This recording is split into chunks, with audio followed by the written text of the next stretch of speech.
Check pickle strikes. Check pickle completion. When we get loose set. Make sure you get set.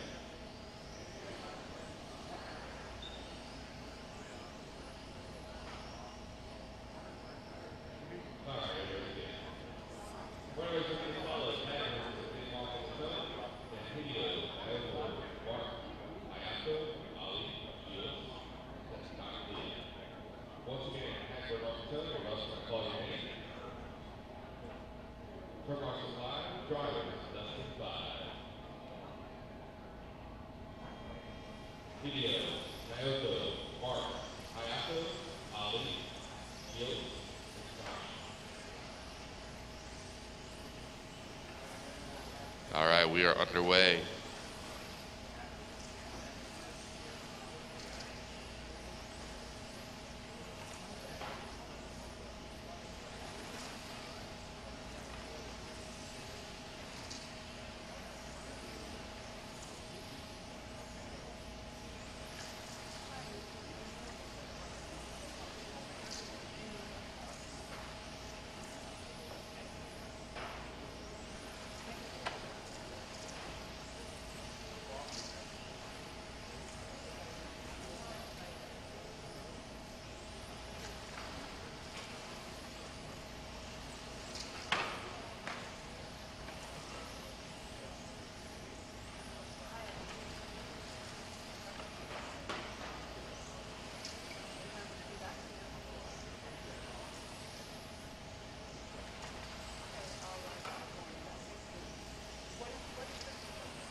All right, 1:15 down, 6:45 left to go. Currently showing Hayato on top, 53.804. 9 flat for Hayato. Donnie Lee at 9-1, Reinhardt 9-1, Gillis 9-1, Hayato 9-3, Hagberg 9-2, Hideo 9-1, and Ali 9-5. Fast lap so far out of this one is Hagberg 8.79.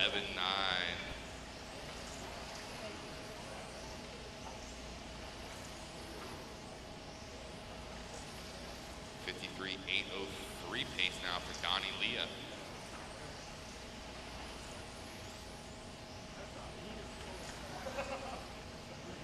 Hayato on a 53.806, Gillis 53.807.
We got 4:15 down, 3:45 left. Donnie Lee at 9 flat. Hagberg 9-2, Gillis 9 flat, Nyoto 9 flat, Hayato 9-5, Mark 9-3, Ali 9-2, Hideo 9 flat. 330 left, drivers, 330 left.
One minute, drivers. We got one underneath the driver stand.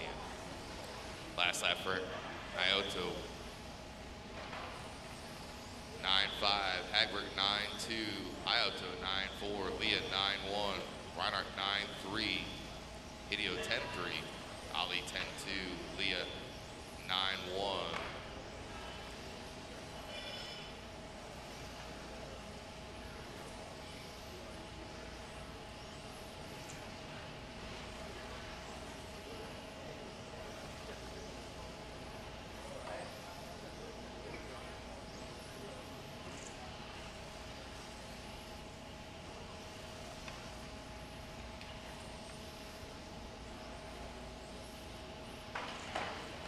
Five seconds.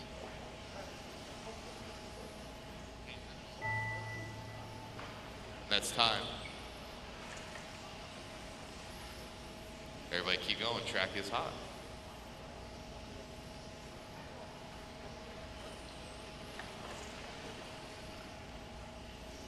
And everybody's done. Everybody's done.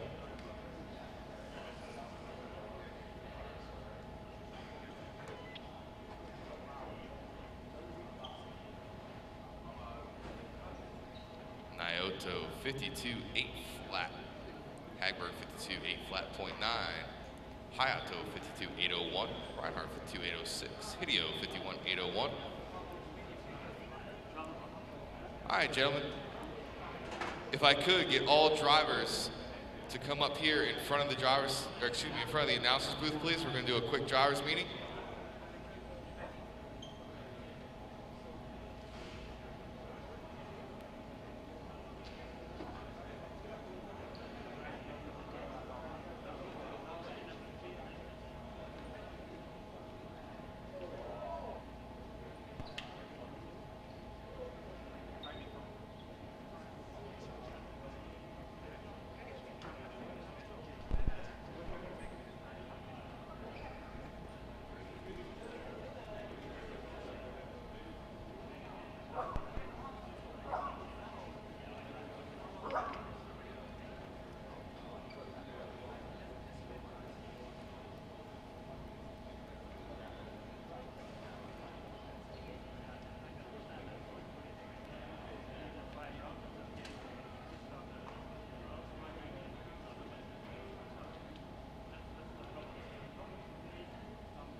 Drivers, I need all you guys over here, please. I need everybody over here, please.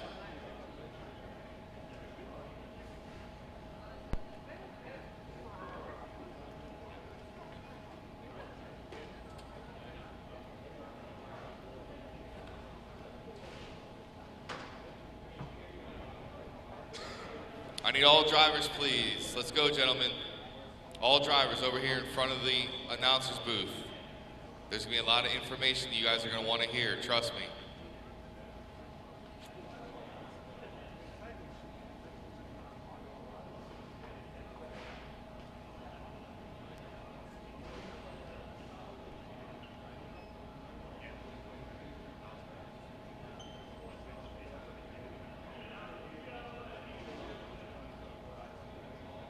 All drivers, please, in front of the announcer's booth, downstairs.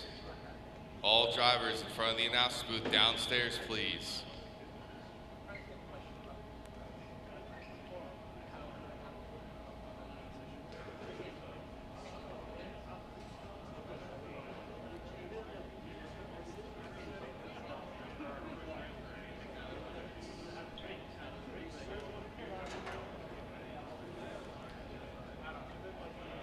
I need all drivers, please. Let's go, gentlemen. All drivers downstairs in front of the announcer's booth, please. All drivers downstairs in front of the announcer's booth, please. All drivers downstairs in front of the announcer's booth, please. Real quick, guys.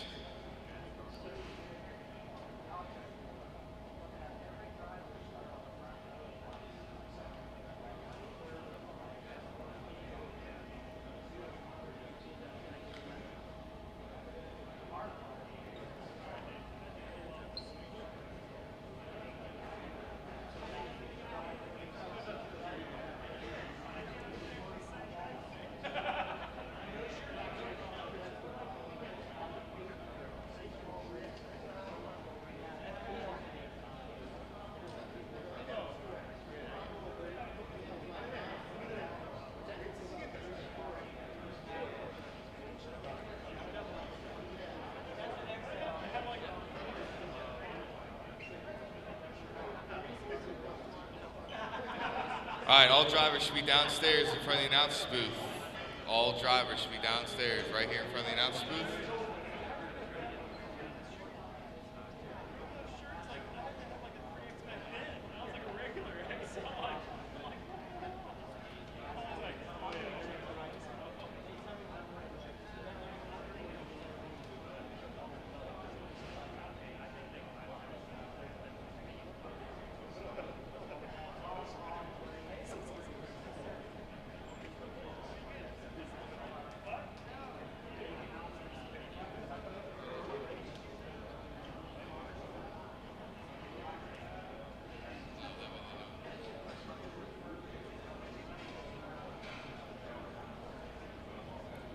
All right, guys.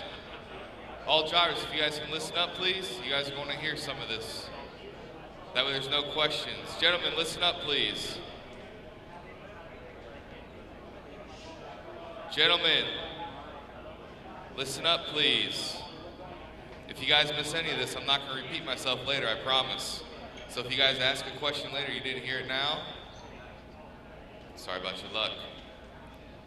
So once again, we'd like to welcome everybody out to 2014 IFMAR World Championships here at Minrake, Florida, the 12 scale.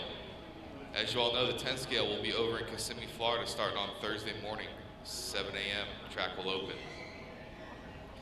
We'd like to thank our sponsors, our title sponsor, Trinity RevTech, Ernie Crevetti, and CRC. Without both of those sponsors, none of this would have been able to be possible. We'd also like to thank Hobby Wing, LRP, Sanwa, Gravity RC, Superior Hobbies, and P1 Brand.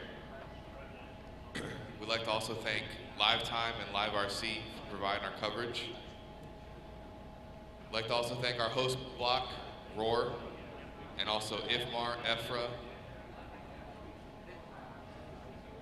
and FEMAR, right? All right, let me make sure I say it right. FEMCAR? FEMCAR, sorry. See, I did say it wrong. All right, as far as tech goes, tech's a big deal. and there's a lot of questions about it. Pre-tech, you guys all know, motors, batteries have to be on the list along with bodies. There's been a lot of discussion about body lines. If you guys have any questions, there's a thing over there on the board as far as body lines go. Chassis, you guys are allowed one chassis only. Has to be tech before qualifying. Tech is open, it's been open. One chassis only. Chassis will be teched. There will be random tech inspections, okay? So if you go through tech and they don't tech you, don't be surprised as far as an individual thing, all right? Post-tech, it's weight only. When you guys enter the driver's stand here, you exit the driver's stand, put your car in tech, go right back out the track, turn marshal. Post-tech is weight only. Tire sauce, there's been a lot of discussion about tire sauce. There's been a lot of discussion about, Masami, can you take care of that for me? There's been a lot of discussion about tire sauce. If you guys hear that, it's Masami's mic on the driver's stand. There's been a lot of discussion about tire sauce. There's one place to apply tire sauce. It's in the Griffin room. Griffin room is this room right here. As far as tire sauce goes, you can apply tire sauce at any time. Any time. In that room and in that room only. You can take your car back to your pits. Your car cannot leave this building, but you can take your car back to your pits.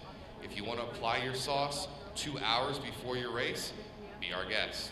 But it cannot leave this building, your car or your tires. All right, you can take your car back, apply your sauce at any time. There is absolutely no sauce in the pits. Per IFMAR rule that was made here, per IFMAR, there is no sauce in the pits. All the bottles that are in the pits, there will be representatives coming around and collecting your bottles and be putting in the bags that are in the pits now. Those bags will be labeled, and you can collect them at the end of the event on Wednesday. So any bottles that are in the pits now will be collected, labeled, and you can have them back at the end of the race. If anybody is found with tire sauce in the pits, it's automatic disqualification. That was the decision that was made by IFMAR. Everybody understand that? So the only place you guys can apply it is in there. There's gonna be plenty of bottles available. You can take your car back to your pits, do whatever you need to do. There's no time limit. There's no amount of sauce you guys can use. Anybody have any questions on that? So no sauce in the pits. All right. Timetables. If anybody hasn't seen the new timetables, there's a bunch available there. If there's none available there, or if you can't find one, come see me. I'm more than happy to print it out. We got lots of paper. We've been killing enough trees, we'll kill some more. As far as what time we're gonna start again, we stopped at 9:14. We said on the timetable, we're gonna give you guys a half-hour break. We're still gonna give you the same half-hour break. Qualifier 1 will start at 9:45. All right? So we're gonna stick with that same half-hour break. I'm not gonna short you guys because we end up having like a 7-8 minute delay. We'll keep the same half-hour break, 9:45. Kitchen's open. You guys all understand tech. Does anybody have any questions at all? Ask them now. If anybody has any individual questions, you can come ask myself. You can ask George if it's anything track related. If you have any IFMAR questions, Frank's the guy in the orange shirt. Y'all know Masami. Frank is the IFMAR representative. Gillis, where do you, oh, there he is.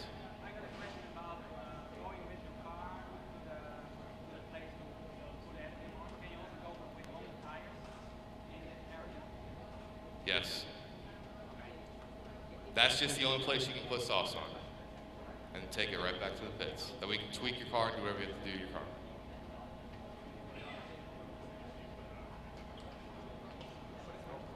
If you guys haven't gotten your IFMAR medal, your t-shirt, etc., you can go to the table and George will get that for you. Also, if you guys don't have your ID badge, come give me your name and I'll take a picture of you. We'll get you your badge because you're going to need that also for Kissimmee. The badge is going to become more of an issue over because as far as using qual points or how it is qual points, count. It's your best 3 out of 6. There's a lot of that. It's best 3 out of 6 and it is qual points. The qual points will start printing after round. That's That's why we're going to print them. We're all about killing trees, but there's no reason to print qual points after round 1. Y'all know where you finish. Any other? Anybody? Going once? Anybody? Going twice? And not least all you guys drivers for coming. We truly appreciate it. Without you guys, you're more than welcome to come ask me. My name's Tim. Any complaints, go see him. All right. 9:45, race 1. I'll start calling you guys to tech around 9:40. If you guys need any chassis tech, go to tech now, please.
VRC Pro is your RC racing sim for endless training and racing.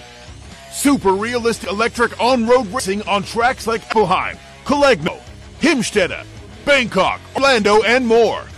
Learn setup, improve race control, meet 100,000 other racers. This is VRC Pro, and it is free to play. Go to vrcpro.com and sign up today.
And here we go with the start of race number 1 and qualifying for the 2014 IFMAR Electric On-Road World Championships. We got Dave Duncan, Damian Giddens, Michael Wise, and Grant Remington in the first of 6 heats of qualifying. Here we shuffled the drivers at practice yesterday into groups that were with drivers that are of similar speeds. Only 4 drivers, though, placed in race number 6. A nice open track for some of the slower drivers yesterday. Put in a solid run.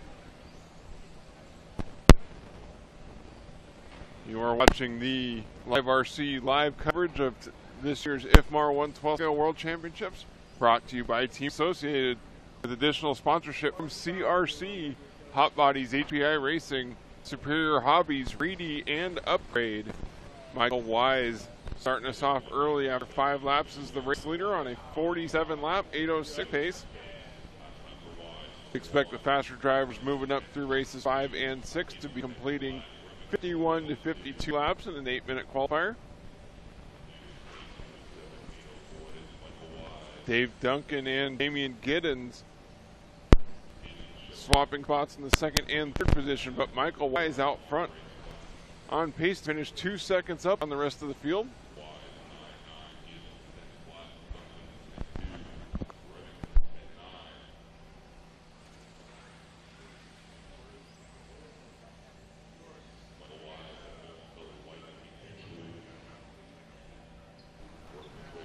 Michael Wise dropping off the pace a little bit, actually getting onto a 48-lap run now.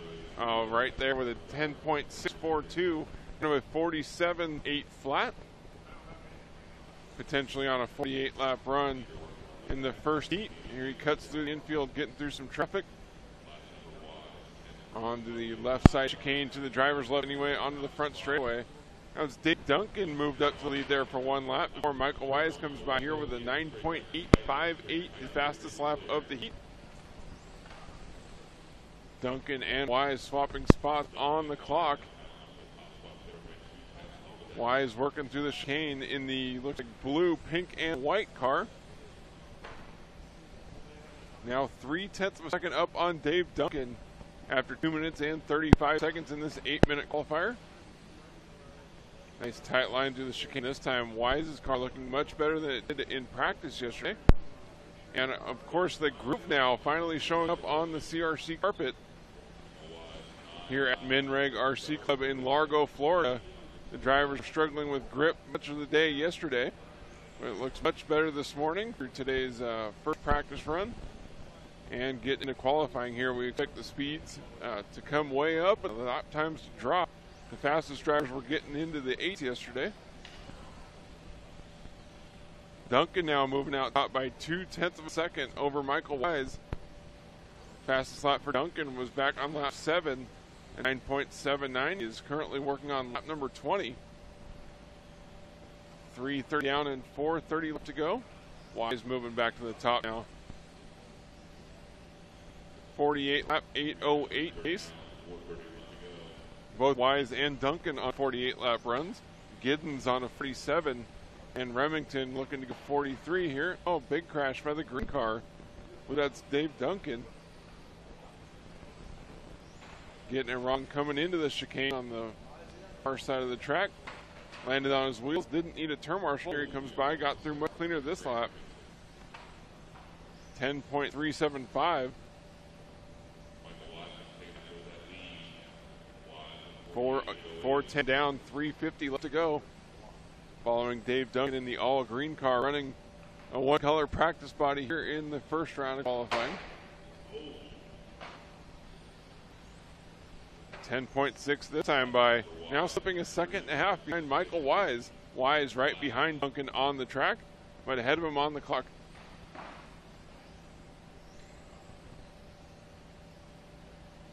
Like one car pulling off. I believe that was Grant Remington.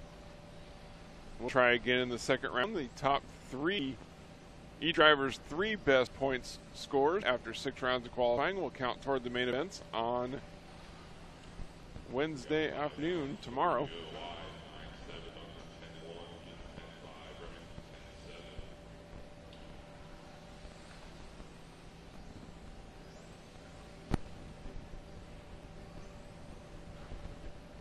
.510 down, 2:50 left to go. Duncan and Wise right together. Duncan going a little bit wide, letting Michael Wise by. Duncan slipping off that 48 lap run down to a 47.802 now. His last lap at 10.894. Wise still on a 48 lap, 807.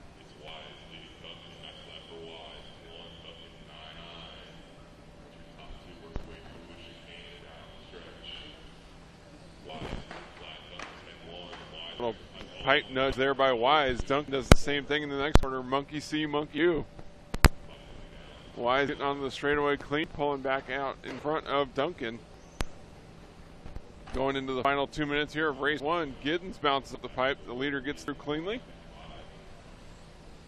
And all 3 cars on the track, all within 2 corners of each other. Wise putting together a good run here. 48 lap, 8:08 pace. Looking to set the early time to beat.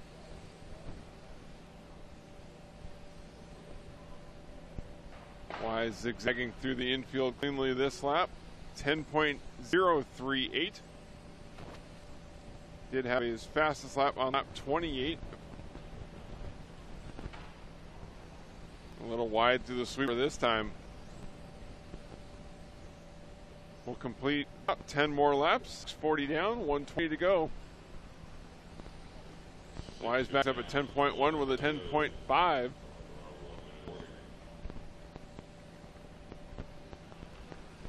We did see a problem yesterday with the cars losing grip as the race wore on.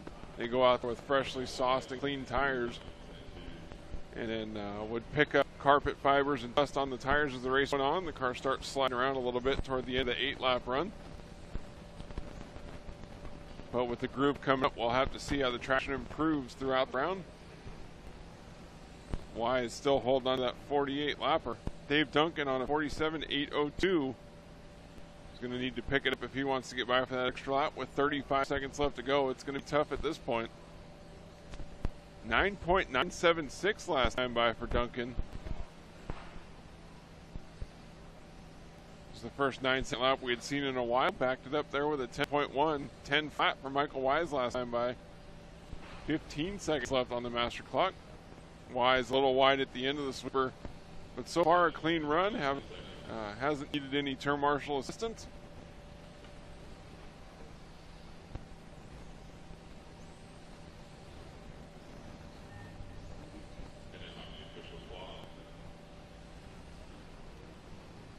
And the master clock has expired. Dave Duncan, the first one done. 47.802, missed that on the 48 lapper. It's probably because he wasn't running a nice paint job. And Michael Wise come by the line right here to win heat number 1 at a 48.808.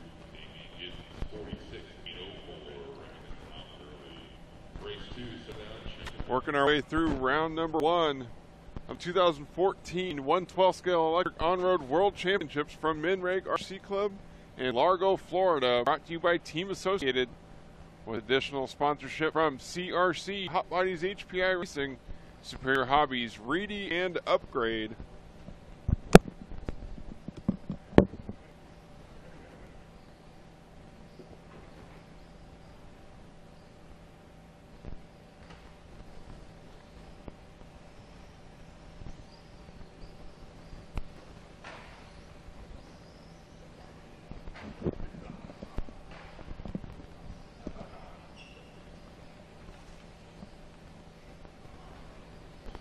EA Motorsports hit the nail on the head. A good paint job is worth at least 0.2 of a second per lap. Duncan losing out in that first heat needs to mount up a new body for the second round. As we get checked in here with heat number 2 and checking out the VRC Pro track cam, going through the very tough chicane on the driver's left side of the track. It's a good chance to make up a lot of time or, well, cause some serious agony on the chassis tweak.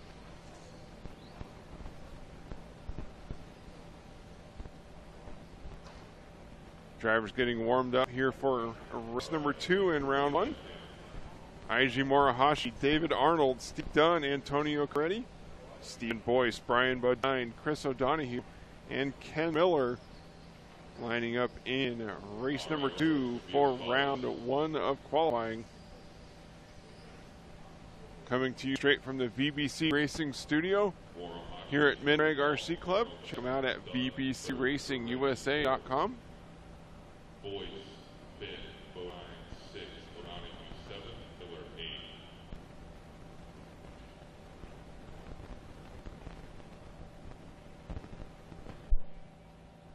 Turn marshal, 1 second.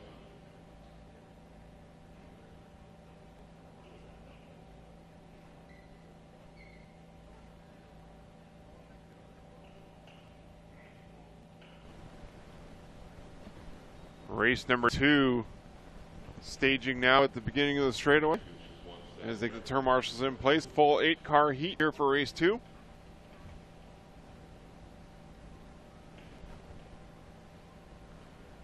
Morihashi will start us off in car number 1 from Japan.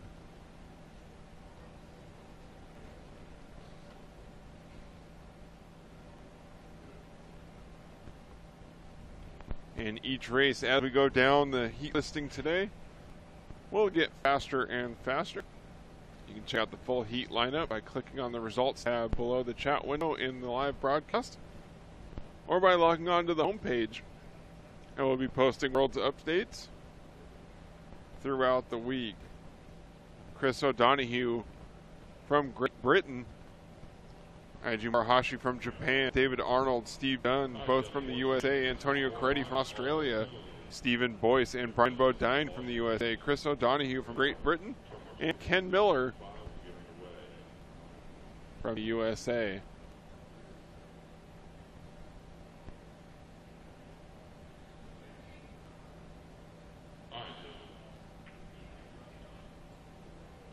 Turn marshals putting on their vest, getting ready here for race number 2.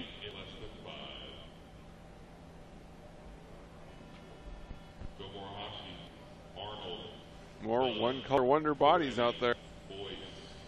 As we get underway, Morihashi in car number 1 starting us off. Arnold, Dunn, Coretti, Boyce, Bodine, O'Donohue, and Miller on the clock. Morihashi having a bit of a tough time getting down the straightaway here on lap number 1, driving by Braille. The time to beat is Michael Wise from heat number 1 at a 48.808. Race number 2, race 3, you should be in tech. Race 3 should be in tech. Race 4, you should be thinking about it.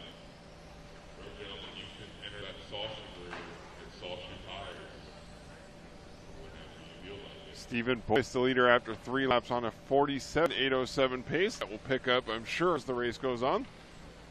Tech is also open with nobody there. Now it's Steve Dunn to the top. Boyce with a mistake, 11.7, drops down to the 5th position. It was 1 and down, 7 left to go. We got Steve So Dunn. rough start here for heat number 2. 2, Coretti in the 3, Morihashi in 4, Boyce in the 5, Arnold in 6, Miller in the 7, and O'Donohue in the 8. Last lap for Dunn. Brian Bodine taking over the point, 46.803 the pace. Steve Dunn, however, with a 9.96. Back on lap number 3, the only sub-10 second lap we've seen so far. Moving up to the top now on a 46.803. Pink car there having trouble in the center link on the track.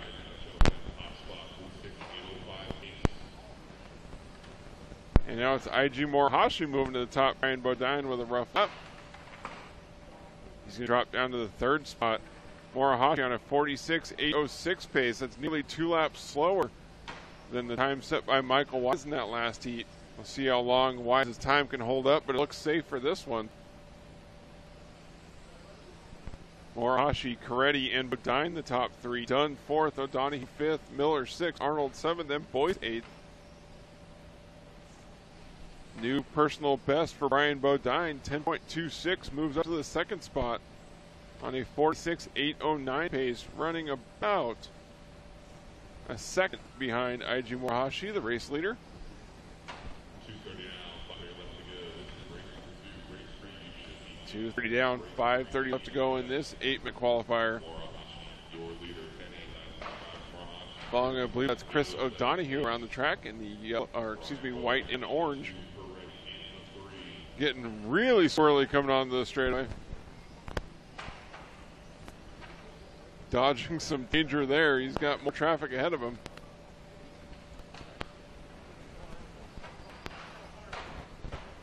And pandemonium through the right side of the track, driver's right.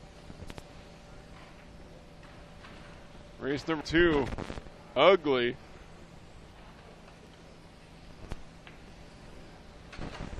O'Donohue moving up to the 2nd spot. IG Morihashi out front from Japan, 45.807. About 3 laps slower than Michael Wise. So Wise's time definitely going to hang on through race number 2.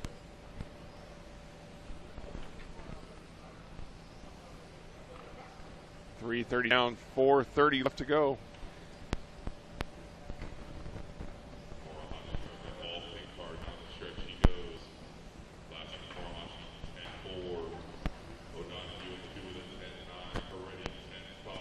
You are watching the exclusive live broadcast of the 2014 IFMAR 112 scale electric on-road worlds from Minreg RC Club in Largo, Florida. Brought to you by Team Associated, as well as CRC, Hot Bodies HPA Racing, Superior Hobbies, Reedy, and Upgrade. Good morning, Marshall Scary will be joining us here in Florida for the touring car portion of the event that begins on Thursday.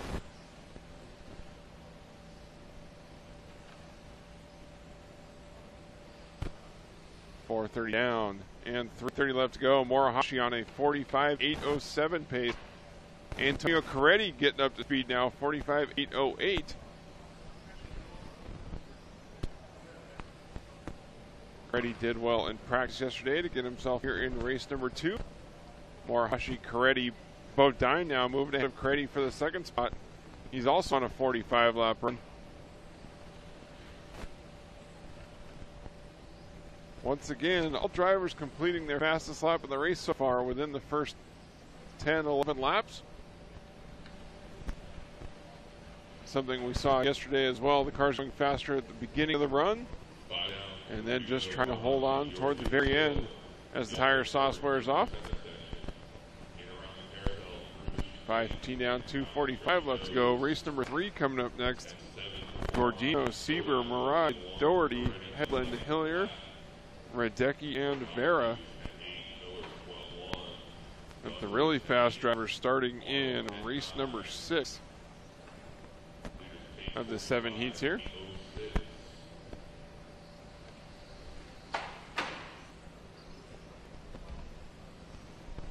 .545 down, 2:15 left to go.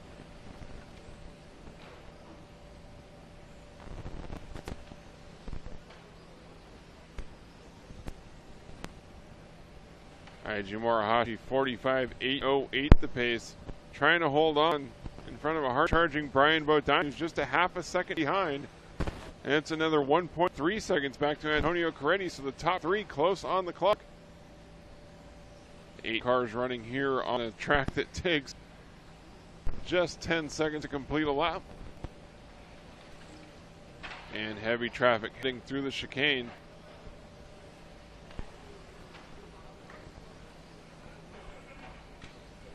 Brian Bodine moving to the top now, 10.9 last time by the line.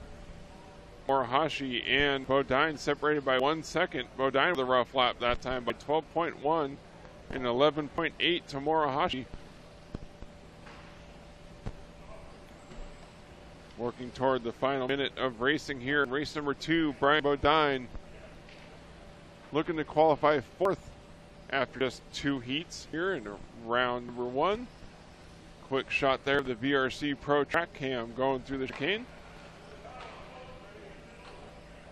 One of the highest risk reward sections on the track. Chris O'Donoghue in the white and orange, working through the center into that chicane.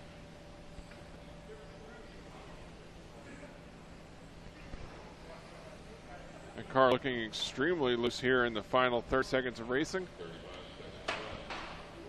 Bodine now moving out front. Morihashi second, Coretti third, Donahue fourth, Steve Dunn in the 5th spot. 10.9 last time by for Bodine on an 45.810 pace. Bodine and Morihashi both struggling to hang on to that 45 lap run with 15 seconds left to go.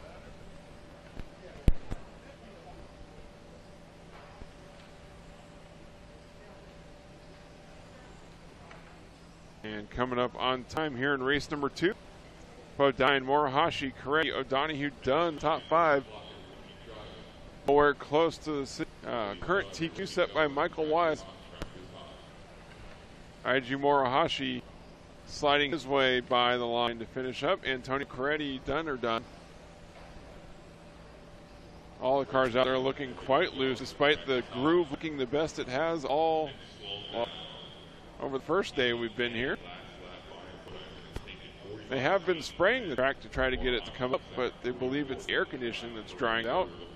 As Brian Bodine takes the win here with a 45.810. Morihashi slipping off of that 45 lap run on the final lap, dropping to a 44.8 flat, 266. Antonio Coretti finishes up 3rd, Chris O'Donoghue 4th, Steve Dunn 5th, Ken Miller 6th, David Arnold 7th, and Stephen Boyce in the 8th position here in race number 2.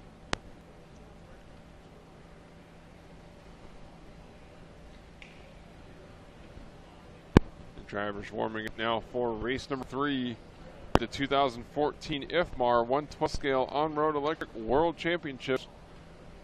Live RC coverage brought to you from Team Associated, with additional sponsorship from CRC, Hot Bodies HPI Racing, Reedy, Superior Hobbies, and Upgrade RC. Mike Clement, all drivers here are running a spec tire sauce. Foam tire choice is open for the 112 scale division.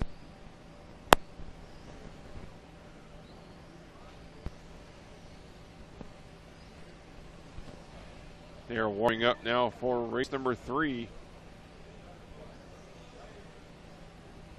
Throw it to a quick commercial while these drivers are warming up.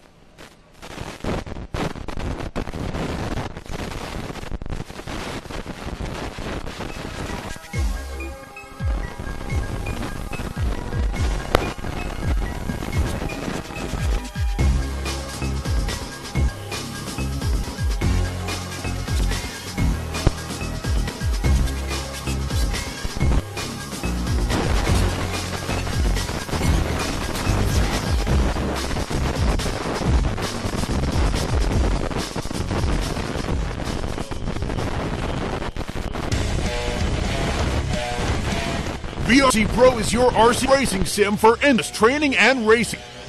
Super realistic electric on-road racing on tracks like Epelheim, Colegno, Himstede, Bangkok, Orlando, and more. Learn setup, improve race control, meet 100,000 other racers. This is VRC Pro, and it is free to play. Go to vrcpro.com and sign up today. We rejoin race number 3 as they get by for their first lap. Race 4, you should be in tech. Race 4, you should be in tech. Race 5. The drivers, the fans watching and participating in the live RC chat room making a great point. They got the AC on here at Minreg RC Club, and it's actually quite nice indoors, but once we get into the touring car portion, we'll be outside. So might as well let the drivers get used to the heat now. 45 seconds here into race number 3. Masayuki Mirai starting off on a 49.807 pace. So after less than a minute, he's 1 lap ahead of Michael Wise, the current time holder from round number 1. Fast lap in this heat so far was from Mirai and a 9.81. Chris Hillier running second. Fernando Gordino running third after just 1:10. Gordino moving to the second spot, 9.65 for his new best lap on a 48.804 pace.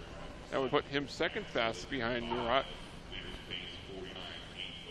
As Mirai looking to put in the first 49 lapper of the day. Just 3 heats here into round number 1, scheduled for 5 rounds of qualifying today, with a final 6th round before the events begin tomorrow.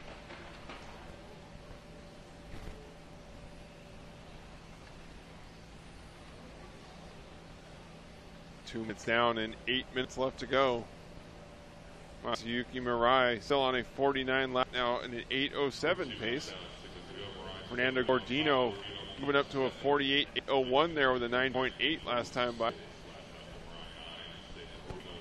Gordino with a shot at 49 laps.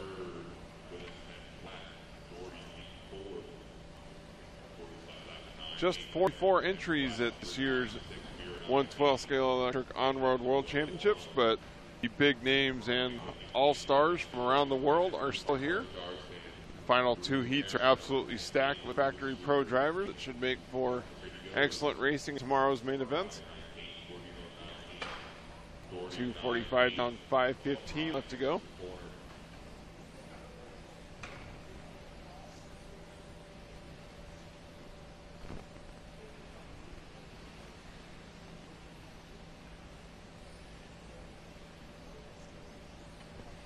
RC Life, that is the current TQ time here in round number 1. Michael Wise still holding on to the fast time with a 48.808 that will surely drop this round as Fernando Gordino now moving up to a 49 lap run.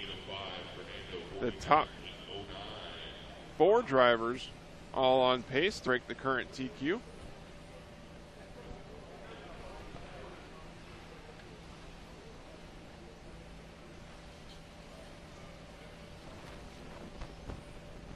Masayuki Mirai, 49.805.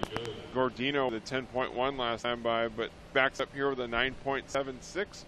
Back onto a 49 lap run, 8:09 the pace. Gordino just come by the line right there. On the white, green, and black car. That, I believe, is Steve Radecki running in the 4th position.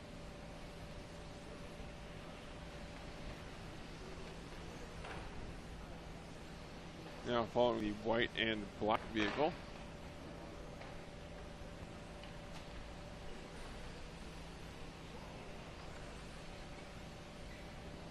I believe that is our leader, Masayuki Mirai. Big cluster of cars here. 6 of the 8 vehicles on the track all working through the same section.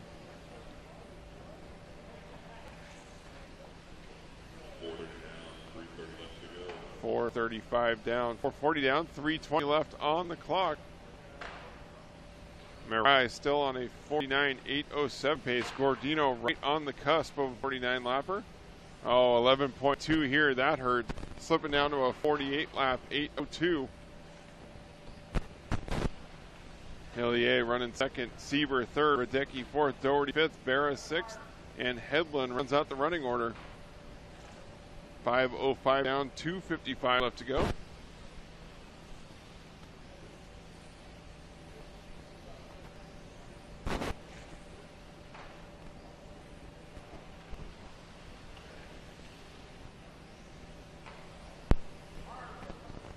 Masayuki Mirai 10.1 last time by Gordino, not only getting back on that.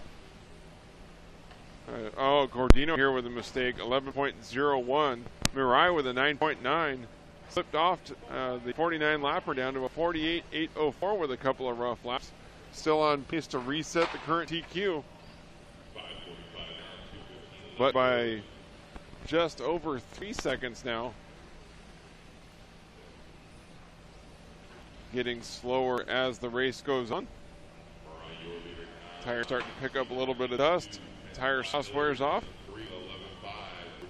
In these 8-minute races, especially with the sauce not soaking into the carpet well with just 6 heats of cars on the track. The tires try to put some sauce into the track at the beginning of the race, and they start picking the sauce back up off the course as the race goes on, as we had Team Associate Engineer Bob Stelflew explain to us last night.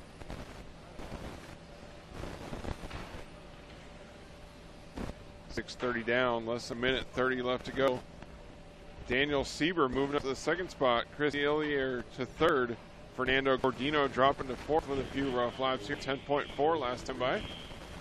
Oh, and the one car, that's Gordino pulling off through the chicane, getting back going again, but stopping for some radio adjustment or to take a deep breath after a bit of a rough run here in the final couple of minutes of race number 3.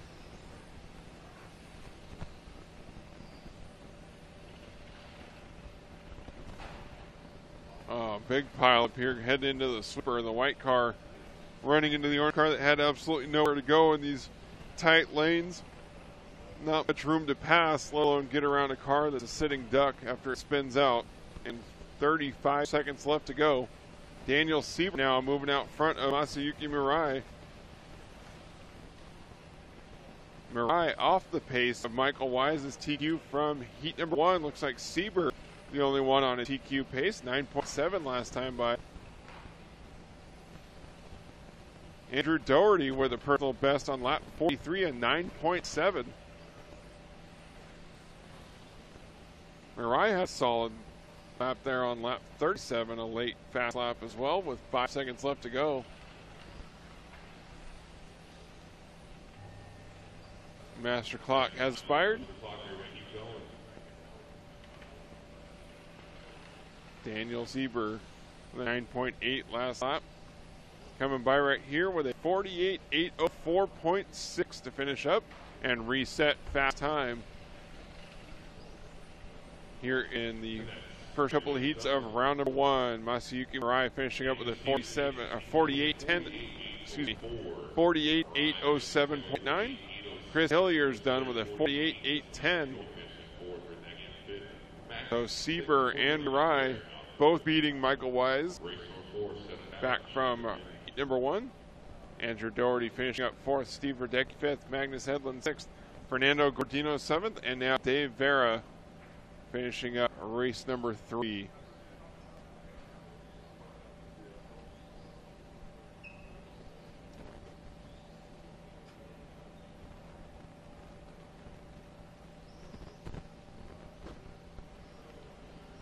As the drivers warm up here for race number 4. We got Masasugu Ito, Marcus Mobers, Kazuki Endo, Ito from Japan, Mobers from Germany, Kazuki Endo from Japan, Mike Haynes from the USA, Mark Stiles from Great Britain, Jacob Zundell from Austria, Paul Ciccarello from the USA, and Dominic Vogel from Austria. Andrew Gray making a great point. 12 scale was kind of a battle in 8 minutes. Back in the day of nickel metal batteries, nickel cadmium batteries even. It was kind of a chess match to see who could make their cars last for the entire 8 minutes. Now with LiPo batteries, brushless motors, the driver's able to just drive it wide open as fast as they can for the entire 8-minute race. All right, everybody check in. Running was going to be Ito, lead them off. Motors 2, Endo 3, Haynes 4, Dials 5, Level 6, Chicky 7, Vogel 8.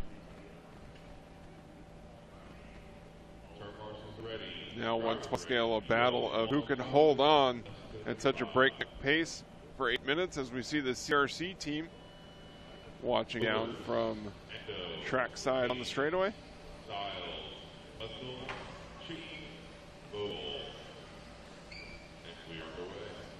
Race number 4 hit track here for lap number 1.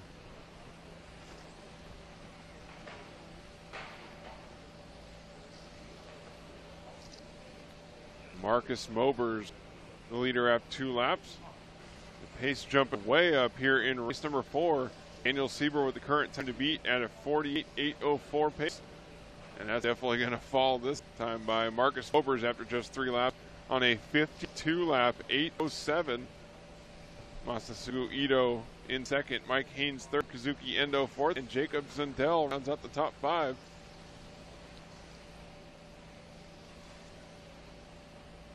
Hi, Charlie Swanka. We miss you. Surprised you didn't want to come back to Florida. 105 down, 6:55 left to go. Mobers now up top, narrowly ahead of Masasugu Ito as we go to VRC Pro Track Cam. These cars going much faster through the chicane than they have in the previous heats.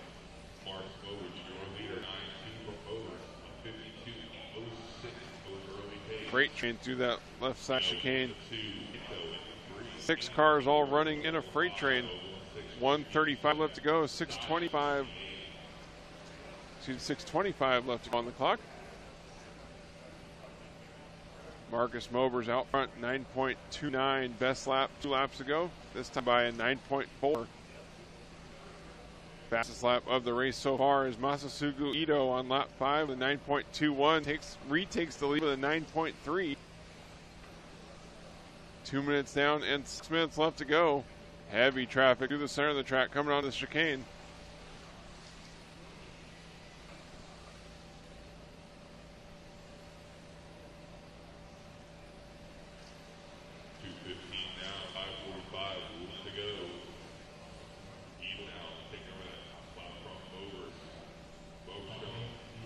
Masasugu Ito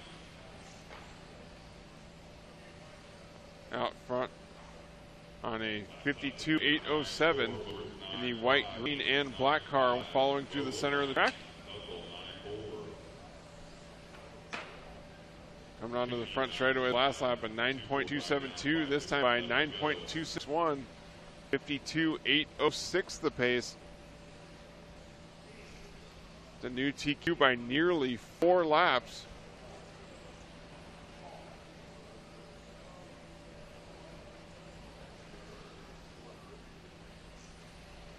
Ito, Mobers, Haynes, Endo, and Zundel. The top 5 with Vogel 6th, Ciccarello 7th, and Mark Stiles 8th. Stiles, the British BRCA champion, having a rough go of it here in first round of qualifying. Race 4 on the track, race 5 coming up next. As we start getting to the faster groups from practice.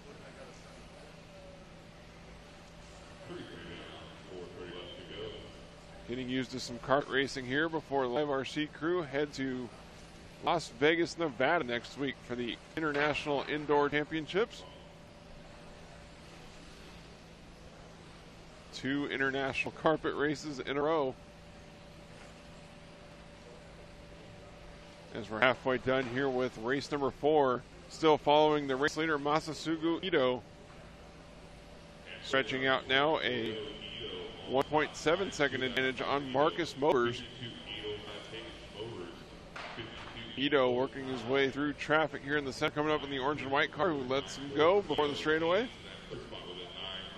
It's as though he wasn't even there. Ito back through the center of the track, heading through the chicane for the 20th time.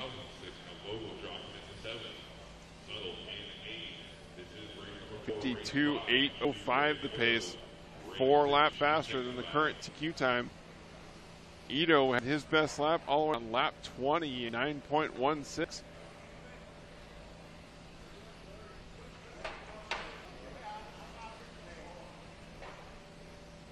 More traffic ahead for Ito, who gets out of the way this time.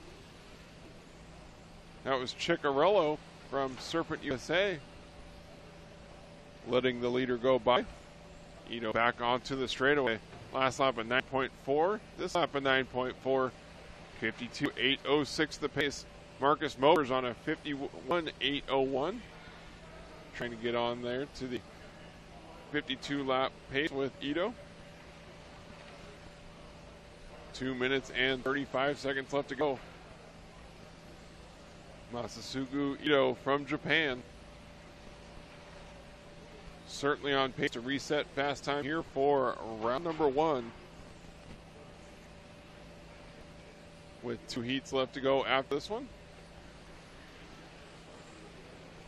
Ito's last out another 9.4.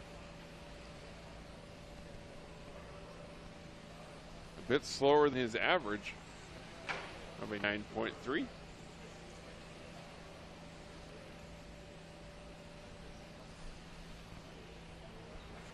Ito tucking back to the infield here for the 39th time. I believe 12 scale is just as much about muscle memory as it is about actually driving the car around the track. Though as the car starts sliding around a bit toward the end of the race, it gets harder and harder to drive. Ito still holding on to that 52 lap run. Mobers down to a 51.802 pace from the 9.7 last time by. Ito with a good lap, 9.2.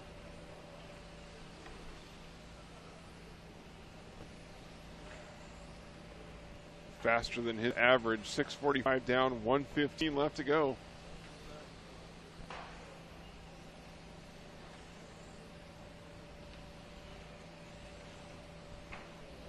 Ito, Mobers, Haynes, Endo, Ciccarello now up to the top 5. Mark Stiles in 6, Dominic Vogel 7, and Jacob Zundell 8.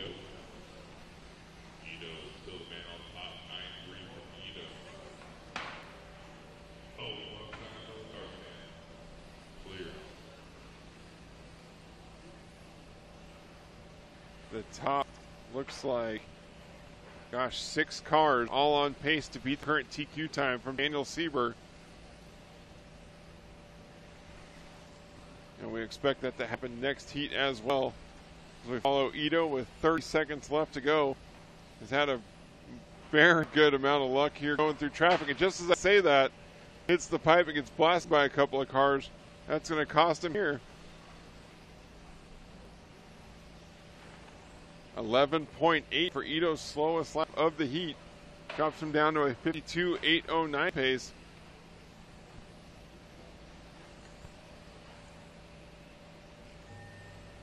As the master clock expires here, Masatsugu Ito.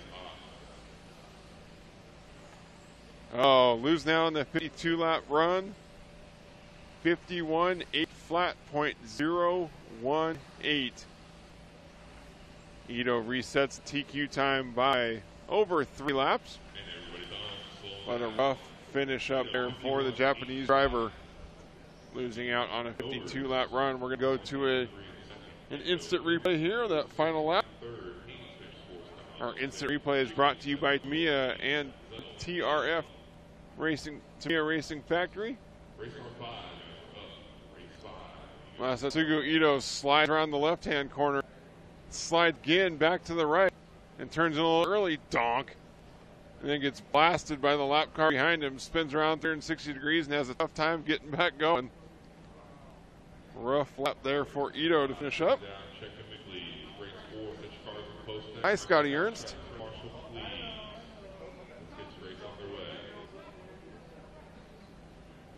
You're watching the 2014 Electric On-Road World Championships in the 12 scale portion, coming to you from Minreg RC Club in Largo, Florida. We're here in the VBC Racing broadcast studio just outside the building and working our way through round number 1 of 112 scale qualifying. Masatsugu Ito from Japan resetting fast time there in race number 4 as we get into the top 2 heats after yesterday's reseed. Alexander Hagberg from X-Ray, the current European champion, was by far the fastest driver in practice, but all eyes are on 3-time world champion defending Naoto Matsukura, looking to break Masami Hirosaka's record of 3 straight world championships and move himself into second on the all-time list of 12 world titles. Moving up here into race number 5, the drivers are getting much faster, with a former touring car world champion, Andy Moore, looking to lead the drivers here into lap number 1. Let's go back trackside with Bob Kendall on the camera, looking over Minreg RC Club from above. Let's get back to the qualifying action.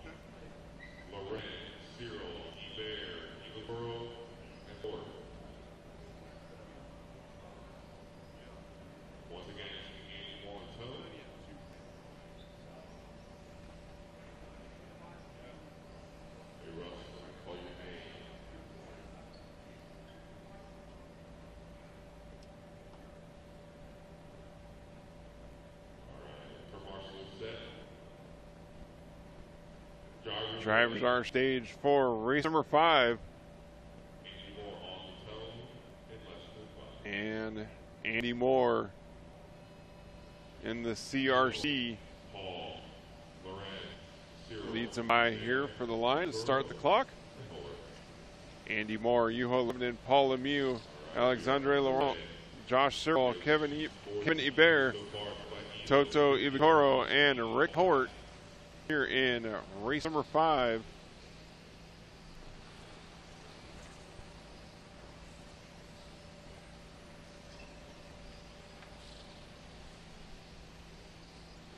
Josh Searle, the leader after 2 laps, with an 8.97, the first sub 9-second lap we've seen here in round number 1. Searle obviously didn't have time to paint up some new lids last night out there in the all-orange practice body. Looking racy through the chicane there, coming by right here with a 9.1 on a 53-lap 8:08 pace early on. Overall lap faster than the current DQ time by Masatsugu Ito. Searle through the chicane, tiptoeing through there this lap, 9.4. Still the only driver with a sub 9-second run.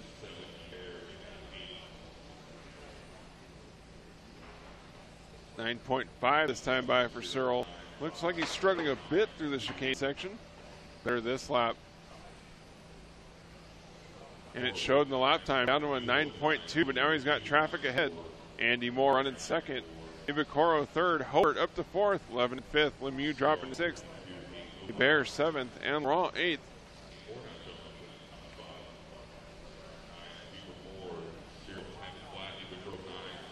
155 down, 6:05 left to go. Andy Moore moving to the top now, 52.804.9 the pace. His last lap was a 9.2. Working on lap number 13, 10 laps ago. He put in his best of the race, a 9.09.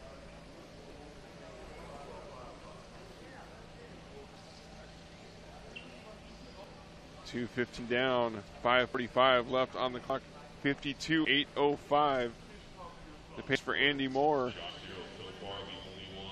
Right about a half a second up on Josh Searle in the second spot.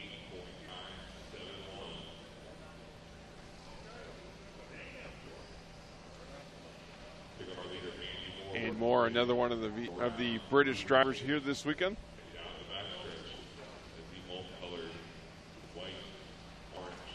Paul Mew working through the center of the track.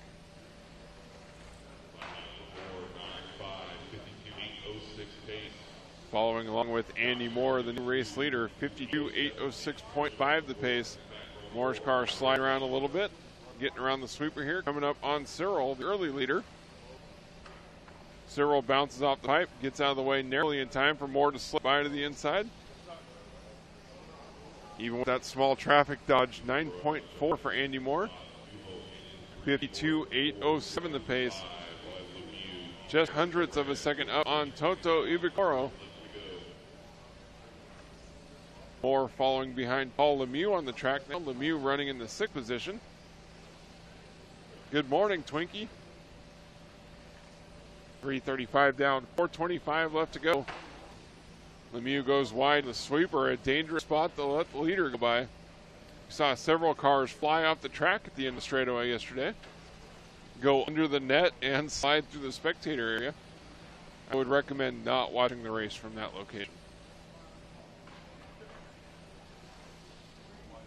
Lemieux trying to tuck behind the leader. Actually, Andy Moore slipping into second now as Ibikoro moves out front.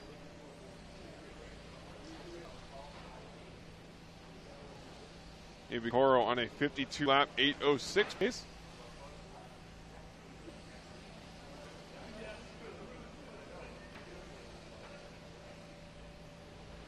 Toto Ibikoro coming up on Rick Howard, the next car ahead of him. Following 2 slower cars through the chicane, making up plenty of ground. Howard through the sweeper, lets him go in the first hairpin. Toto Ibikoro from Japan, 52.807 the pace. Not quite, actually not nearly a full lap up on Masatsugu Ito. Ito's on a 52-lap run for much of heat number 4. Lost it in the closing lap, so Ibikoro only about 2 or 3 seconds up on the current TQ time, set by his fellow countryman. 5:10, 2:50 left to go.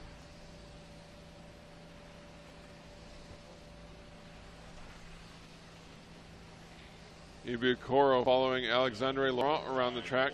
Cyril slowing down after leading early on. Cyril is the current Roar National Champion in asphalt 112 scale.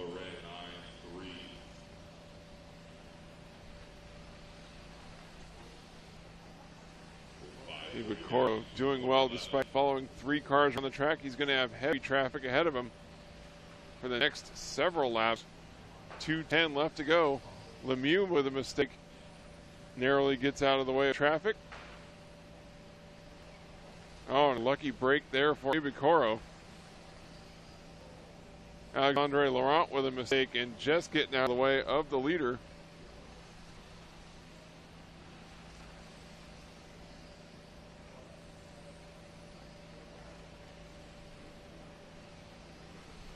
Toto Ibikoro now with a little bit of a clean track ahead of him. Kevin Hebert, the current carpet national champion for the Roar block.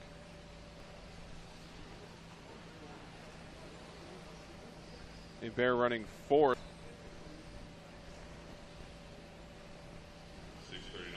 6:35 down, 1:25 left to go. Ibikoro still on 52-lap 8:07 pace. Juho Lebanon now running second on a 51.803. That was not faster than Masatsugu Ito's time.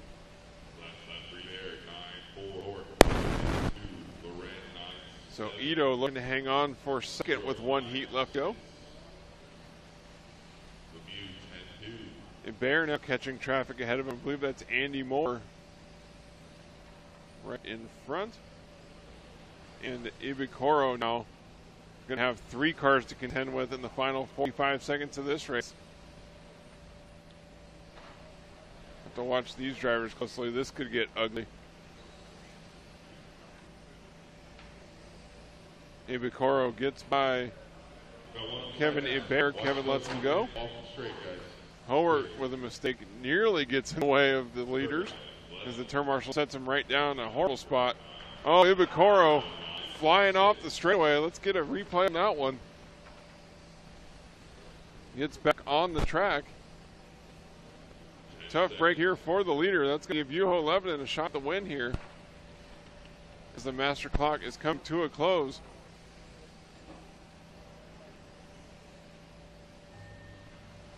Master clock expires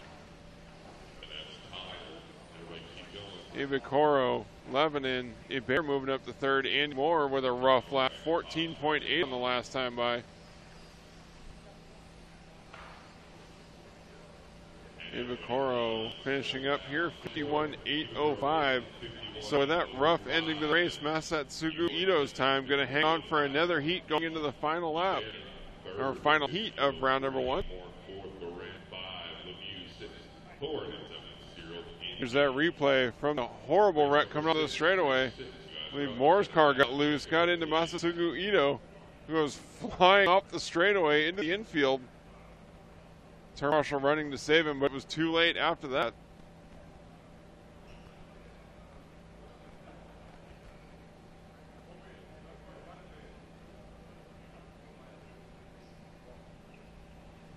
Heading in here to the final heat for round number 1, current European champion Alexander Hagberg from Sweden. Japanese driver Hideo Kitazawa, 3-time defending world champion Naoto Matsukura. Mark Reinhardt, 3-time touring car world champion from Germany. Hayato Ishioka, the current Japanese national champion, will start 5th. Ollie Jeffries from Great Britain lines up 6th. Healy's Groskamp, former touring car world champion from Norway, in 7th. And Dominic Leah, a NASCAR Craftsman Truck Series winner and full-size race car driver, will start 8th here in the 8th heat. Final race for round number 1.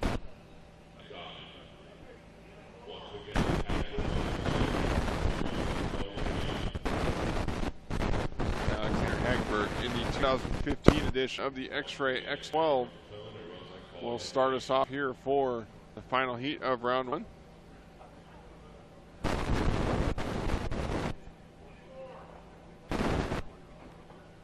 You are watching the 2014 IFMAR 112 scale World Championships from Minrig RC Club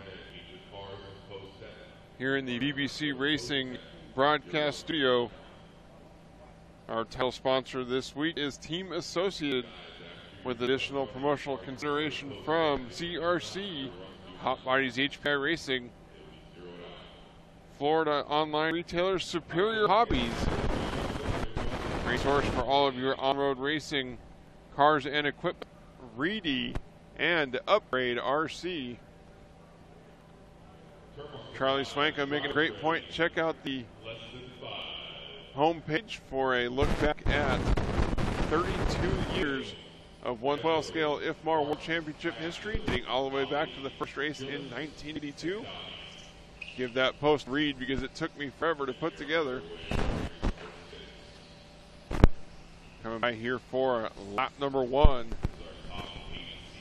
Ollie Jeffries with a 9.18, 8.99 for Alexander Hagberg on lap number 2. But Hagberg there with a mistake through the center of the track. He's going to give up some track position here. Oh, Matsukura sends it in on Kitazawa. Hagberg gets back into the middle of him. Oh, Hagberg with another mistake coming onto the straightaway. Kitazawa gets back by, and Hayato Ishioka. Oh, and Ishioka tangles with, I believe that may have been Groskamp's car, or Reinhardt's car, excuse me.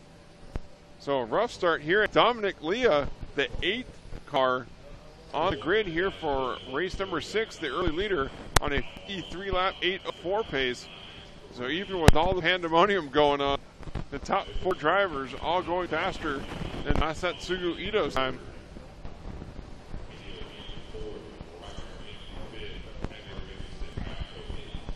Naoto Matsukura back to the point, 9 flat last time by. As his new fast lap of the race, backs up with a 9.091, 53-lap 8:04 the pace. Matsukura, Jeffrey, Kitazawa now up to top 3. Dominic Lee hanging on for 4th. Mark Reinhardt 5th. Alexander Hagberg down in 6th with a rough go of it so far. Hayato Ishioka in 7th, and Groskamp in the 8th position. Groskamp off the track after just 3 laps. Matsukura 53.804 the pace. Look at TQ round number 1. in the yellow, white and yellow. On screen right now, working his way through the center of the track with a heavy group of cars behind him. Clean track ahead. Sakura with a chance to pull away from the field here. 9.01 the pace was his fastest lap. 53.804 the pace. Only Kitazawa and Hagberg below 9-second lap club. Kitazawa getting squirrely coming onto the straightaway. Nearly collects Hagberg. That's going to drop Kitazawa out of the top three. Sakura with a 9.1 last time by the line. 53.804 pace. Jeffries on a 53 lap run. 8.07 pace. Kitazawa running third on a 52.805. 3 minutes down, 5 minutes left to go. Still more than half the race left here in number 7 of round 1. Matsukura through the center of the track, heading toward that all-important chicane. Nice and clean this lap, no problem. 9.056 last time by 9.221 this lap. 53.804. The only driver on a 53 lap run at the moment, with 3:30 down, 4:30 left to go. It's about time when the tire saw starts to wear off and the drivers have to adjust to the car sliding across the carpet. Matsukura bumps the barrier there. Gets back going. His last lap at 9.154. This lap, that mistake cost him about 4/10. 9.572 there on lap 24. 9.1 back on the pace. Hammered down from Matsukura. 53.806. As he pulls out about 2.7 second advantage on Hideo Kitazawa. Fellow Japanese driver recovering well after a rough crash earlier this heat to get back to the second spot. Ollie Jeffries running third. Mark Reiner fourth.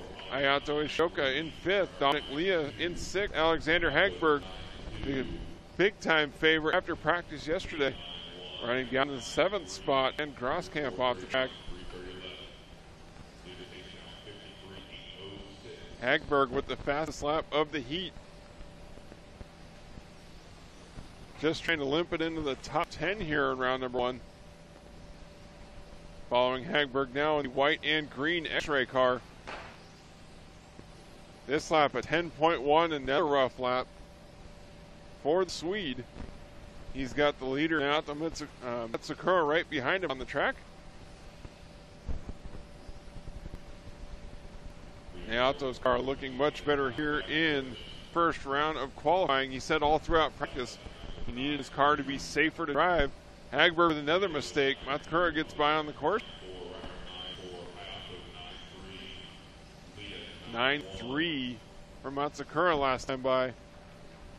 His average is a 9.1 so far on a 53 lap 8.07 pace now, slowing down a second here on this lap. 9.294 last time by. Right behind Ollie Jeffries. Ollie lets him go, going through the center of the track, heading back toward the driver's stand. Matsukura back on the straightaway this lap at 9.3. 53 lap 8.07 the pace, with just over 2 minutes to go.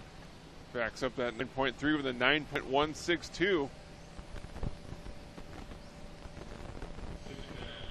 Matsukura cutting through the chicane section onto the straightaway. Kitazawa second, Mark Reinhardt up to third, Ollie Jeffries fourth, Dominic Leah moving back up to fifth. Leah on a good run, looking to make top 6 for this round at this pace. Ato Ishioka in 7th. Hagberg still struggling down in the 8th spot, or 7th spot, excuse me. Going to qualify 11th for the round. 6:35 down, 1:25 left to go.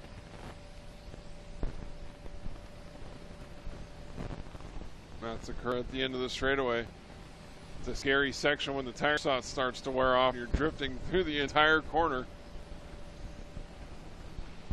Coming into the final minute of race number 6. After the round completes, we will have a bit of a break so that we can run out into the pit area for some J-Concept pit reports and hear straight from drivers what they thought of the track conditions. Oh man, Matsukura hard into the boards. Passes off the inside pipe, straight to the outside pipe, hits the wall again through the sweeper and again to the next hairpin corner. Rough lap here for Matsukura. Hanging on here in the final minute.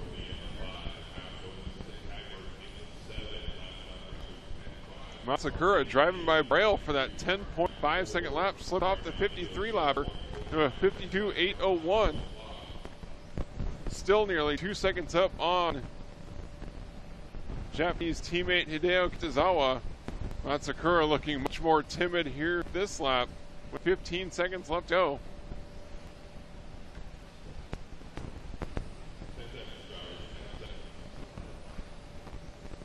Matsukura just trying to bring this one home.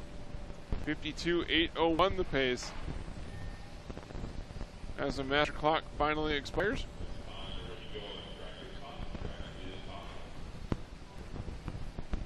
Matsukura finishes up with a 52.802, and the three-time defending world champion starts off his third title defense, looking for world title number 4 by TQing round number 1. Hideo Kitazawa, another Japanese driver, qualifies second here in round 1. Masatsu Ito will hang on for third overall in round number 1. Mark Reinhardt fourth. Ollie Jeffries fifth. Ayato Ishioka fifth in this heat will qualify sixth for the round. Dominic Leah finishes sixth in this heat will qualify eighth overall. Alexander Hagberg, the fastest in practice yesterday, finishing seventh in this heat, only good for 11th overall. And Grosskamp off the track early. Bit of a break here before round number 2 begins. By the schedule, qualifier number 2 should start at 11:15 local time, but we are behind the current schedule, so we'll see what happens. Keep watching us here at the 2014 IFMAR 112 scale World Championship from Minreg RC Club, coming to you from the VBC Racing Studio. Our title sponsor, Team Associated, for this week's coverage, along with Superior Hobbies, CRC, Hot Bodies HPI Racing, Reedy, and Upgrade RC. Keep watching along as we go tour the pit area to talk to some drivers what they thought about round number 1. And we'll see you back here soon in the VBC Racing Studio.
Sorry, drivers will go ahead and redo that one.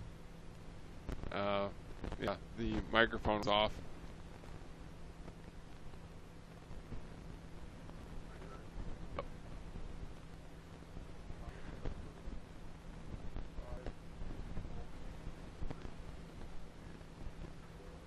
And we're back here in the BBC Racing broadcast studio at Midweg RC Club in Largo, Florida for the 2014 IFMAR 112 scale electric on-road world championships.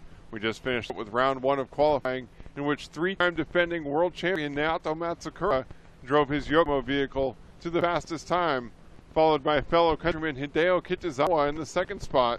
But it was Masatsugu Ito, the biggest prize of round number one, finishing third from the B heat with a solid run that took advantage of struggles from some of the faster drivers. One of those drivers that struggled mightily was the heavy favorite after yesterday's practice, and by far the fastest driver, Sweden's Alexander Hagberg with the 2015 X-Ray X12, by far the fastest in practice using yesterday's consecutive three-lap seed times. Had a couple of big crashes and must have tweaked the car, had some sort of problem, because he finished outside the top 10, and he'll have to recover quickly for round number two. We're scheduled for 5 rounds of qualifying today, and each driver's 3 best point totals out of those 6 rounds will count for tomorrow's main events. We're going to go check out the pit area and put together some interviews for our J Concepts report portfolio and see what the drivers had to say about track conditions here at Midweg.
And with round 1 in the books, here we go with round number 2 of qualifying here at the 2014 IFMAR 112 scale World Championships. Our main sponsor, team associated this week, along with Superior Hobbies, CRC, Hot Bodies HPI Racing, Reedy, and Upgrade, coming to you from the BBC Racing Broadcast Studio, just outside Minreg RC Club in Largo, Florida. Race number 1 on the track. Damian Giddens, Michael Wise, Dave Duncan, and Grant Remington. Looks like just 3 cars making the start. Remington not coming by to check in.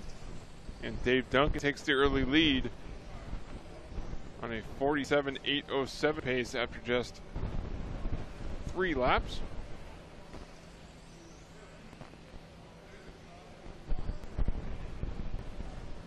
Looks like Duncan running the all green body again.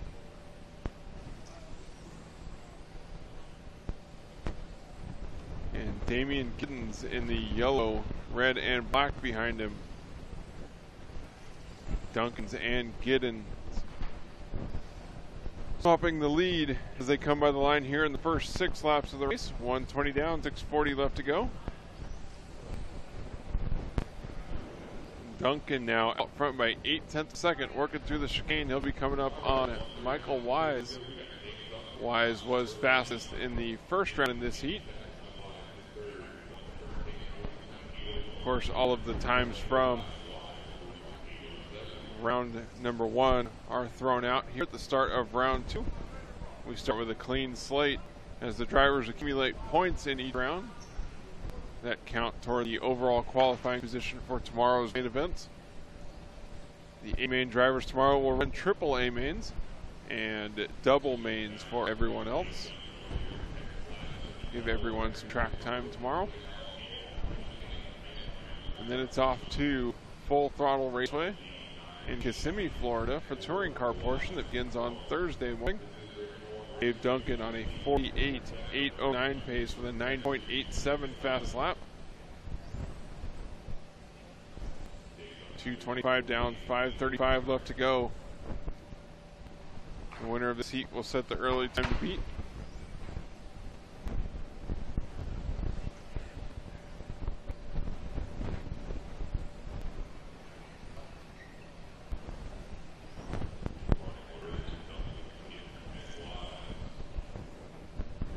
Dave Duncan's last lap a 10.4. 10.258 for Giddens last lap. 10.223 for Michael Wise.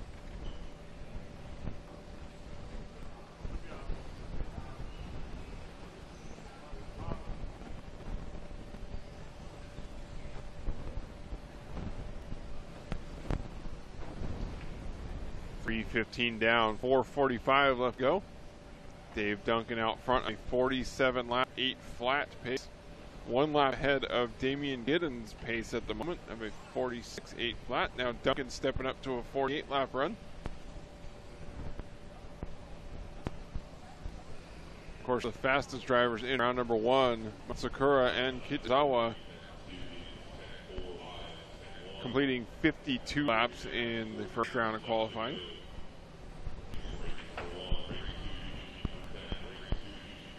Only 4 drivers here in race number 1. 8 cars from here on out.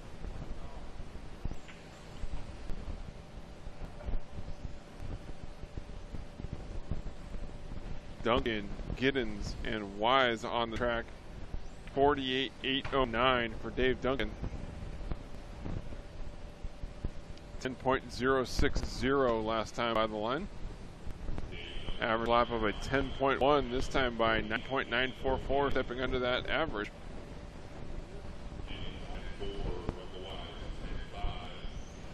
Dave Duncan from J Concepts, our pit report sponsor. We are going to put some pit reports together during this round, we believe.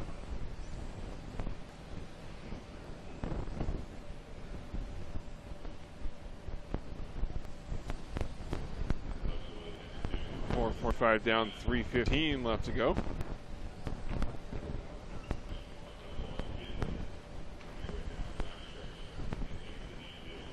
Duncan with a 10.4 this time by down to a 48.809 pace.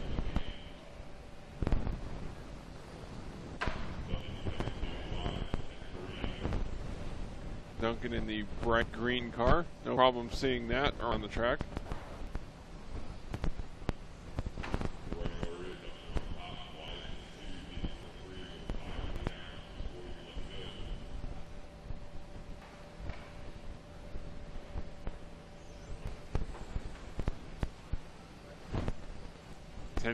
.185 last time by for Duncan. 10.313 for Michael Wise.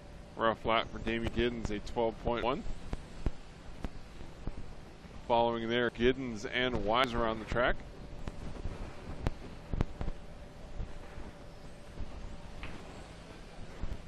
Nice. Oh, Giddens getting out of the way there. Michael Wise moving up to the second spot. 10.1 last time by.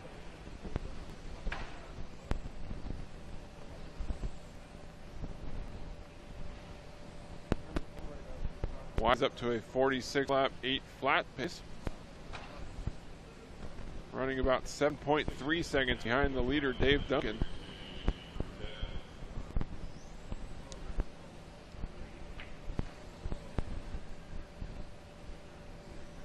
.625 down, 135 left to go.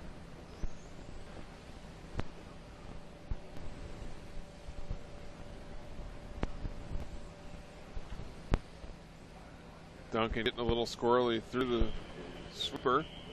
Recovers in time to get through the chicane. Actually, the center of the track going very well for Duncan on this lap. 10.3. His average lap slipping down to a 10.2. Still on a 47 lap, 8:01 pace. A little touch and go through the chicane there this lap. It's a sketchy section as it is, but when the cars start loosening up as the round goes on, it gets even more difficult to keep the cars between the barriers after 8 minutes. A faint groove in the carpet here at Minreg RC Club. Duncan bounces off the pipe, takes a hard shot into the wall right in front of the driver's stand.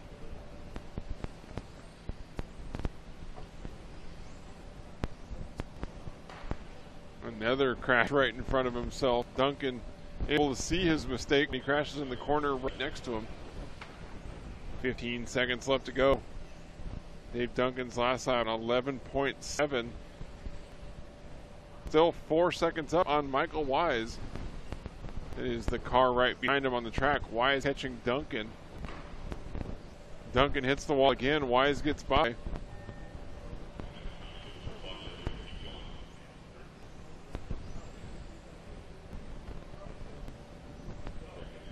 Duncan just trying to get through the final laps here. Wise catching him on the clock, but I don't think he's going to have enough time to catch him. Dave Duncan taking the win here in race number 1 of round 2 of qualifying. 47 laps in an 8:06. I'm sure he's happy to walking out the driver's stand. It was a rough end of the race there for the J Concepts employee.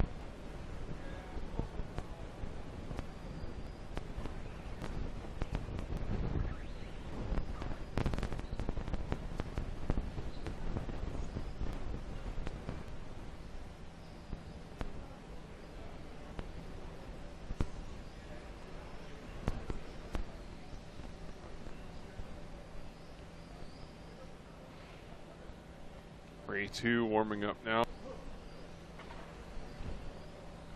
We've got Brian Bodine, Ig Morihashi, Antonio Coretti, Chris O'Donohue, Steve Dunn, Ken Miller, David Arnold, and Stephen Boyce in this race.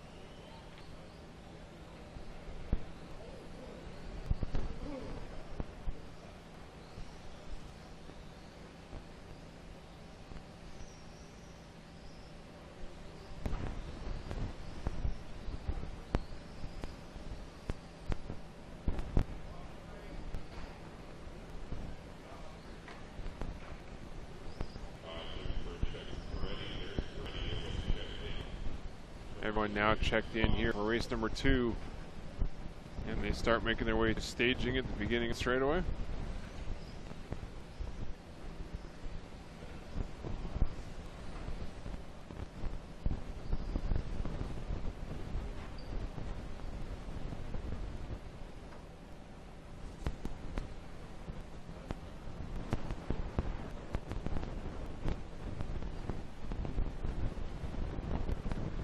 Brian Bodine will start us off. He was the fastest in this heat in round number 1 of qualifying, followed by Eiji Morihashi. Brian Bodine from the USA, Morihashi from Japan, Antonio Coretti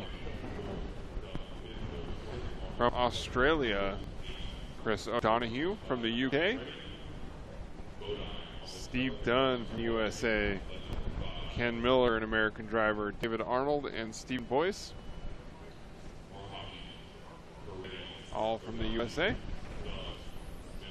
As we get underway here with race number 2. Brian Bodine, the first car to come by the line with a 10.5. Big crash there in the center, and 3 cars weaving through chicane on the far side right together.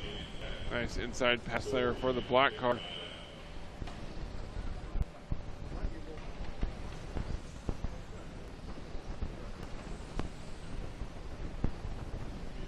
Seconds into this one, Stephen Boyce on a 47.809 and a 10.3 on lap number 2. Comes by with a 10.4 to back it up. Looking for Dave Duncan's time from that first heat, 47.806. Boyce with a mistake, 11.9, drops him down to the 5th spot and puts Brian Bodine out front now, 46.804. Steve Dunn up to 2nd, Dave Arnold 3rd, Stephen Boyce to 4th, Antonio Coretti 5th, Kevin Miller 6th, Eiji Morihashi up to 6th, Miller 7th, O'Donoghue to 8th. Positions swapping around for the first few laps of this one. Bodine with a 10.13 here on lap number 7. It's his best, and Dave Arnold dips into the 9s, 9.97. He's going to move to the top of the charts now on a 46.801 pace.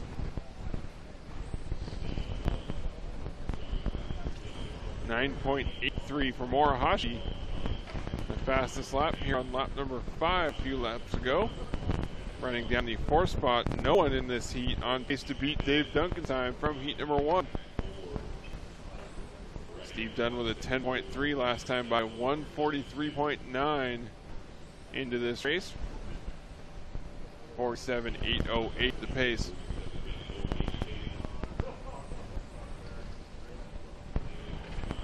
210 down, 5:50 left to go.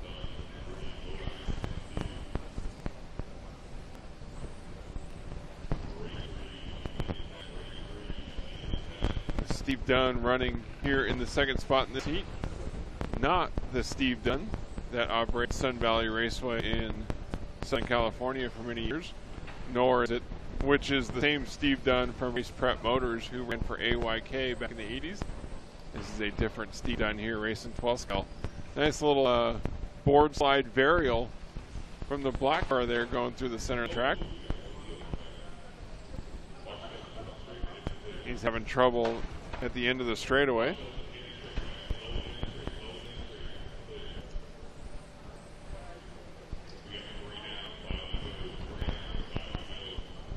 David Arnold now out front, 47.802 the pace. That is almost 4 seconds faster than Dave Duncan's time.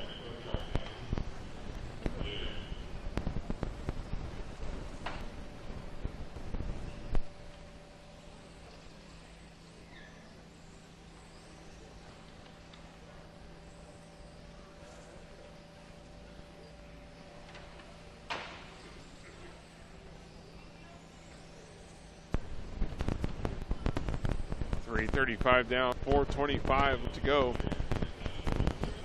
David Arnold getting down to a 47.801 pace. Nearly 5 seconds faster than Duncan's time from the last heat.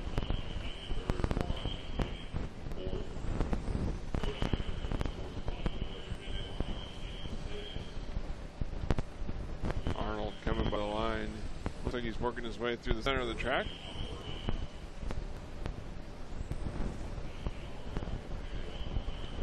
Big 6-car group working their way through the track at the same time. White and orange car. I believe that is Chris O'Donoghue. Moving up to the 3rd spot. Oh, bouncing off the pipe there in the short chute, heading back toward the driver's stand. 10.7 this time by. The only driver below the 10s that lap was Steve Dunn in the second spot with a 9.91. His new fast lap of the race, personal best here in lap 25.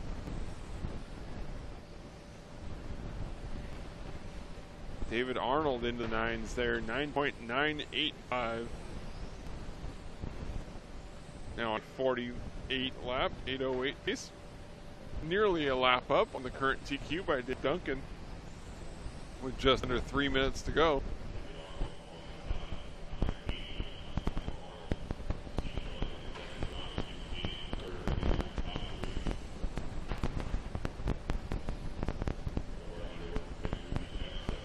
Following O'Donoghue again down the straightaway. He's in the third spot. Moving up to second there.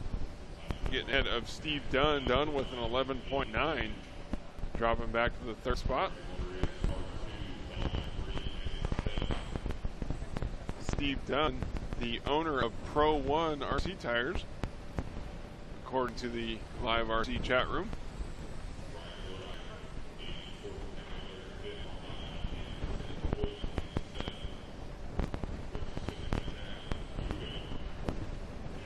Whoa, one of the purple cars swerving down the straightaway, nearly collected the orange and white one behind him.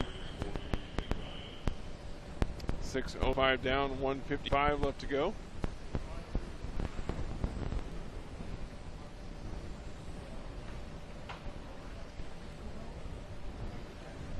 With 1:45 left at 10.295 last time by for David Arnold. Trying to hang on to that 48 lap run, 48.808 the pace. Average lap of a 10.1. 10.1 last time by the line. That is David Arnold, the all-purple car on the straightaway. He was the one that struggled coming onto the straightaway a few laps ago. This time by a 10.2 with just over a minute to go. Trying to finish up strong here. You can see the car starting to loosen up a bit compared to what it was in the first few laps. White car pulling way out of the way several corners early to let the leader go by. Dunn with a 9.96, his fastest lap in quite a while there. 48.808 the pace for the race leader.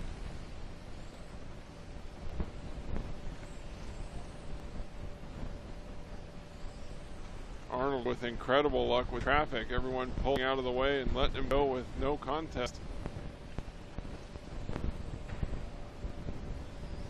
Arnold with about 4 laps to go. Towing through the chicane there.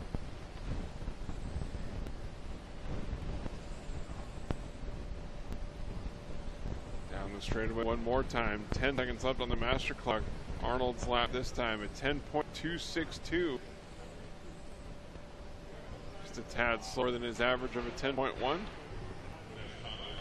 And this lap a 9.987 with just a couple of laps to go. Arnold looking to finish up strong. 10.2 this lap. And here he is on his final lap of the race. The only driver going 48 in this one as the field finishes up behind him. David Arnold taking the win and setting a new fast time for round number 2 at a 48.809.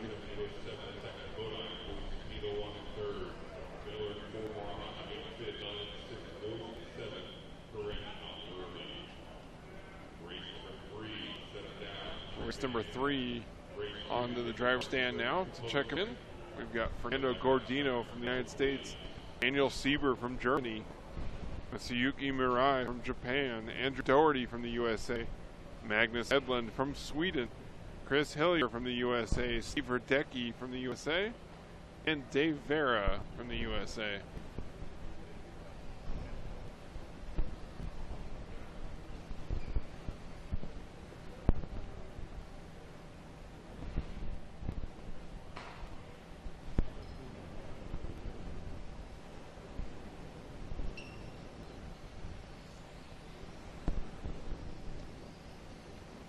Race 3 warming up. The fastest driver in this heat from round number 1 was Daniel Sieber.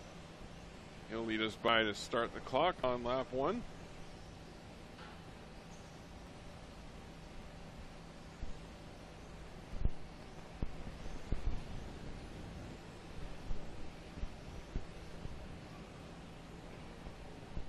Sieber, Mirai, Hillier, Doherty, Radecki, Hedlund, Gordino, and Vera, the starting order. At the 2014 IFMAR 112 scale electric on-road world championships, coming to you live from the BBC Racing studio. BBC Racing, a fully stocked new distributor to the U.S. market. Check them out at bbcracingusa.com. They'll be showing off a brand new Lightning 10 World GT Pan car later this month.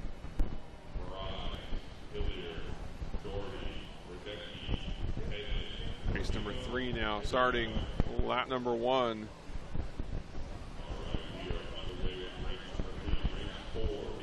Daniel Sieber on camera right now in the white and black car.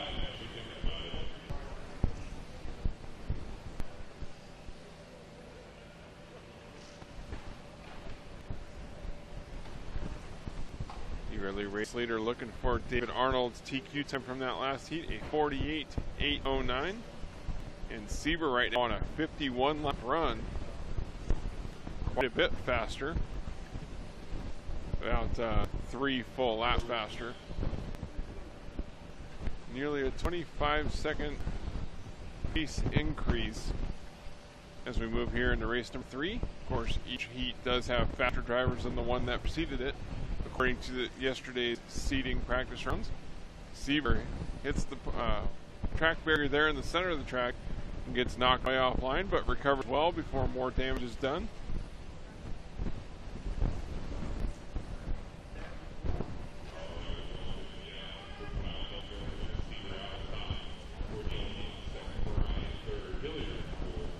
Sieber still out front, Gordino second, Rye third, Hillier fourth, Radecki fifth, Doherty sixth, Vera seventh, and Hedlund eighth.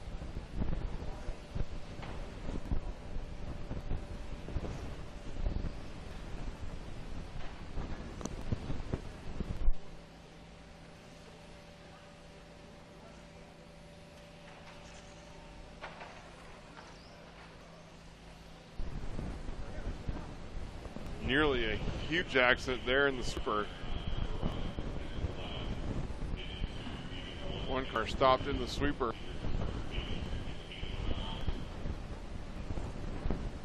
And another driver had to check up not to just absolutely smash him.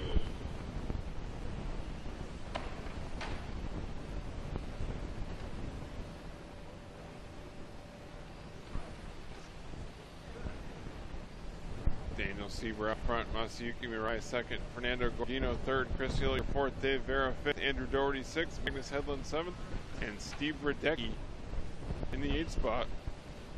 2:35 down, 5:25 left to go.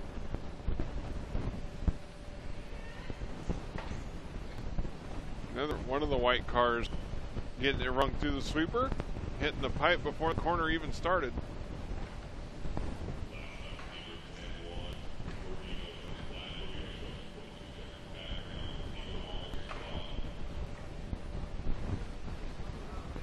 Going through another VRC Pro replay. Tamiya replay, excuse me. The Tamiya Racing Factory replay. See the big crash here at the end of the straightaway. 2 cars already stopped together. And the third one sliding in. One of the cars climbing up on the outside barrier to get out of the way.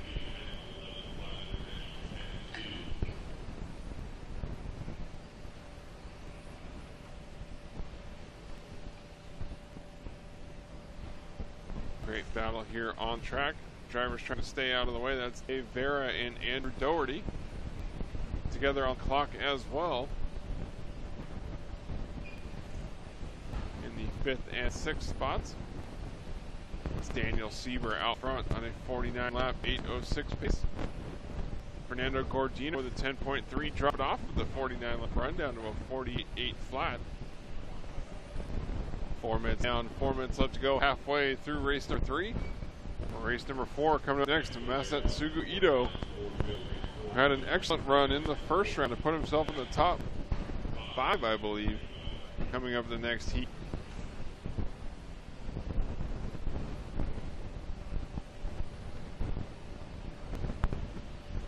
.425 down, 3:35 left to go. Sieber on a 49 lap, 8:08 pace.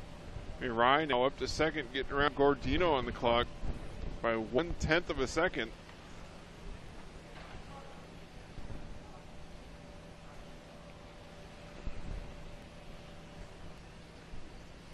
.445 down, 3:15 left to go.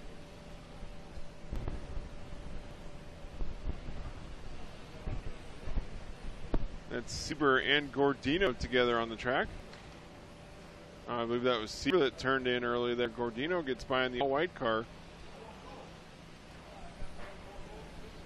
Nope, I think that's actually Sieber in the all-white car.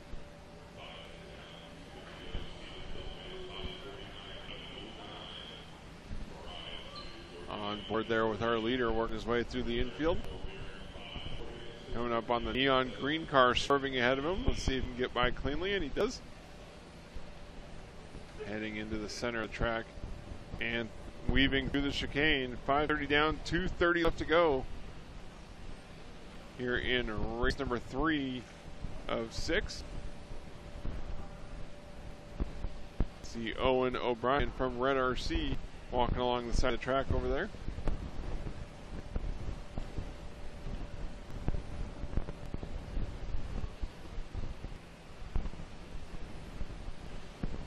Sieber, Mirai, Gordino, Hillier, and Vera, the top 5.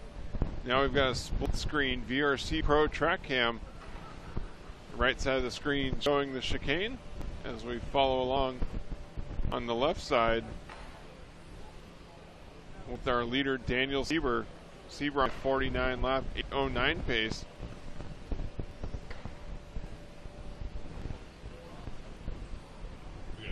.625 down, 1:35 left to go. Great shot there, showing off most exciting part of the track. As we go back to full screen, following the leader Daniel Sieber's last lap with a 10.134. Fast car last time by was actually Andrew Doherty down in the 6th position with 10.032. Though all 8 drivers in this heat have done a 9-second lap. 7 minutes down into the final minute here in race number 3. Coming up on the halfway point here in round 2.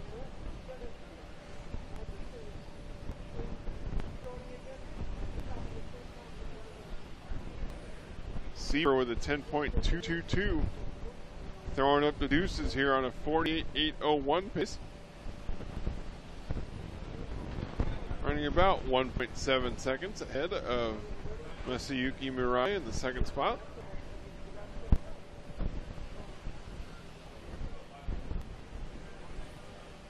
Just 20 seconds left to go. Sieber will go around for 3 more laps. 9.980. Sieber back into the 9s. Mirai into the 9s as well. 9.948 for the 2nd place driver. Running about 2.1 seconds behind the race leader. Both drivers looking to go 48 laps. And both drivers ahead of the current fast time set by David Arnold earlier in the round.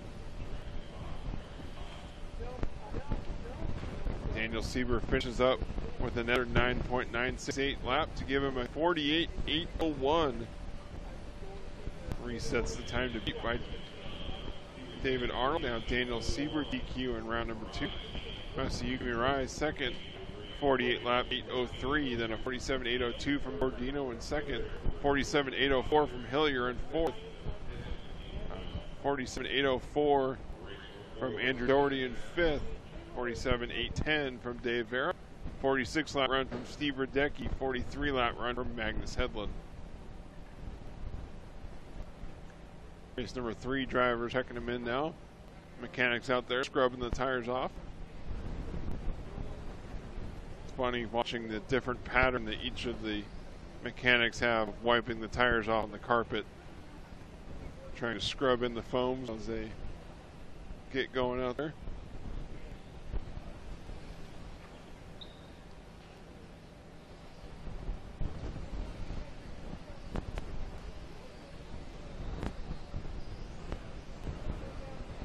Check out the homepage for a look at the history of the oldest electric class in IFMAR racing competition.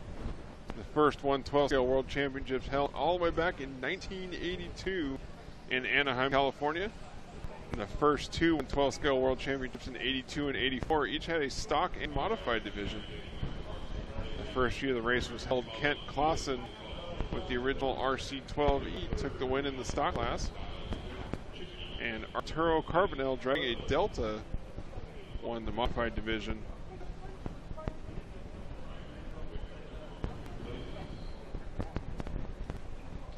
Going to throw it to a quick commercial here before we get started with the next heat.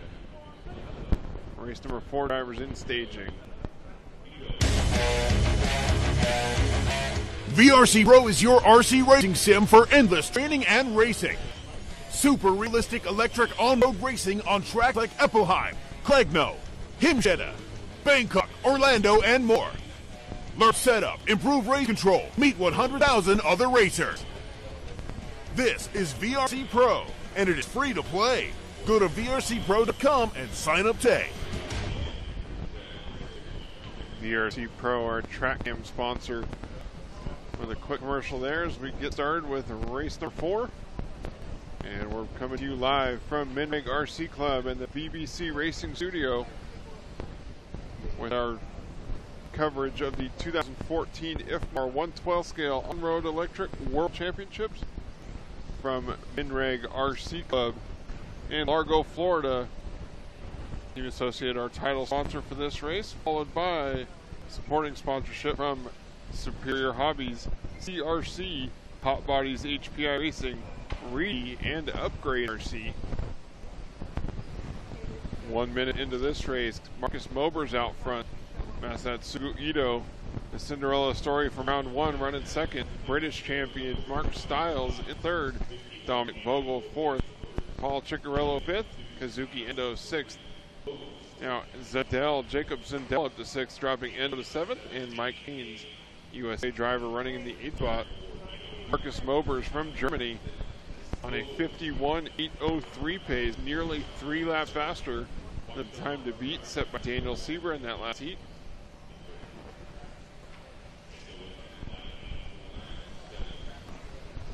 Following Masatsugu Ito in the white, green, and black car onto the back straightaway. Mobers behind him on the track, but ahead of him on the clock. Actually tied on the clock now, Mobers and Ito. And Ito takes over the lead by 0.2 seconds with a 9.398 last time by. And a new personal best, fastest lap of the race here from Masatsugu Ito. 9.34 on lap 13 as he starts to pull away from the field. Up now to 0.4 second advantage on Mobers. Dominic Vogel running third, Jacob Zanell fourth, Paul Ciccarello fifth, Mark Stiles sixth, Mike Haynes seventh, and Kazuki Endo in eighth. 51 lap, 8:05 the pace.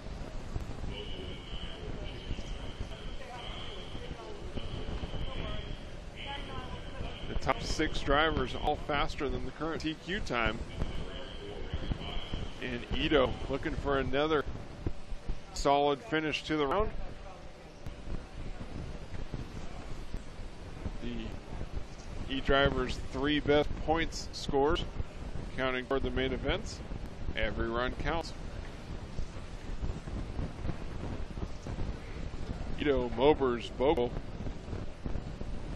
running out front. Masatsugu Ito from Japan, Marcus Mobers from Germany, and Dominic Vogel from Austria.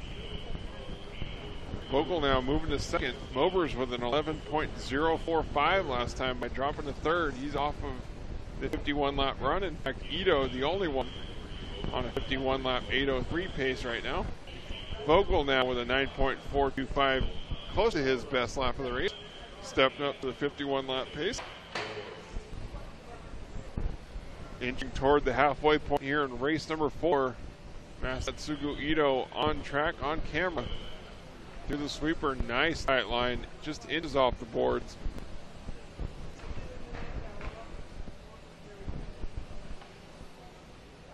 We had 5-time 112 scale world champion Masami Hirosaka take us on a track walk last night after practice. Show a replay of that at some point throughout today's qualifying. 4:15 down, 3:45 left to go. Ito, Mobers, Zundel, the top 3. Ciccarello fourth, Dominic Vogel with a 10.3 last time by. Dropped down to 5th, but now it's Zundel with the long lap, 11.0. Dropped him to 5th. Paul Ciccarello from Serpent USA up to the 3rd spot on a 50 lap, 8:04 pace. Running 1.4 seconds behind second place Marcus Mobers.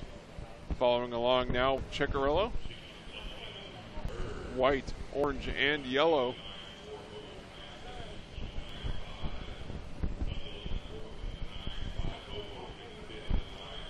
That Serpent 112 scale car biting into the carpet, pun intended. 5:10 down, 2:50 left to go.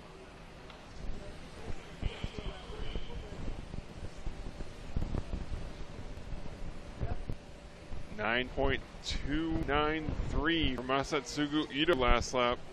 Nears his best lap just 5 laps going, 9.28. Ito picking up the pace as the race goes on. Onto a 51 lap, 8:01. 3 laps faster than the current TQ time set by Daniel Sieber. Ito in the white, green, and black with traffic ahead.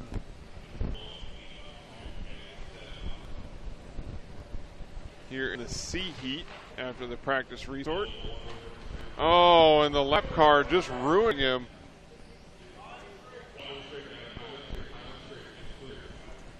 Man, Masatsugu Ito getting destroyed through the infield, flipped out onto the straightaway. And that disaster lap, a 16.2. Still race leader on a 5th lap, 8:01 pace.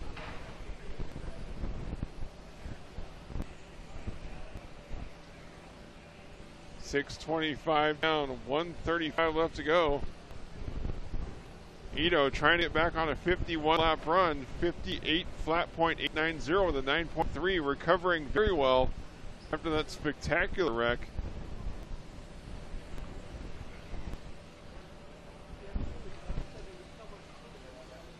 Dominic Vogel recovering well, back up to 2nd after slipping in the middle portion of this race, dropping Paul Ciccarello to 3rd. Going to the Tamiya TRF replay. Watching the leader absolutely get wheeled here. Tried to go to the inside. The lap car just giving nowhere to go. Both cars sliding a little bit through that left-hand corner. And the turn marshal running out to save someone else, so he had to retreat back across the track to get him. In fact, it was the turn marshal at the end of the straightaway that went to get him. Tough luck there for the Japanese driver who had a fantastic run in the first round. Get back to a 51 lap, 8:09 pace here.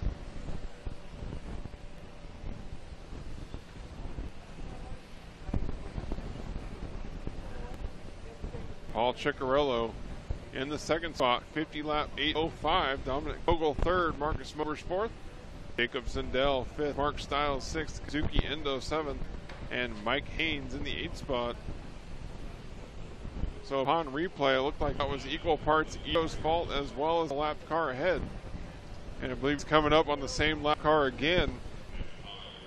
I'll have to see if that driver, I believe that's Marcus Mobers now in the 4th spot.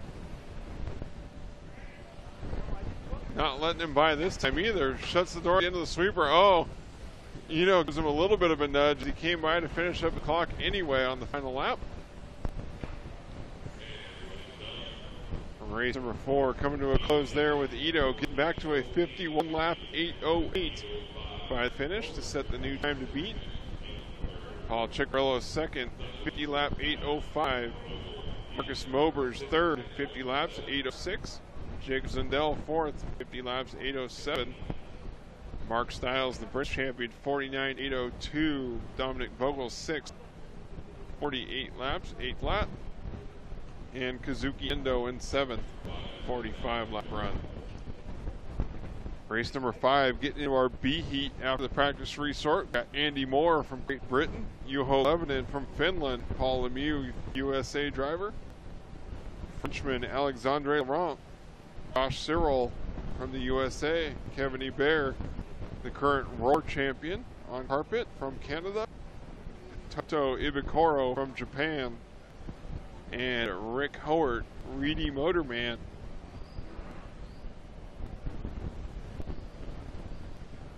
Will start. Actually, Howard will start 7th in this one. Ibikoro was the winner of this heat last round. Juho Lehtinen finished 2nd. Hebert was 3rd. Moore 4th. Laurent 5th. Lemieux will start 6th. Rick Howard 7th. And Josh Cyril, who got off to a great start in the first round, had some issues toward the end of the race.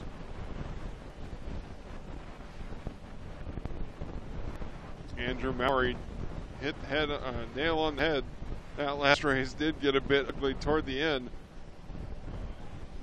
Masatsugu Ito recovering for a 51 lap 8:08 run, but it won't be nearly as strong as his pace from the first round.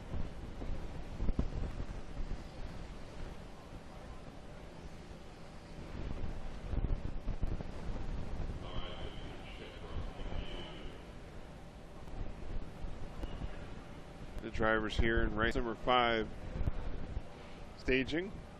Looks like he had to make another transponder check.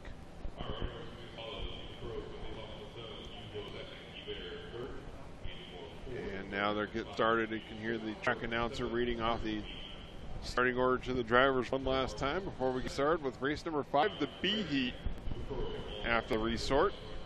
Just one heat left to go here in round number 2 of qualifying.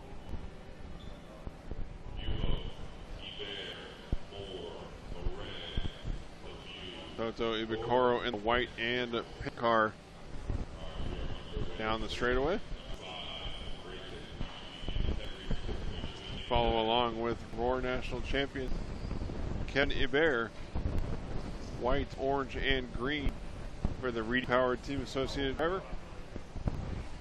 Toto Ibikoro, the early leader after 2 laps, already put in a 9.32, identical laps for Lehtinen and Ibikoro. Ibikoro with a rough by this race standards, 9.5.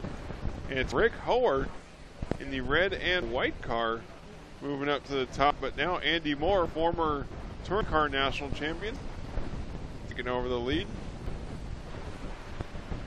First few laps of this one, everyone's swapping around as we are 1 minute into race number 5. Andy Moore, the race leader, Toto Ibikoro 2nd, Juho Lehtinen 3rd, Howard dropping 4th. Josh Cyril 5th, Paul Lemieux 6th, Kevin Hebert 7th, and Alexandre Laurent in 8th. Following along with Rick Howard and Paul Lemieux just behind him. Howard in the 4th spot.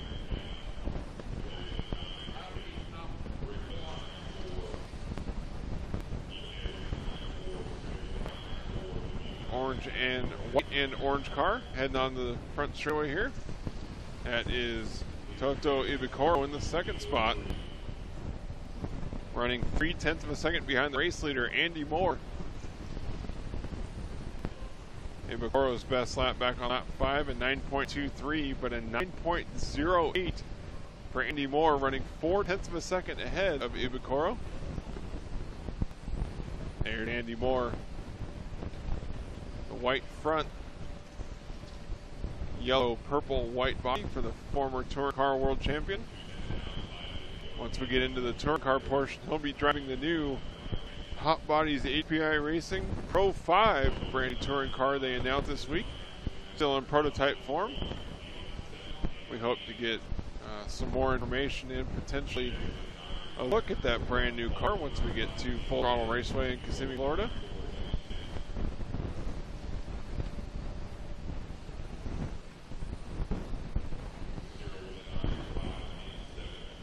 The toughest section on the track as Andy Moore heads through there right now is a double apex right-hand corner into a right-left-right chicane that feeds onto the front straightaway.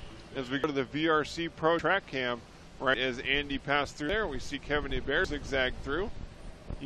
From this angle, you can see that there's no straight line through all three corners, but of course the fastest driver getting as close to the red areas, the apex of the corners, as possible. 12-scale racing requires very quick reactions to not only get around the track, but to cut a clean line through this section.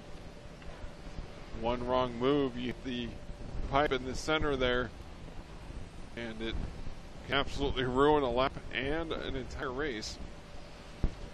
9.358.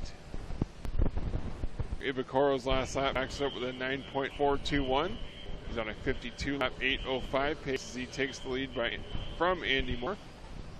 But this time Moore picks up a half a second on lap 23, only for Ibicoro to take it right back.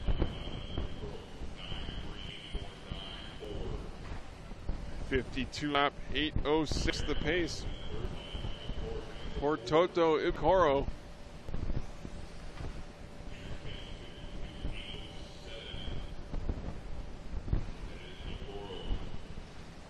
Ibicoro sliding at the end of the straightaway in the white and orange car as we just passed the halfway point in this one. Taking it a little bit easier through the sweeper this time, keeping it in line.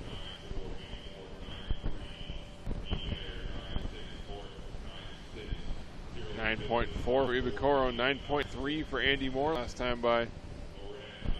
Separated by just 0.3 of a second on the clock. Moore does have the fastest lap of the race at a 9.08. Paul Lemieux with a mistake coming onto the straightaway. Able to get out of the way for Ibicoro to get by. Looks like Lemieux may have pulled it off. Ibicoro all by himself. Open track ahead, no one behind. Good chance to put his head down, put in a solid last 3 minutes. Kevin Hebert's dad cheering him on from home.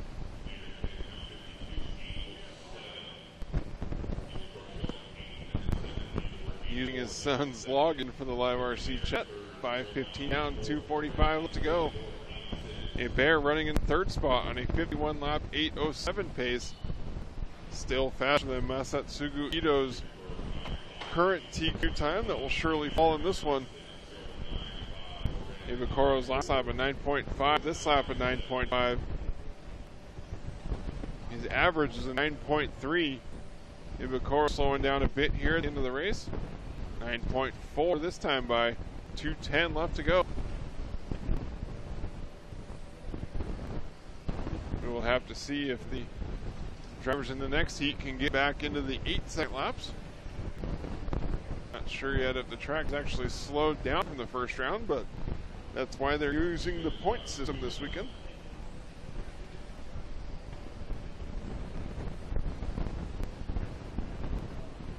Ibicoro with a 9.468. Slightly slower than his average lap on a 52 lap 8:08 pace. 1 lap faster than the time to beat by Masatsugu Ito. The top 3 drivers all on pace to beat the current time to beat as we follow along with Kevin Hebert in the white, orange, and green car. 9.6 last time by a bit of a rough one here. 10.0. Still in that 51 lap 8:08 pace. Now slower than Ito's current time to beat. But Hebert with 1 more minute to pick it up.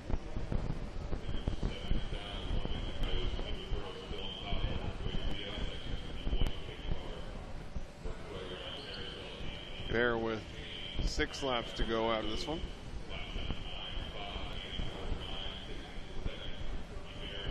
.45 seconds to go. Toto Ibicoro 9.5 last time by. 51 lap 8 flat the pace. So Ibicoro certainly slowing down. Just 8 seconds faster than the current time to beat. Ibicoro right behind Hebert on the track.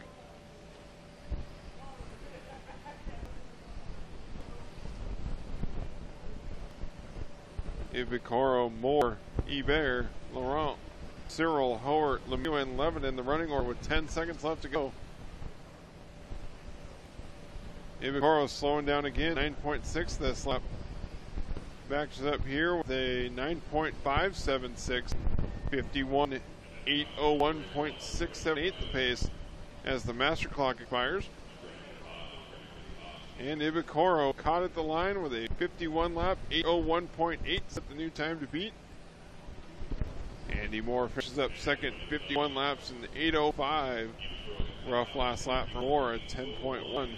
Alexandre Laurent works his way up to third by race end. The French driver with a 50 lap, 8 flat, .530. Kevin Hebert finishes fourth, 50 laps, 8 flat, .943. Losing the position to Laurent the final lap. Josh Cyril finishes fifth for the heat. Rick Howard sixth, Paul Lemieux seventh, and Juho Levinen eighth. Only the top two drivers going faster than the current time to beat.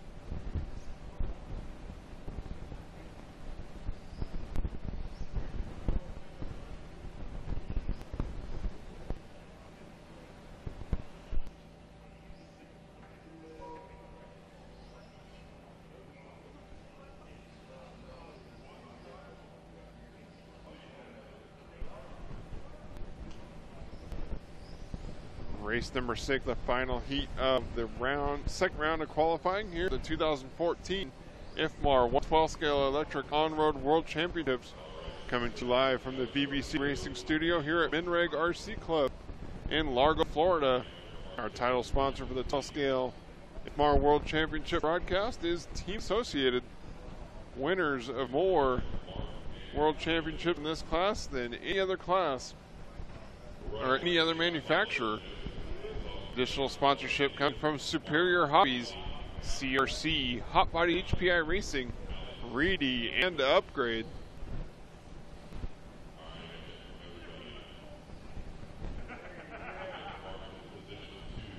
Team Associated, winner of 10 IFMAR World Championships in this class.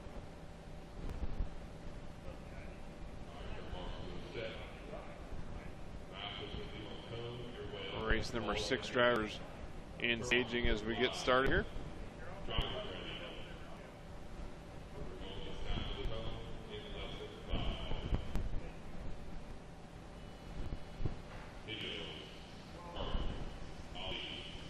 Drivers now circling the track for lap number 1. And race number 6. Officially on the track. Here is the fastest heat from practice yesterday after the resort. Mark Reinhardt quick after lap 1. Hayato Ishioka fastest after lap 2. 9.17 last time by for Ishioka. And 9.14 the Japanese national champion who upset the current world champion at this year's JMRCA Nationals. Out front early on, Alexander Hagberg, the fastest in practice yesterday, had a terrible run in the first round of qualifying. Trying to recover here, the Swedish driver behind the wheel of the X-Ray X12 2015 edition. Three-time defending world champion Masato Matsukura running third right now. He was the fastest driver in round number 1.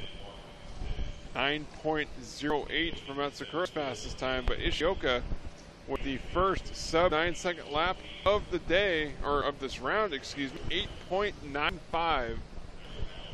The young Japanese driver down at the end of the straightaway.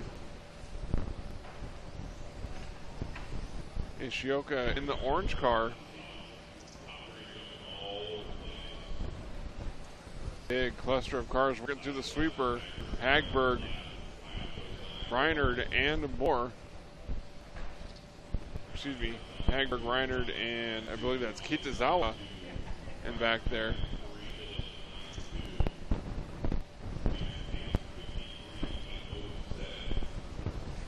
Kitazawa had a good run last round, finishing second. Alexander Hagberg out front now, 9.1 last time by. Backs up with a 9.2. He's on a 53 lap, 8:07 pace.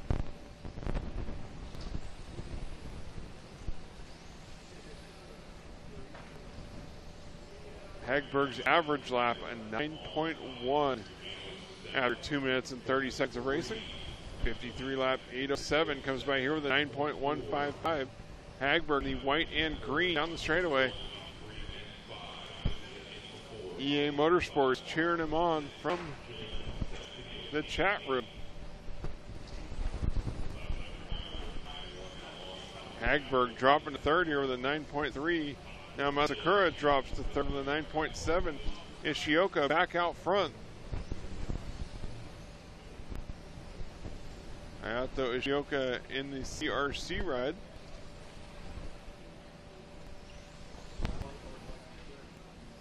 Following along here with the top two qualifiers from the last round. Hayato Matsukura and Hideo Kitazawa. Kitazawa having a rough run here in the 8th spot. Those following along in our chat room watching the live scoring window, the EQN column shows where the driver would qualify for the round if they finished up on that current pace. Which is why Hayato Ishioka shows the number 1 next to him, the orange car working to the center of the track. On a new TQ run, 53 lap, 8:07. Nearly 2 laps faster than the current time to beat set by Toto Ibukuro. Ishioka down the straightaway in the Trinity-powered CRC prototype vehicle. Look for an inside look at that new car on our website later tonight.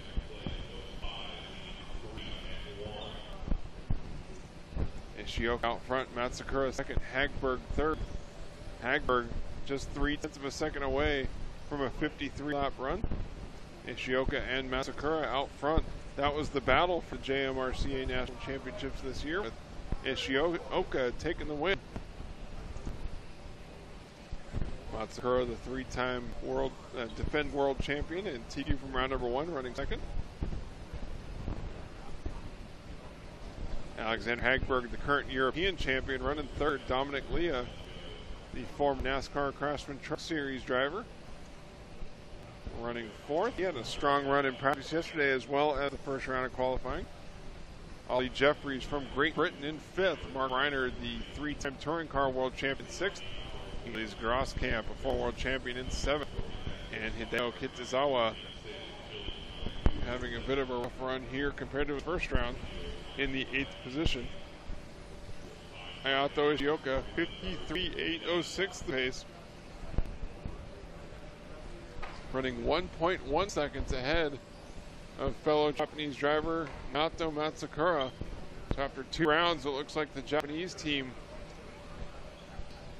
the first to figure out the tricky track here at Midway RC Club. Hayato Ishioka, 53.806. Now the only driver on a 53 lap run is Matsukura. Slips down to a 52 lap 8 flat. Replay as Alexander Hagberg, stuck in the sweeper here. Hagberg having trouble on the straightaway and spinning out into the sweeper.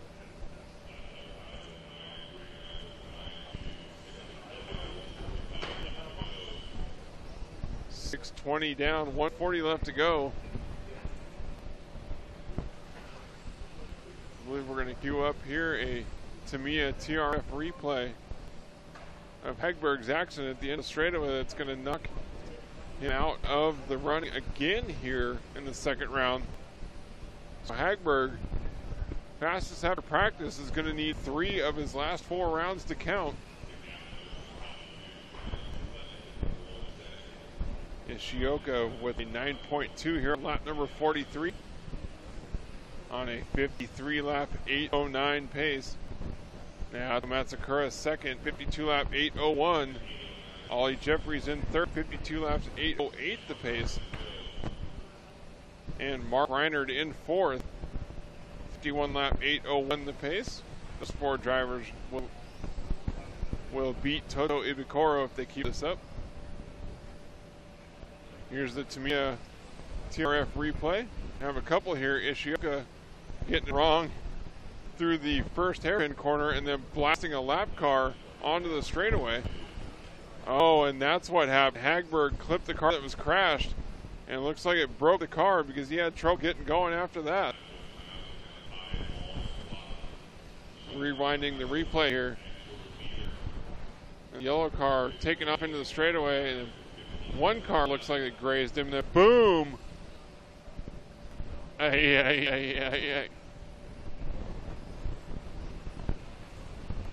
Alexander Hagberg mixed up like a Looney Tune. That was rough. As master clock expires here in race number 3, and as we were watching the replays, Naoto Matsukura grabbing the lead from Hayato Ishioka to take the win here in round 2. 52 lap 8:02 for the win. Hayato Ishioka second. 52 laps 8:03. Mark Reinhardt finishes up third. 51 laps 8:01. Ollie Jeffries in fourth. 51 laps 8:01. Elise Grosskamp will qualify sixth. So Toto Ibikoro holding on for fifth for round number 2. Hilly's Grosskamp finishing fifth in this heat will be sixth for the round at a 51 laps 8:04. Hideo Kitazawa finishes sixth in this heat, 8 overall for the round, 51 laps 8:07. Dominic Leah seventh in this heat and will qualify ninth for the round with a 51 laps 8:07. And Jacob Zundel,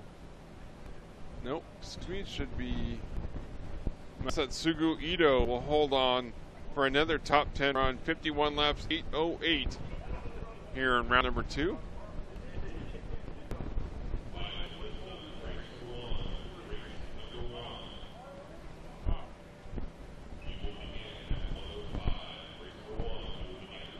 Just got official word from the track announcer taking a 30-minute break before the start of round number 3 of qualifying. Hope you're enjoying our live broadcast of the 2014 IFMAR 112 scale electric on-road world championships, coming to you from the VBC Racing Studio here at NREG RC Club in Largo, Florida. Our title sponsor for this week's coverage is Team Associated, winners of 10 112 scale IFMAR World Championships, with additional sponsorship from Superior Hobbies, CRC, Hot Bodies HPI Racing, Reedy, and Upgrade RC. Stick around, you won't want to miss round number 3 action coming up at 1:05 local time. And we're going to take you to a couple of commercials here while we wait for round number 3 to begin.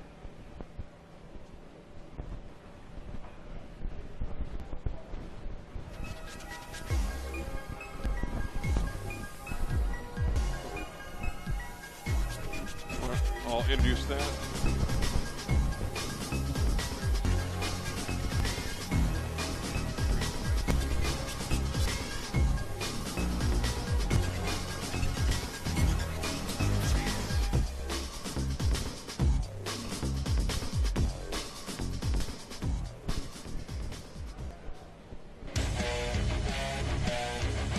VRC Pro is your RC racing sim for endless training and racing. Super realistic electric on-road racing on tracks like Epelheim, Colegno, Himstede, Bangkok, Orlando, and more. Learn setup, improve race control, meet 100,000 other racers. This is VRC Pro, and it is free to play. Go to vrcpro.com and sign up today.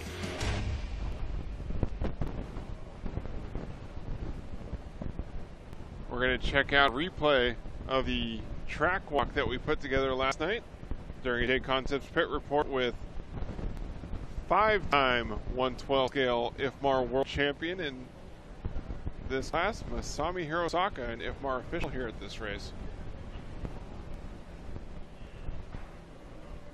The kart on-road track here at NREG RC Club is very tight technical, but it's very high speed. We've roped down IFMAR official here and 5-time world champion Masami Hirosaka. He's going to go on us for our track walk today to talk about some of the sections of the track. We saw a lot of spectacular crashing here at the end of the straightaway. The sweeper looks very difficult. Yeah, because no dot. It's very tight and very difficult. Yeah, because there are no dots on the track and they're boards, it's very unforgiving. They hit the board and they're flying off the track. Very difficult. So this double apex right, it's not even really a sweeper. It's 2 90-degree corners before they get into this technical switchback section through here. This part wasn't so bad, but we saw a lot of cars crashing off the track over there as well. It hit here to here. Because of the board that they use to put the track together, some of the dimensions are a little bit off. You see that there's a lot of space in the corner. Driving like this much distance, not very tight, very difficult. Because a little bit bumpy also. Yeah, because the carpet was starting to get a little bit rougher today, and every time that they tried to smooth it out, the traction just got lower and lower. You come out of the first switchback section here, and then another section that we saw a lot of cars with some very spectacular wrecks just bouncing off of both pits right here. Yeah. And section, good driver taking the lead. So standard driver taking short. And because they'll potentially hit the pipe right here, and that sets them up real badly for the next corner. And then after they do that, there's another double apex to the right, and they change directions again coming in through here in this opening radius left-hand turn. And it's starting to get really rough through here as well. You can see the carpet starting to bump up. Yeah, a little bit bumpy. Yes. And when the carpet's bumpy like that, how much does it upset the car? I'm not sure. It's not big problem. Mostly the driver sees a beginning a straightaway, bumps a lot. Difficult to drive. It's like okay. And then after this switchback through here, this left-hand corner opens up a little bit, and they have turned back to the right, and then it's a double apex right again as they head in through the chicane. And the chicane is a good chance to make up a lot of time, but if you hit that pipe there, it's a big penalty. Yes. It's a bit different between maybe 0.1 or 2 seconds easy. But very difficult to see from a driver's stand. Very narrow and very left side. It's a point, this track. Yeah, big point on track here, and like Masami said, the perspective from the driver's stand makes the chicane section over on the far left side of the track very difficult. The track dimensions are only 96 by 44, which is why the layout's really tight. But man, is this track difficult. The drivers are getting it done in less than 9 seconds. Thank you so much, Masami, for the track walk. You're welcome. Thank you. And that's the course for the 2014 112 scale IFMAR Electric On-Road World Championship, just described by the winningest driver in class history.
We're on a bit of a lunch break now.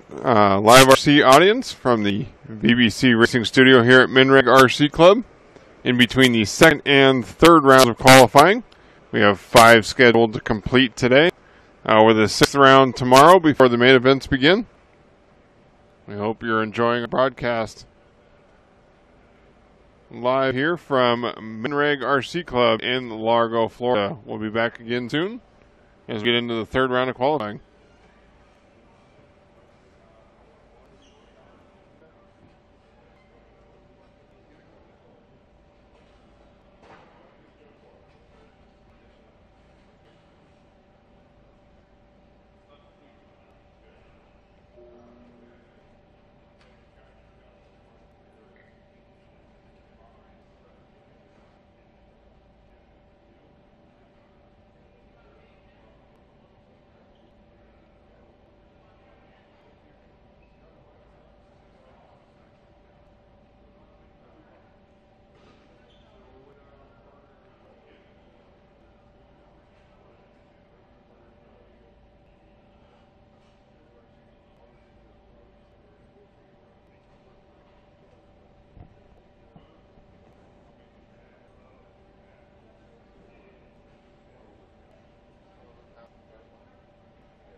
VRC Pro is your RC racing sim for endless training and racing. Super realistic electric on-road racing on tracks like Anaheim, Colegno, Himstede, Bangkok, Orlando, and more. Learn setup, improve race control, meet 100,000 other racers. This is VRC Pro, and it is free play. Go to vrcpro.com and sign up today.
And we're off with race number 1 here in round number 3. This is the short heat with only 4 cars. Dave Duncan, Michael Wise, Damian Gibbons,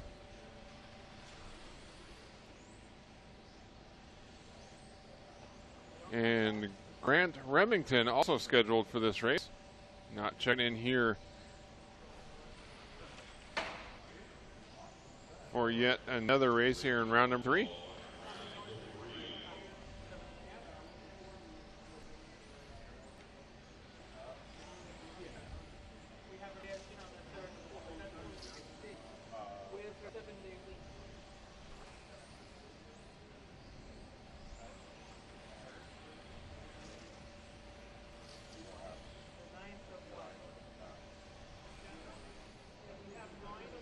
Dave Duncan out front after 7 laps.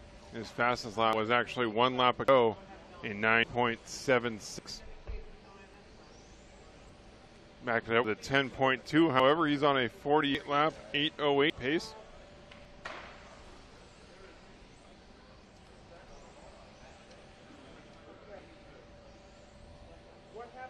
We will have a gallery of photos on the website by this evening. We've got some action shots straight from the track, plenty of pit photos with familiar faces, and an inside look at a couple of the champion cars here at the 2014 IFMAR Electric On-Road World Championships, live from Minreg RC Club in Largo, Florida.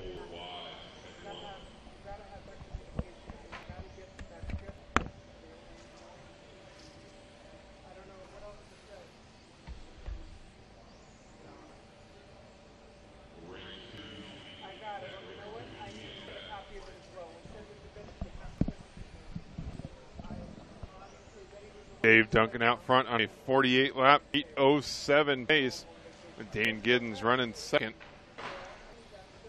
And a 47 lap 8:03.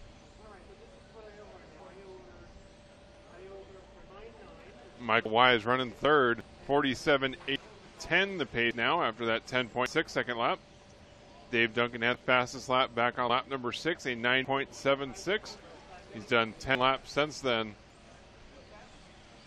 9.9 here on this lap, down to a 48.806.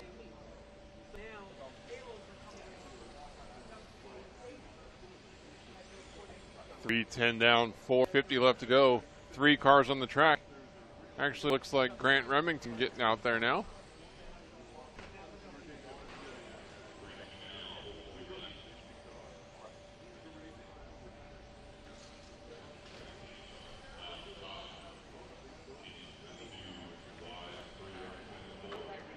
.335 down, 425 left in race number 1.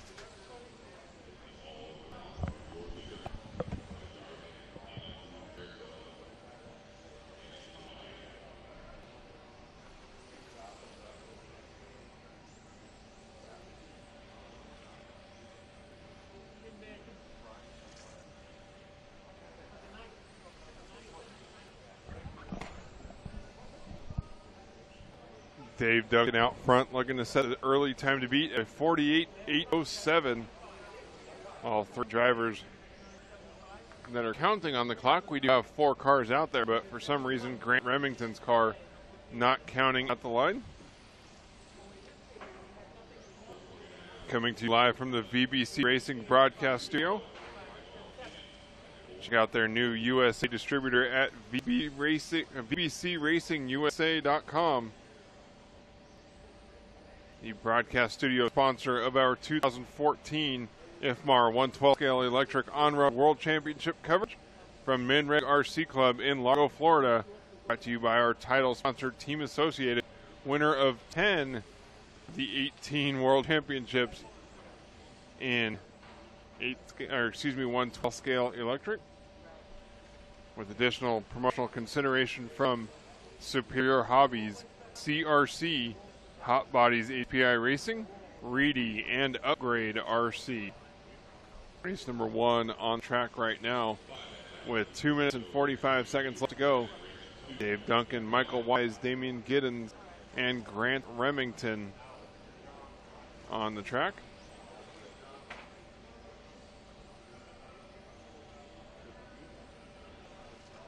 Duncan's last lap, a 10.2. Michael Wise had a 10.2 as well, comes by with a 10.167. Wise with his fastest lap on lap 19. Otherwise, Duncan and Giddens had their best laps in the first 6 laps of the race. It's been something we've seen all race long, as the drivers comment that the tire sauce wears off a few minutes into the race and the car starts sliding around as the race goes on. So in these 8-minute races, it's not so much that the batteries or motors are taxed anymore in the long races, but simply the driver's ability to hold on to the car as it slides around on the carpet.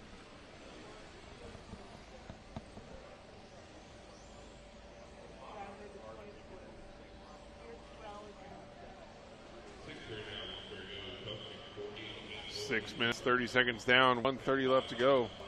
10.6 last time by for Dave Duncan.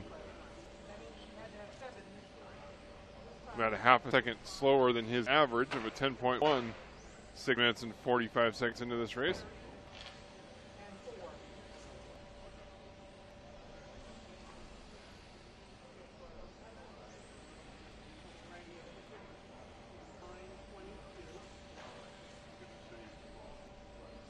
Final minute for Dave Duncan on a 47 lap, 8 flat now.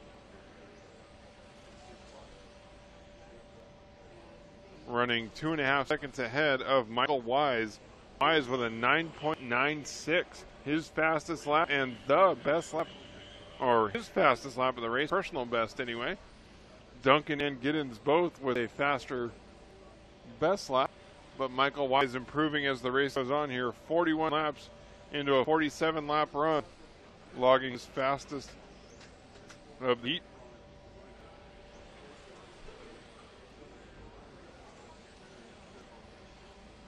Dave Duncan was 26th in round number 2.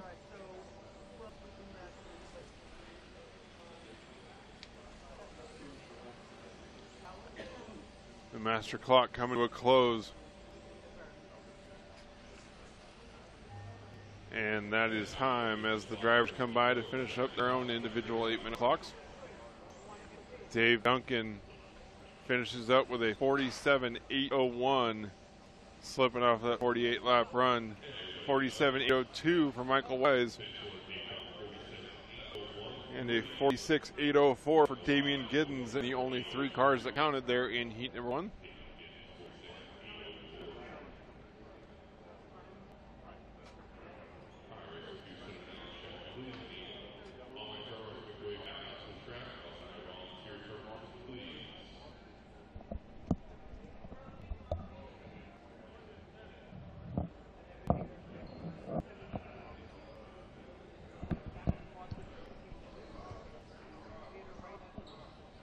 Race number 2, checking them in now. Drivers in this heat: David Arnold, Chris O'Donoghue, Brian Bodine, Ken Miller, Eiji Morohashi, Steve Dunn, Stephen Boyce, and Antonio Coretti. Donahue from Great Britain, Morohashi from Japan, Coretti from Australia, excuse me. And the rest of the drivers in this heat from the United States.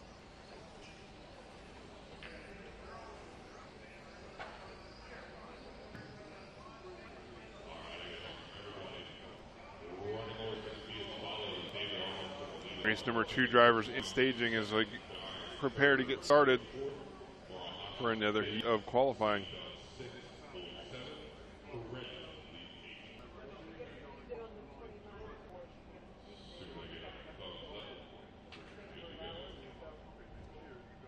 This is the Live RC official IFMAR broadcast of the 112 scale electric on-road world championships, brought to you by Team Associated, with additional promotional consideration from Superior Hobbies, CRC, Hot Bodies HPI Racing, Reedy, and Upgrade.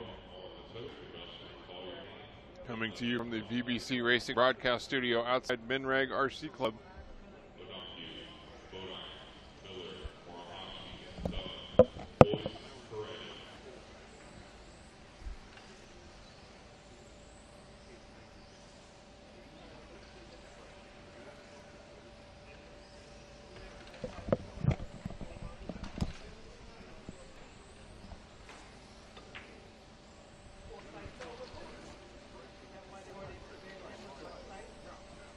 30 seconds down, and IFMAR Hashi jumping out to early lead with a 9.92. Dave Arnold coming by with a 9.76. 9.66 for Steve Dunn taking the point on a 48 lap 8:03 pace, nearly a lap ahead of Dave Duncan time from the previous round. And just a few laps into this one, everyone's swapping around the running order.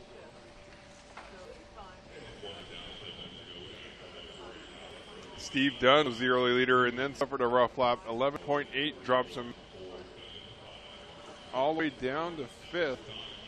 Antonio Coretti now from Australia. Now David Arnold back to the top with another 9.85. 48.808 the pace. Only Arnold and Coretti on track early on to beat Dave Duncan time.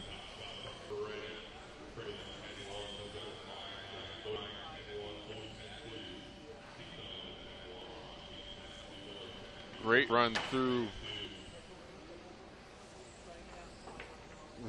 the chicane with 3 cars getting through there cleanly. That hardly ever happens. Down the straightaway. Looks like that is...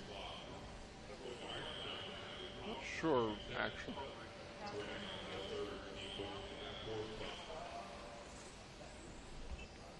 Correct. Looks like Antonio Coretti.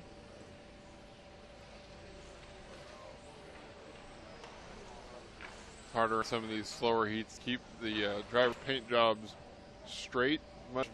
Much easier in the faster heats with paint jobs that we've seen for years.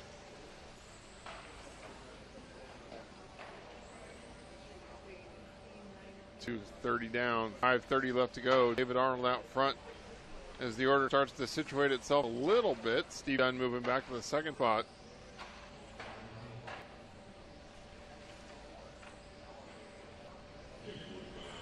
.245 down, 5:15 left to go. A big wreck there in the center of the track. And that shuffles up the ring order as Steve Dunn moves out front. 10.1 last time by about a half a second off of his best lap. Go to a Tamiya Race Factory TRF instant replay. It got ugly through here. 3 cars working their way through the first inner loop. Contact there, and then boom! More crashing. Drivers just don't want to drive around each other. Cars sliding around, and it's difficult to stay on line as it is, let alone when there are more cars in the way. David Arnold with a 10.1 last time by. This whole race has been rather ugly. And David Arnold out front, IFMAR Hashi second, Stephen Boyce third, Brian Bodine fourth, Antonio Coretti fifth, Ken Miller sixth, Chris O'Donoghue seventh, and Steve Dunn running up front early on. Down in the 8th position, 4:05 down, just past the halfway mark. I believe this is IFMAR Hashi here in the orange and white car. Yes, it is. Morihashi in second on a 47 lap 8:03 pace. Working to chicane down on the straightaway. Got a chance to put in a few good laps here without much traffic ahead for a while. Get a lucky break there. One car pulling way out of the way. Turn marshal needed to help him get straight in.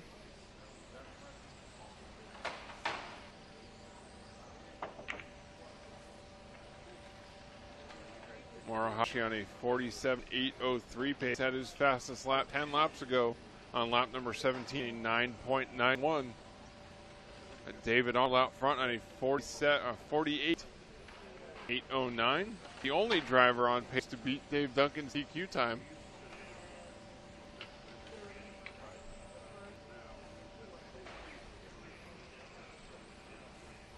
David Arnold's last time at 10.6 comes by the line right there with a 10.1.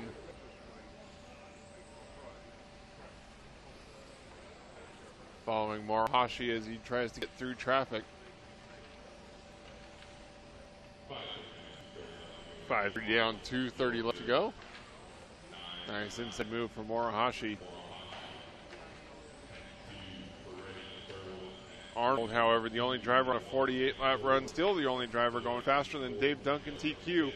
47.801 is the time to beat. David Arnold on 48.809 pace. IG Morohashi on a 47.805, 46.801 for Antonio Coretti, a third.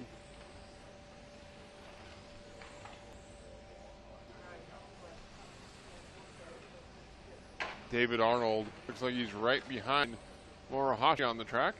This is the pink car that's catching him. Oh, sorry, I believe it's actually the red and white car that's right behind Morohashi is our race leader, David Arnold.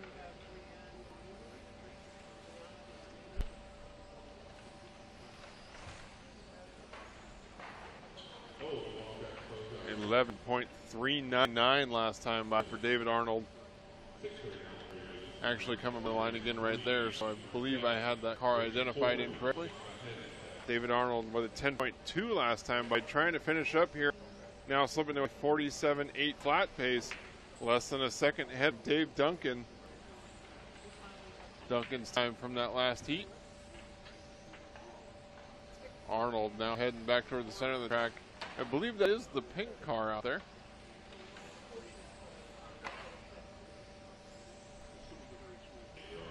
Dunk heading right in front of the driver's stand, heading to the chicane area, onto the straightaway.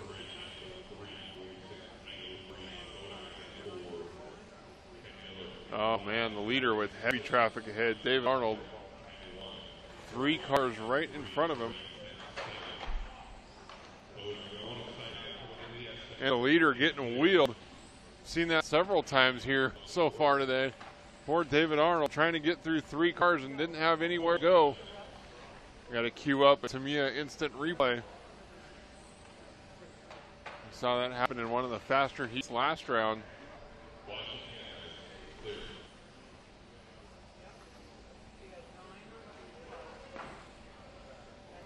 Oh man, cars getting into each other right in front and nowhere to go. David Arnold smacks into him, and we'll look at that again. 5 cars heading through the sweeper at one time. Cars sliding around as the grip levels drop throughout the race, and David Arnold, a sitting duck. Arnold finishes up here with the win in race number 2, 47.804. So Dave Duncan's TQ holds up for at least one more heat.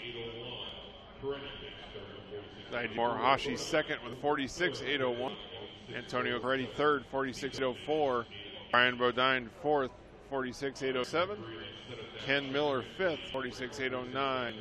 Chris O'Donoghue sixth, 44.803. 43 laps for Stephen Boyce in seventh, and Steve Dunn in eighth. Race number 3 drivers coming up next. Daniel Sieber from Germany. Masayuki Mirai from Japan. Fernando Gordino from the USA. Chris Hillier from the USA. Andrew Doherty from the USA. Dave Vera and Steve Radecki both from the USA. And Magnus Hedlund from Sweden.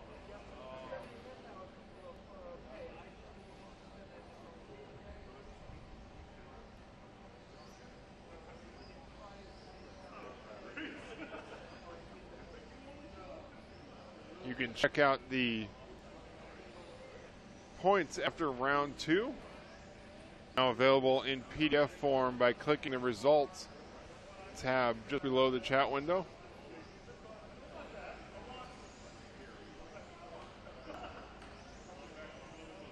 Points after round 2 now available.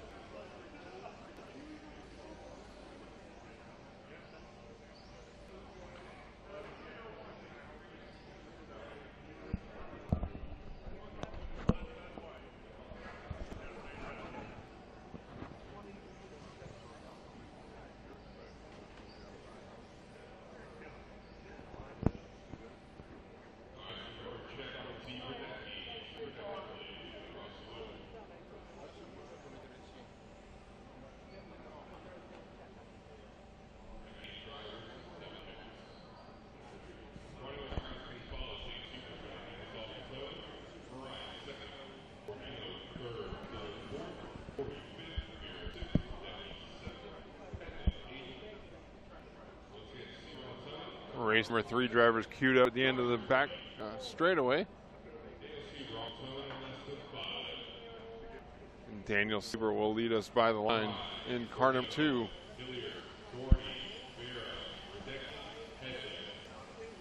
Sieber, Masayuki Mirai, Fernando Gordino, Chris Hillier, Andrew Doherty, Dave Vera, Steve Radecki, and Magnus Hedlund on the track.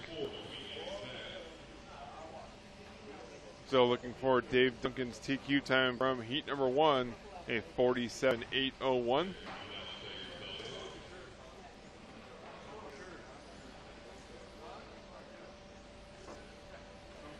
Talking to a lot of the drivers yesterday who feel that the groove hasn't worn into the carpet yet simply because the touring cars aren't out there.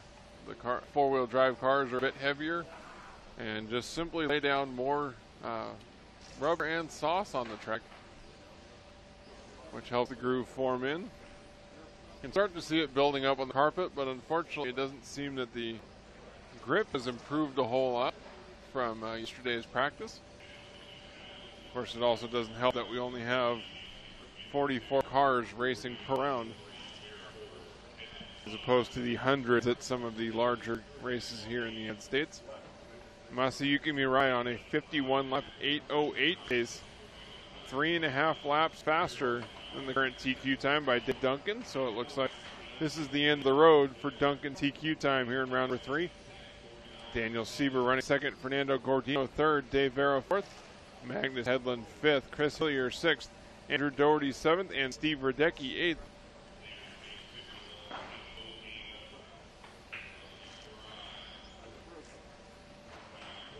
Masayuki Mirai had a 9.4 last time by. That is this orange car that we're following around the center of the track now. We got 2 cars just ahead of him. Hedlund and Daniel Sieber ahead of our leader on the track. Sieber in the white car is running second at the moment, 50 laps, 8:01, the pace for Masayuki Mirai. 50 laps, 8:04, Daniel Sieber's pace after 2 minutes and 20 seconds racing, 5:40 left to go. Fastest lap of the race was Daniel Sieber at a 9.36. 8 laps to go. Both the top 2 leaders getting around 1 lap car. Oh, narrow miss there for the leader heading into the chicane section.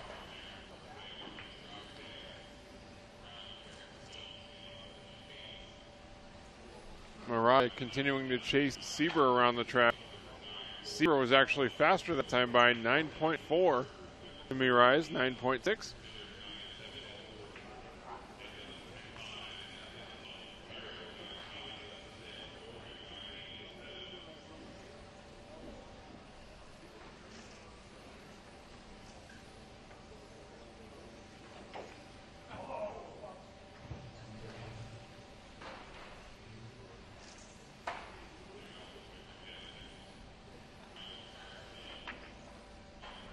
.325 down, 4:35 left to go. Masayuki Mirai on a 50-lap, 8 flat. Just a 1/10 of a second up on Daniel Sieber. Now Sieber taking the lead. You can see Sieber pulling away from Mirai on the track. And that's enough to give him the advantage to take over the lead on the clock as well. Sieber will have traffic ahead of him in a short amount of time as we are just now approaching the halfway point of race number 3.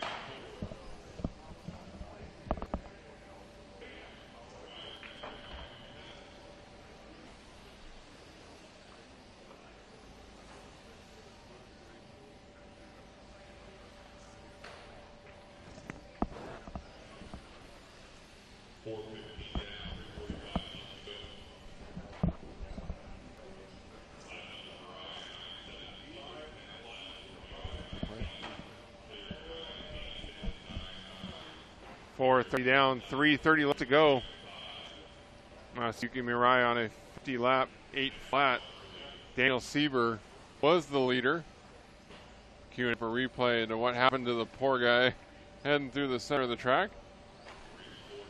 Once again, traffic playing a role in the running order here. Go to our Tamiya instant replay. Oh, Sieber crashed all on his own.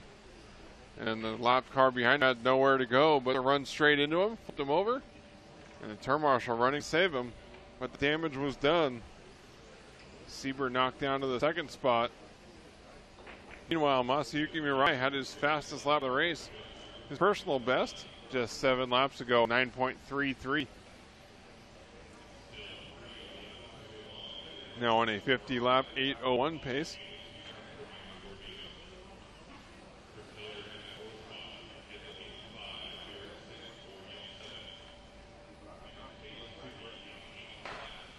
.530 down, 2:30 left to go. Masayuki Mirai on a 50 lap 8:01. Still 3 laps faster than Dave Duncan's current TQ time.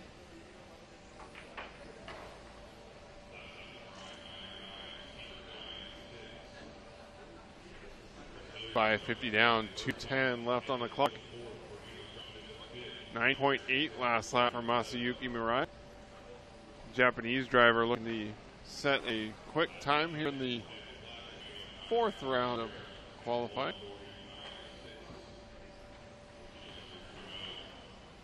Or 3rd round, excuse me. Trying to make the day go faster than it is. Daniel Sieber running 2nd, Chris Hillier 3rd, Magnus Hedlund 4th, Fernando Gordino 5th, Dave Vera 6th, Andrew Doherty 7th, and Steve Radecki in the 8th spot.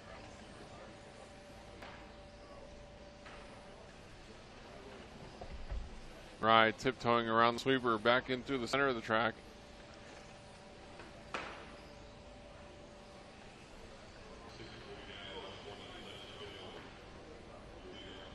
.645 down, 1:15 left to go.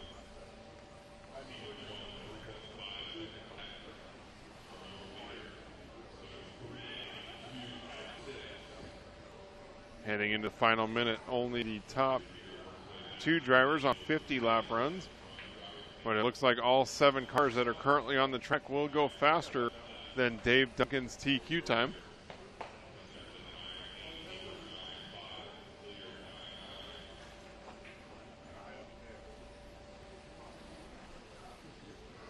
And heading into the final 42nd, 50 laps, 8:02 the pace now for Masayuki Mirai, slipping off the 51 lapper. Sieber 2nd, Hillier 3rd, Gordino 4th, and Doherty the top 5 here in race number 3 of round number 3.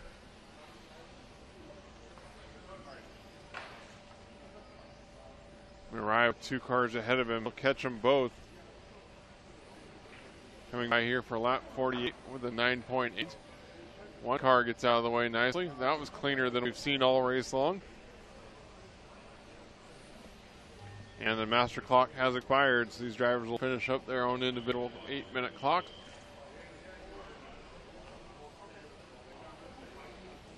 Masayuki Mirai crosses the line to take the win. 9.7 on his final lap. A 50 lap 8:03 set the new time to beat, with Daniel Sieber 2nd, 50 laps 8:06. Chris Hillier 48 laps 8 flat with a 5:86. Fernando Gordino 4th, 48 laps 8:07. Andrew Doherty 5th, 48 laps 8:08. Dave Vera 6th, 47 laps 8 flat. And Magnus Hedlund 47 laps 8 flat with a 4.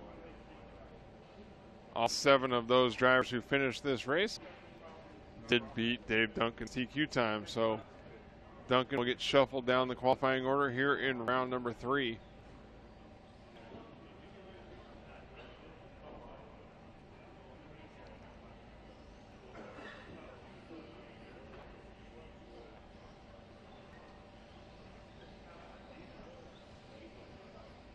You're watching the 2014 Electric On-Road World Championships live from the VBC Racing Broadcast Studio just outside Minreg RC Club in Largo, Florida. Our title sponsor for the weekend, or for the early part of this week, is Team Associated, with additional promotional help from Superior Hobbies, CRC, Hot Bodies HPI Racing, Reedy, and Upgrade.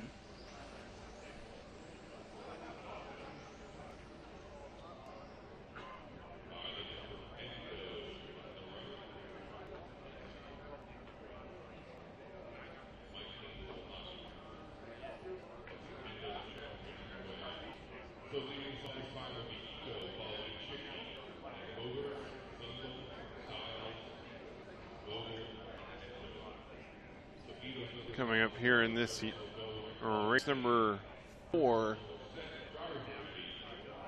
Masatsugu Ito from Japan, Paul Ciccarello from the USA, Marcus Mobers from Germany, Jacob Zendel from Austria, Mark Stiles from Great Britain, Dominic Vogel from Austria, Kazuki Endo from Japan, and Mike Haynes from the USA.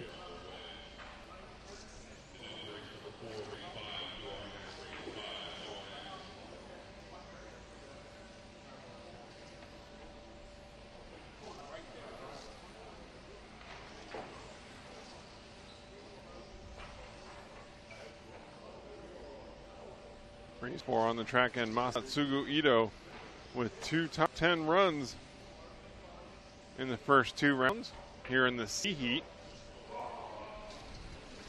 Leads by for lap number 1, but a tough go there for Ito. Had a 12-second lap last time, but drops him all the way to 6th.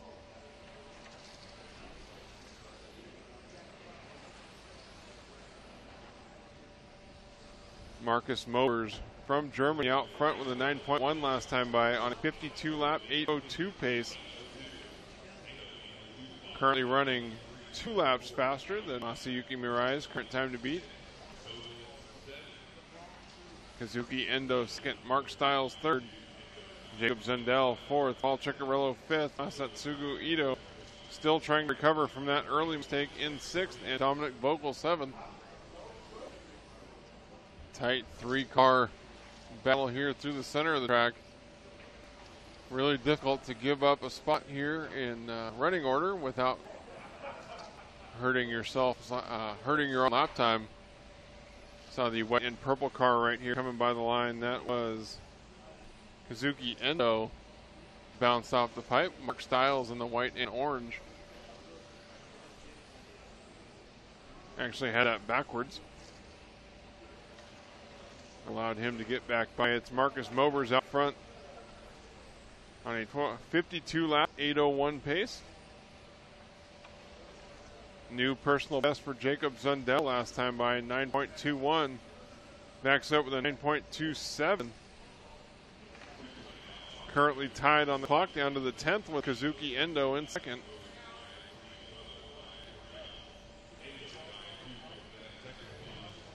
And now Endo taking the second spot, 9.261 last time by. That was his personal best.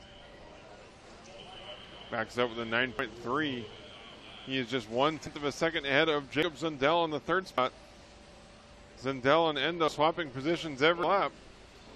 9.3 this time by for Endo, 9.2 for Zundel. Still tied down to 10th. Masatsugu Ito 4th, Paul Ciccarello 5th, Mark Stiles 6th. Dominic Vogel 7th, and Mike Haynes in the 8th spot. Marcus Mobers on a 9.292 last lap. He has the fastest lap of the race at a 9.07. Mobers on a 52-lap 8:03 pace. That is 2 laps faster than the current time to beat by Masayuki Mirai. Marcus Mobers in the yellow and white, cutting through the chicane. He's got 2 cars ahead of him.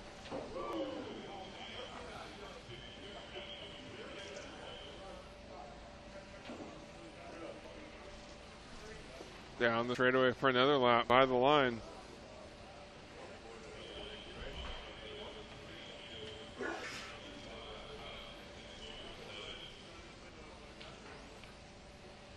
Actually, looks like we've got Zundel on the clock. Let's find our leader, Marcus Mobers.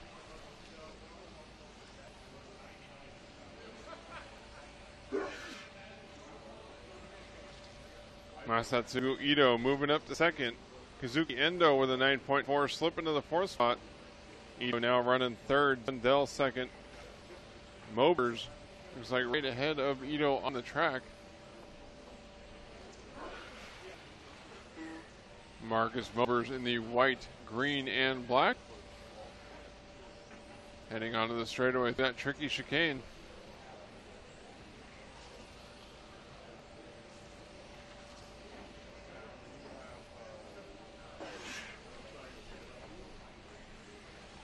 Marcus Mobers is the all-white car running right ahead of Masatsugu Ito. Ito all over the back axle of Mober's car. And the leader, Mobers, pulls over and lets third place driver Masatsugu Ito go. Here comes Ito catching him. Made up a half a second on Mobers last lap. Ito down to a 51 lap, 8 flat pace. 52.806 the pace for Mobers. So with 2 minutes and 50 seconds left to go, looks like Ito's car either came in and really started driving well, or Mobers is starting to slide around more than he thought. Ito, man on a mission. Oh, getting a little squirrely coming onto the straightaway. Ran inside the groove coming onto there. 9.3 that lap for Ito, 9.4. So for Mobers, Ito faster again. 51 lap, 8 flat. Ito trying to get onto that 52 lap run. It's like the top 6 drivers all on pace to go faster than Masayuki Narai's time. Masatsugu Ito charging hard at the end of this race. Nearly identical lap times that time by for Ito and Mobers. Ito chipping off just a couple hundredths of a second, but he's got traffic ahead of him. This could get ugly. Endo and Zundel running right in front of Ito. Ito, our fastest car on the track, gained another 2/10 on the leader last time by. Wow, one car out of the way. Lucky break there for our leader.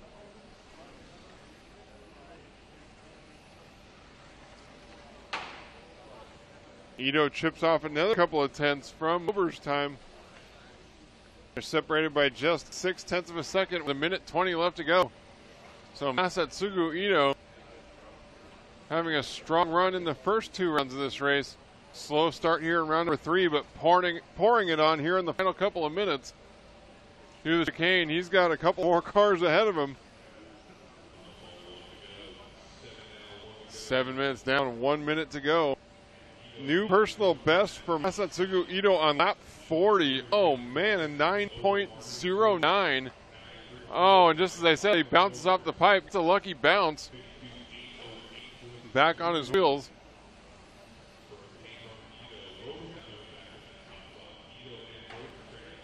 Oh man, got another lucky break there. Car bouncing off the inside chicane right in front of him. And Ito gets by cleanly. Ito now just 0.2 of a second behind Marcus Mobers. Can he do it with 20 seconds left to go? This race is going to come down the wire to see who sets the new time to beat. Masatsugu Ito around the end of the sweeper, this time by 9.3. Ito takes the lead from Mobers with less than 10 seconds to go. Ito on a 52 lap 808 pace. 2 cars ahead of him. And he'll have one more lap after this one. Or actually, this would be Ito's final lap. Ciccarello right in front of him. It looks like they're going to finish up clean.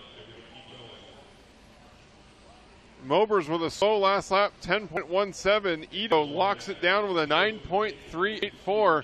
And there's a good shot of Masatsugu Ito, young driver from Japan. Doesn't look too awful thrilled from that run. He knows that he got off to a bad start, but a heck of a finish there from the young Yokomo driver. Oh, now considerably more excited now that his mechanic just told him that he had a good time after all. Robert Ito telling Masatsugu Ito, no, don't be too upset. You did turn in a 52.808.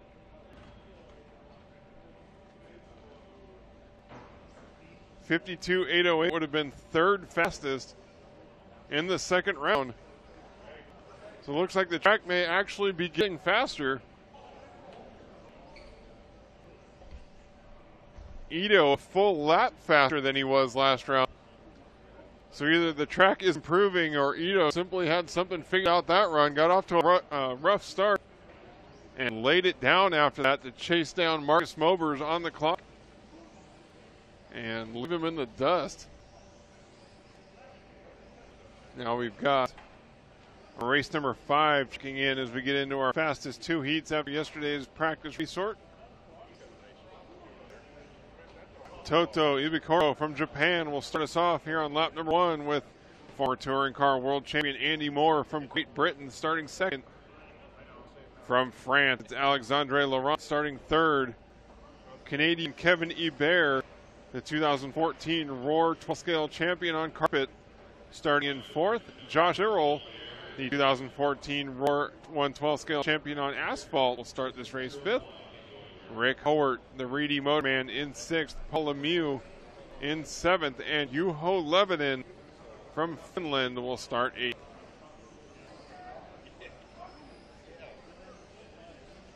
Race number 5 drivers completing their warm-up.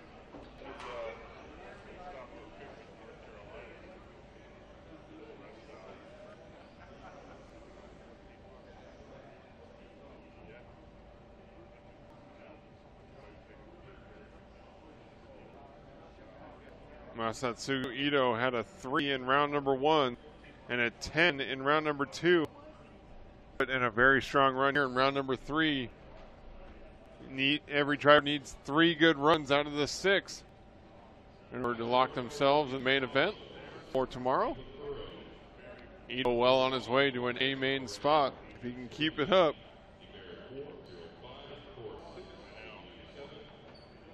Excellent 52-lap run in 8:08.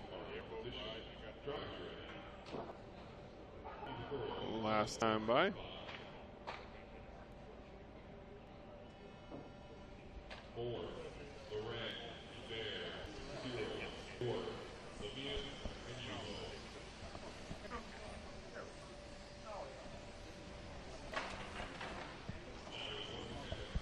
Oh, and we're going to have to check out a replay on that. That's a horrible way to start the race.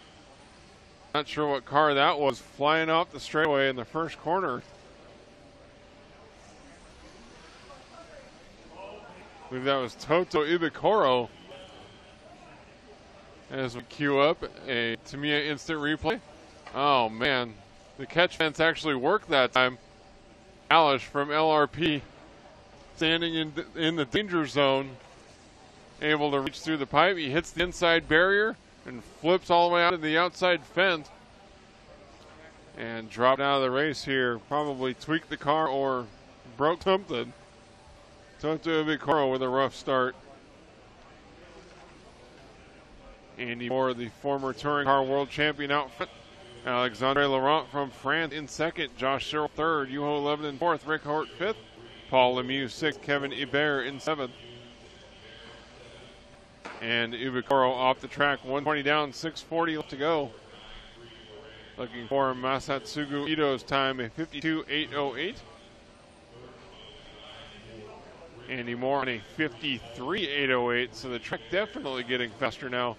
52.805 for Alexandre Laurent's time.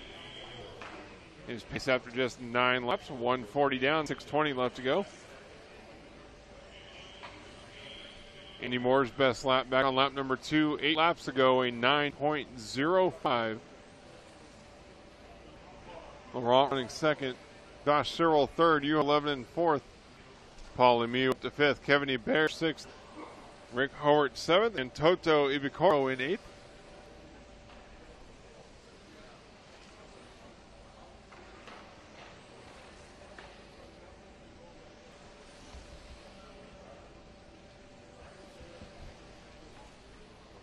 Got another Tamiya replay queuing up here.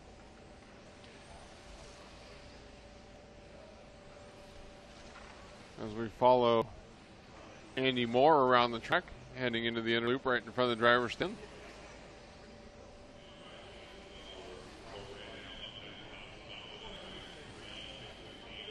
Here we go with another Tamiya instant replay from the TRF factory.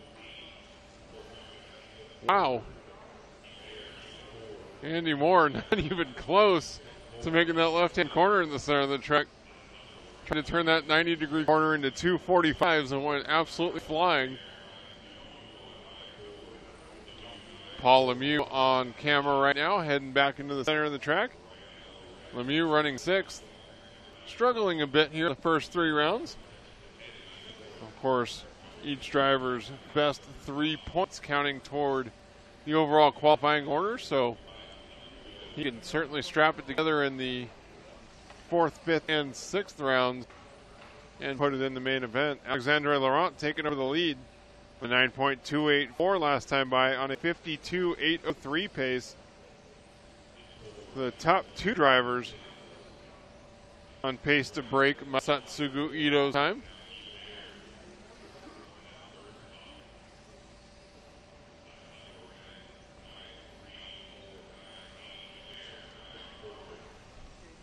Alexandre Laurent, 52.803. The pace, 52.808 for Andy Moore. Less than a half a second ahead of Masatsugu Ito's time. Kevin Hebert running third, Josh Earl fourth. The two Roar champions starting to pick up the pace. Andy Moore with an 11.0 drops to third as Kevin Hebert moves up to second. Hebert on a 51.801 pace. That would be the fourth fastest time of the round so far with one heat left to go. Andy Moore still hanging up for third. Just 0.7 of a second up on Josh Earl in fourth. Juho Levonen, the Flying Finn, in fifth. Paul Lemieux in sixth. Rick Howard seventh. And Toto Ibikoro eighth.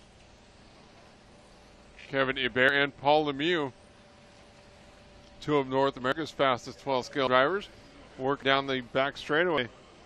Hebert with a 9.4.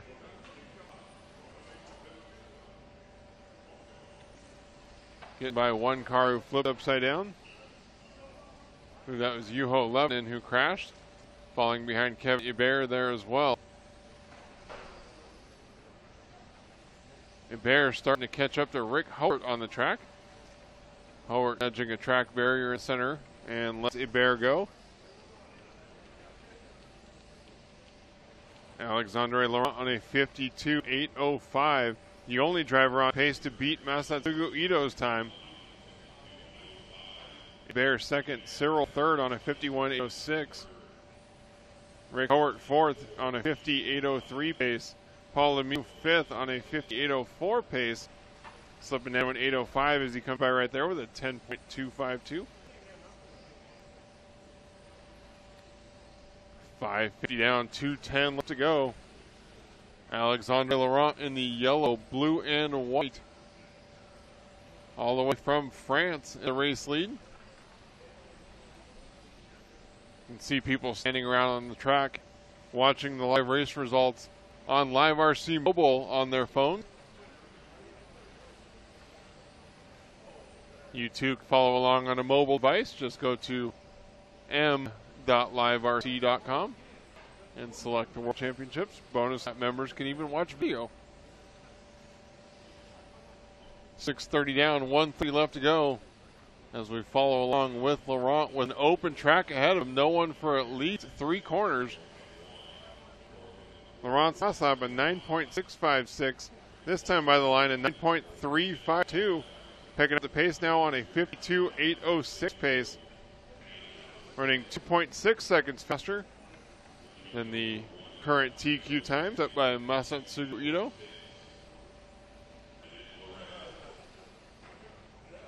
Laurent with another 9.389. Just saw Lemieux in the background there taking a shot into the chicane. Able to get back going again. Lemieux, however, dropping to the 5th spot. He and Howard are tied on the clock. Lemieux catching Howard on the track again, however, moves back into 4th position with 35 seconds left to go. Lemieux and Howard, 2 USA drivers with the leader, Alexandre Laurent, catching him from behind. Howard goes wide to let Lemieux go. I expect he'll show the same courtesy to Laurent, who's catching both these drivers like fish. Laurent goes way wide going to the sweeper. Lucky to save it before he hit the wall as the master clock expires. Howard giving way to Laurent in the most dangerous part of the track through the chicane. And the master clock is over. Driver finishing up here. Laurent working on his final lap on a 52-lap, 8:06 pace. Hebert and Cyril, the 2 Roar National champions, finishing 2nd and 3rd. As Alexandre Laurent comes by the line for the win. 52 laps, 8:06. Kevin Hebert second, 51 laps in an 8 flat, .330. Josh Cyril third, 50 laps, 802. Paul Lemieux fourth, 50 laps, 802. Just 6/10 of a second behind Cyril. Rick Howard fifth, 50 laps, 805. Yuho 11 and 49 laps, 808. The only 6 drivers to finish up here in race number 5. And only Alexandre Laurent beating Masatsugu Ito's time. So Laurent resetting the time to beat at a 52.806 as we head into the final heat of round number 3.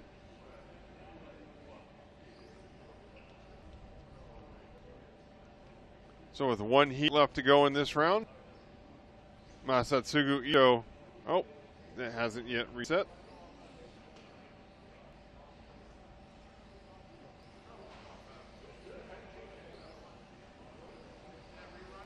Alexandre Laurent, the current top qualifier in round number 3. Masatsugu Ito second. Kevin Hebert third. Marcus Mobers fourth. Kazuki Endo fifth. Paul Ciccarello sixth. Josh Cyril seventh. Paul Lemieux eighth. Masayuki Mirai ninth. And Mark Stiles 10th. With 1 heat left to go.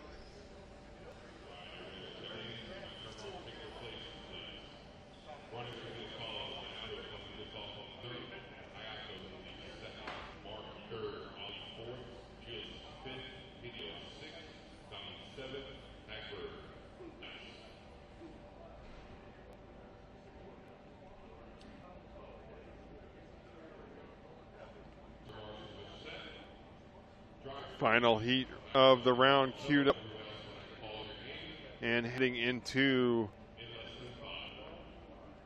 lap number 1 as Naota Matsukura will start us off. Matsukura, the 3-time defending world champion, setting the fastest times in the first 2 rounds. The big surprise, of course, in this heat has been Alexander Hegberg, the fastest in practice. Unable to put in a clean run here in the first 2 rounds, so he's got to make it count now. Wow, Matsukura with a mistake his second time through the sweeper. That was way wide on exit.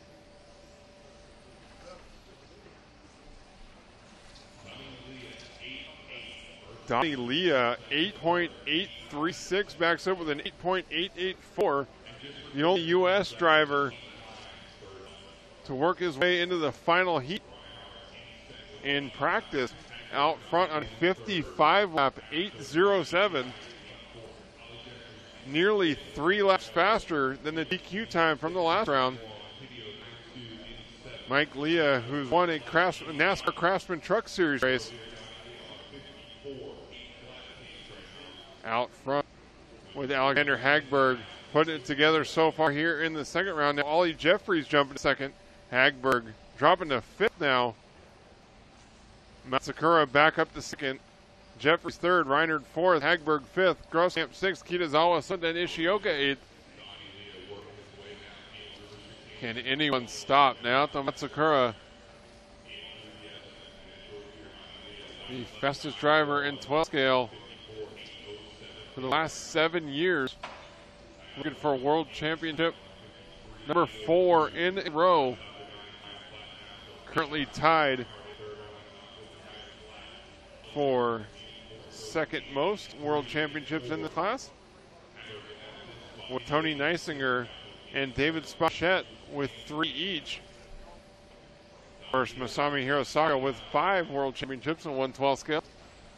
So with another win this year, Matsukura would not only set the longest streak of consecutive championships in 112 scale with 4, but move into sole possession of second all-time. But Donnie Leah out front on a 53 lap, 8 flat pace. Running 0.8 of a second ahead of Donnie Leah. And all the U.S. fans in the chat room cheering him on. 8.974. Oh, and Leah with a disaster, 11.159. Huge mistake here on lap number 16, drops all the way to 5th. Ollie Jeffries now jumps to the top, 9.185.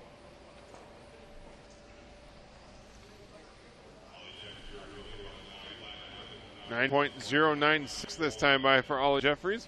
Jeffries with a mistake at 10.4 drops him down to fourth, and Naoto Matsukura back out front in the white and yellow Yokomo.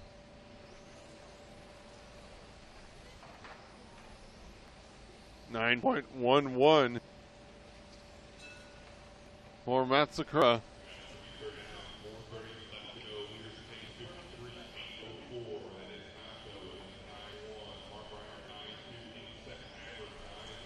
For Donnie Leah, an amazing start to the race, slipping all the way down to 7th now, on pace to qualify just 13th for the round.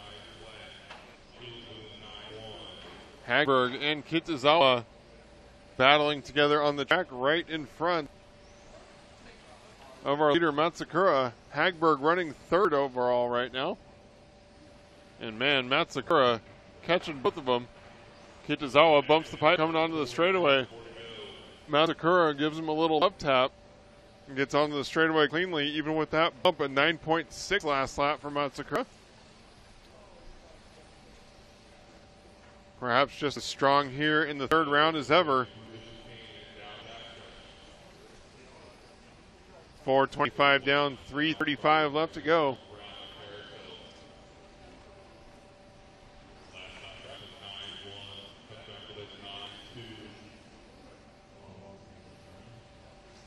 Matsukura, Reinhardt, Hagberg, Jeffries, Kitazawa, Ishioka, Leah on the track running order, and Groskamp off the track after just 1 minute.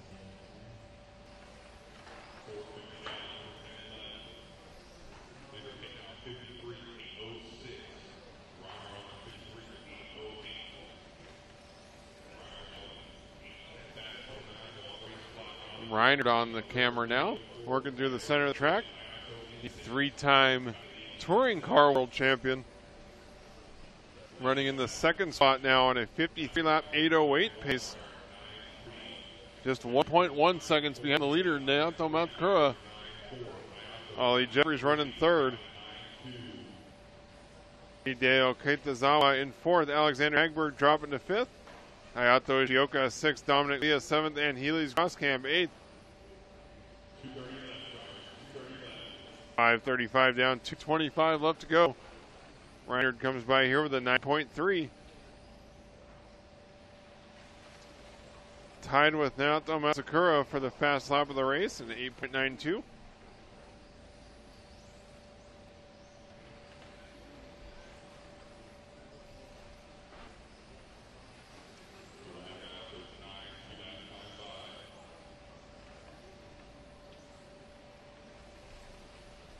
As we watch the 12 scale cars slice their way through, there's Naoto Matsukura passing through the chicane.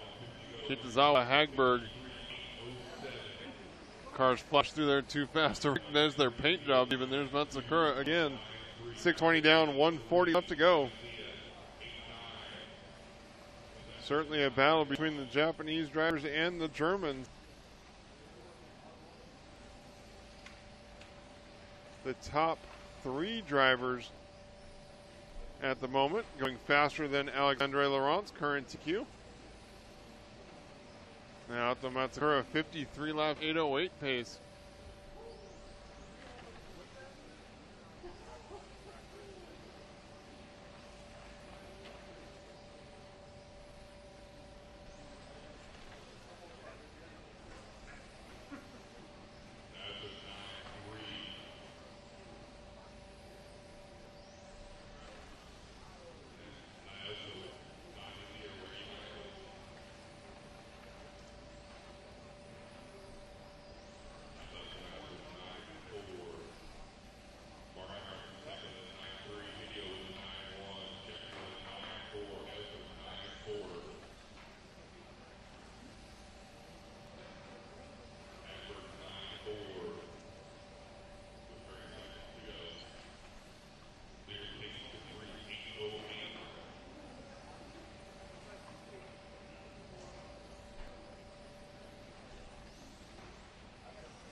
VRC Pro is your RC racing sim for endless training and racing. Super realistic electric on-road racing on tracks like Boheim, Colegno, Himstede, Bangkok, Orlando, and more. Learn setup, improve race control, meet 100,000 other racers. This is VRC Pro, and it is free to play. Go to vrcpro.com and sign up today.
4 resort as we posted on the board. And also being posted in the rooms. Round 4 resort as we posted. The call points are also being printed and will be posted.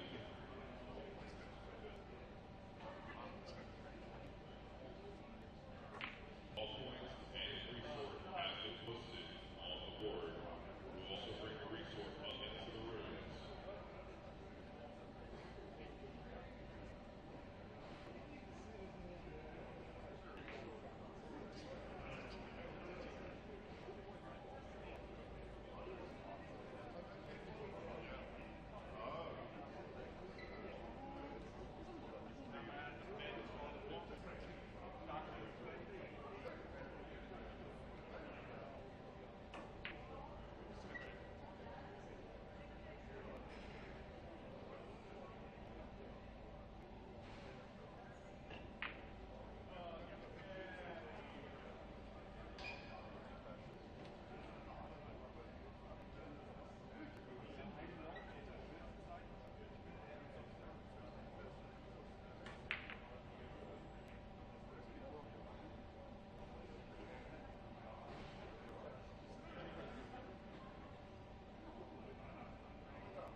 Welcome back, ladies and gentlemen, to the 2014 112 scale IFMAR Electric On-Road World Championships, coming to you live from Minreg RC Club in Largo, Florida. Straight here from the VBC Racing broadcast studio just outside the track. Our live coverage of the 2014 112 scale IFMAR World Championships comes from 10-time world champion Team Associated, with additional promotional help from Superior Hobbies, CRC, HB, HPI Racing, Reedy, and Upgrade RC. Race number 1. Checking them in right now. Come by for lap number 1. There was a resort by fastest single run after the third round of racing. Still just 4 cars here in heat number 1. We've got Antonio Corretti, Stephen Boyce, Grant Remington, and Steve Dunn on the track.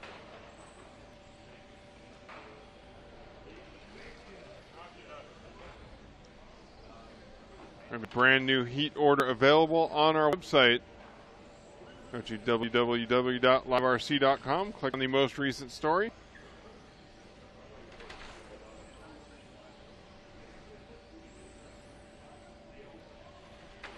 Coming up on the first minute into heat number 1, Antonio Corretti from Australia on a 48-lap 8:07 pace,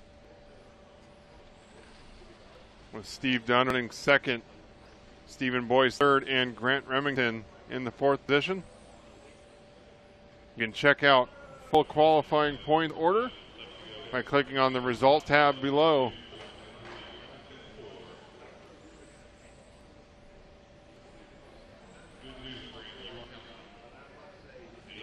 Under miscellaneous result files, simply click on qual points. You can download the PDF as well. Now, Ato Matsukura sweeping the first 3 rounds of qualifying to ensure himself at least a tie for the overall TQ.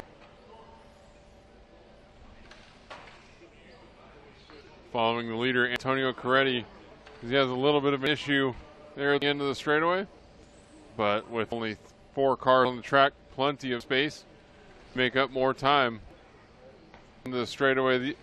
Perhaps the most difficult spot on the track, that and the chicane coming onto the straightaway. Corretti a little bit squirrely, but gets through cleanly this time. Nice tight line to first inner loop, making up some time through the next left-hander. His last lap a 9.931.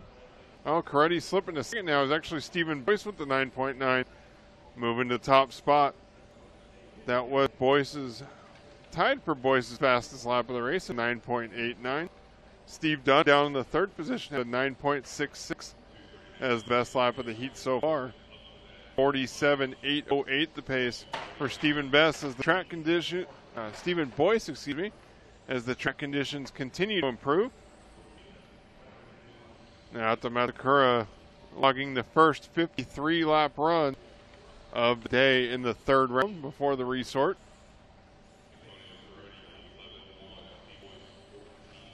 Top 3 drivers now all on 46 lap run. Looks like Grant Remington off the track after just 7 laps. Remington having issues all day long so far.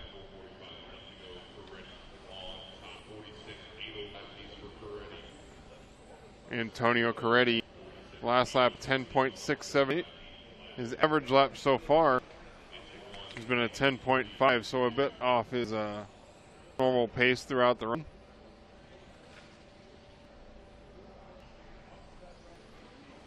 .340 down and 420 left to go. Coming up on the halfway point in race number 1 of round number 4.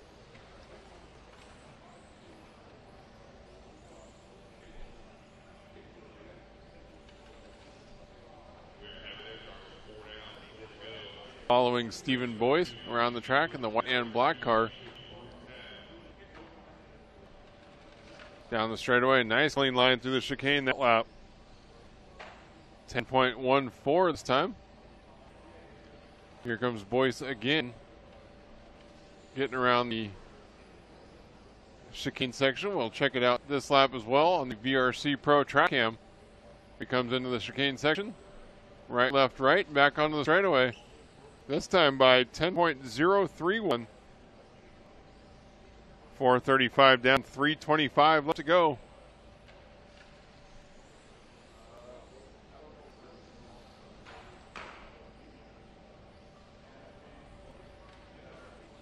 Now to Matsukura and Mark Reiner logging their personal best runs in round 3. Hayato Ishioka has the 3rd fastest time overall from round number 2. And Hideo Kitazawa put in a monster run in the first round of qualifying to log a 52.803. The 4th fastest time of the day. And Alexandre Laurent here in the 3rd round qualifying. 52.806, the 5th fastest driver, simply by 12 points.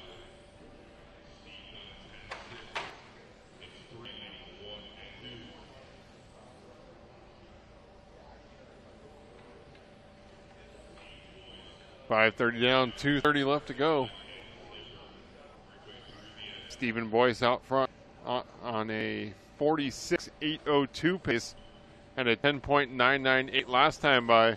Coming by right here with a 10.359.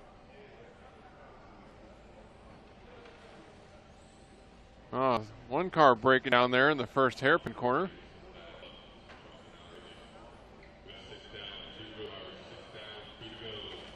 Six minutes down, 2 minutes left on the track. Looks like that may have been Antonio Coretti off the track now. So down to just 2 cars, Stephen Boyce and Steve Dunn.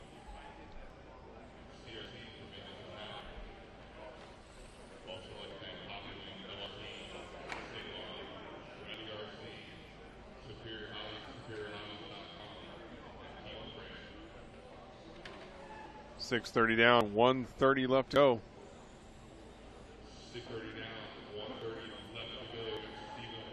Stephen Boyce out front on a 46 lap, 8 flat pace. Fastest lap, a 9.89 back on lap number 8. Once again, all 3 drivers still on the clock put in their fastest laps in the first 10 laps of the race. And just struggling to hold on after that. The leader there, Stephen Boyce, getting lucky as Steve Dunn spins out of the way.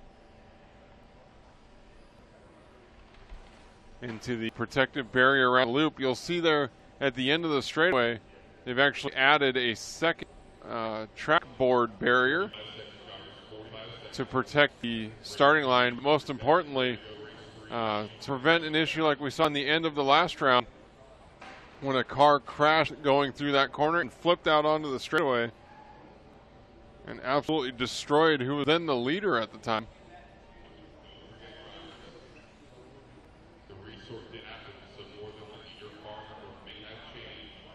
20 seconds left to go. If you're watching online and you would like to find a specific driver, they did repost the heat sheets. There was a resort. Go ahead and check the homepage or simply click on heat sheet down below and visit the heat setup round 4. As the master clock expires, Stephen Boyce is going to finish up on a 47 lap run here. He's currently working on his final lap. Steve Dunn also on his final lap. He's going to go 45 laps in this heat. See Team Orion Joe Pillars there walking along the straightaway. And both cars are done. Stephen Boyce taking the win, 47.810.2 to set the early time to beat. And Steve Dunn second, 45.810.3. As race 1 comes to a close.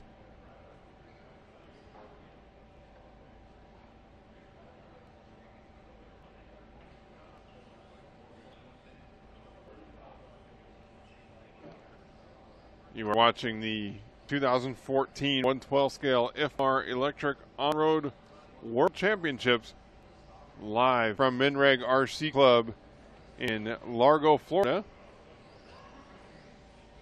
Broadcasting here from our BBC Racing broadcast booth. Check out BBC's new American distributor at bbcracingusa.com. BBC Racing USA is expecting their new Lightning 10 World GT Pan car coming out later this month.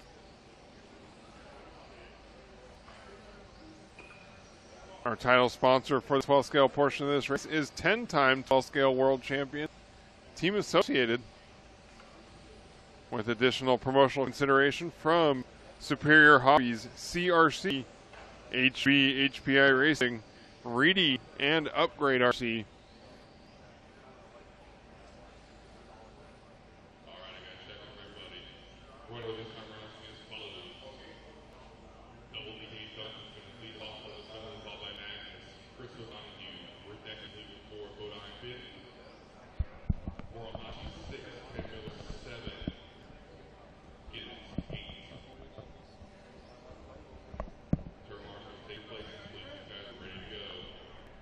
Rad and bad. Fortunately, no one's been hit down there. They did anchor the nets down at the end of the straightaway a little bit better than were in practice. And I think people have actually been smart enough to not watch the race down there. So, oh, thank you, Charlie. I appreciate it. Yeah, I do have a face for broadcast. Got race number 2. Starting right now is Dave Duncan from J Concepts. Leads them by the line for lap number 1. Dave Duncan, Magnus Hedlund, Chris O'Donohue, Steve Radecki, Brian Bodine, Eiji Murahashi, Ken Miller, and Damian Giddens lined up here in race number 2. Time to beat is Stephen Boyce at a 47.810. Don't expect that time will live for one other heat. And Magnus Hedlund on a 47.8 flat. Oh, but Hedlund with a 10.7 drops him all the way down to 6th. And Steve Radecki with the first 9-second lap into a 9.84 new fast lap. Backs up with a 9.98 on a 48 lap 8:03 pace. Radecki, Duncan, and Morohashi, the top 3.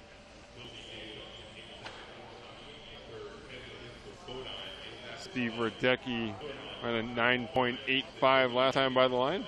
We'll see if we can find them at the loop.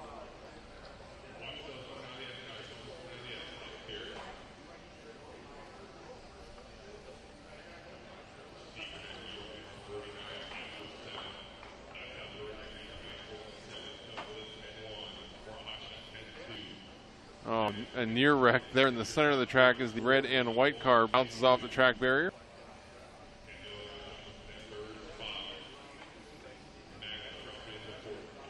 Radecki's last lap at 10.8, now on a 48 lap 8:02 pace, just crossed the line.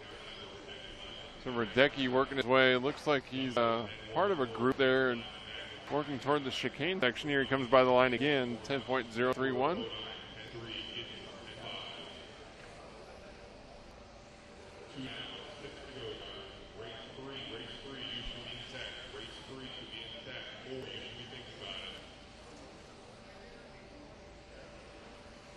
Trying to find Radecki's car on the track, just crossed the line along with Dave Duncan.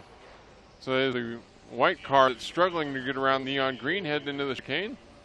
Down the straightaway, Steve Radecki. Dave Duncan getting it wrong into the straightaway, but Radecki already clear him by that point. Working through the chicane and down the straightaway, the race leader in the white car, but there's serious mayhem going on behind him.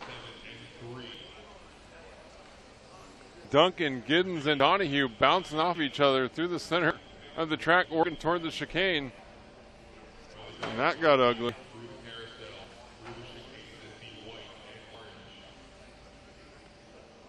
These drivers are back in the pack, but we're going to have the camera follow for a little while because, well, it's kind of hard to resist watching a car accident. It's just about to happen. 4-car freight train heading through the chicane. Oh, they got through there cleanly. I suppose now that we focus on them, they're going to behave.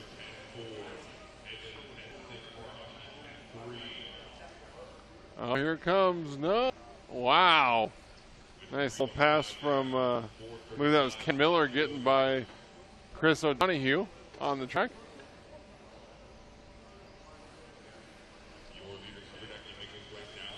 Steve Radecki out front on a 48 lap 8:02 pace.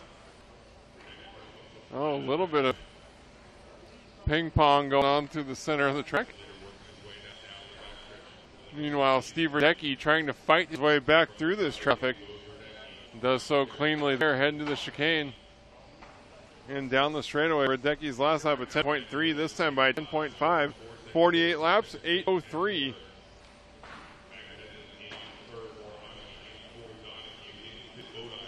.410 down, 3:50 left to go.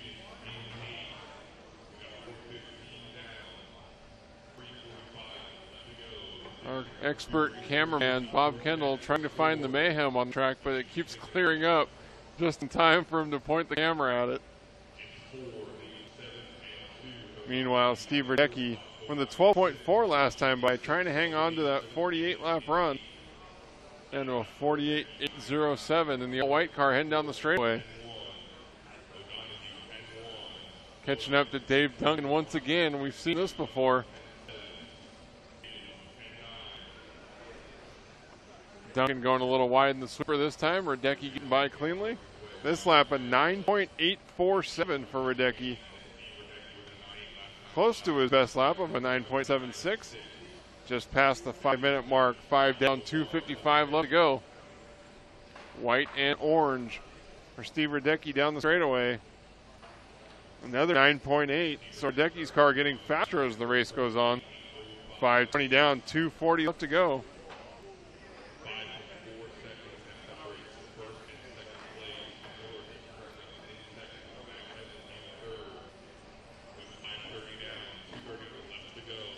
.535 down, 2:25 left on the clock. Radecki on a 48 lap, 8:05 pace, over a lap faster than what Stephen Boyce did in that last heat. Larcher, I'll tell Mike Haynes that myself in about, an hour. Steve Radecki, Ken Miller, and Magnus Hedlund, the top three. Brian Bodine and Eiji Morohashi swapping positions as we continue to follow Steve Radecki. Oh, Radecki out of the track club. Hits the pipe going into the double apex right before the chicane and bounces off track. I'm going to go ahead and find a replay of that wreck. 6:30 down, 1:30 left to go.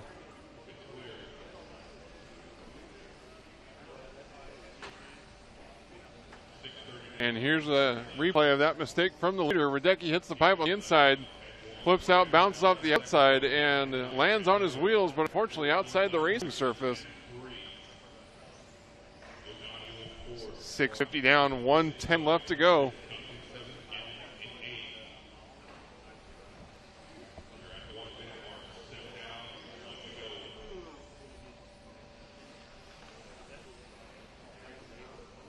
Radecki comes by with a 10.1, still on a 48 lap, 8:08 pace.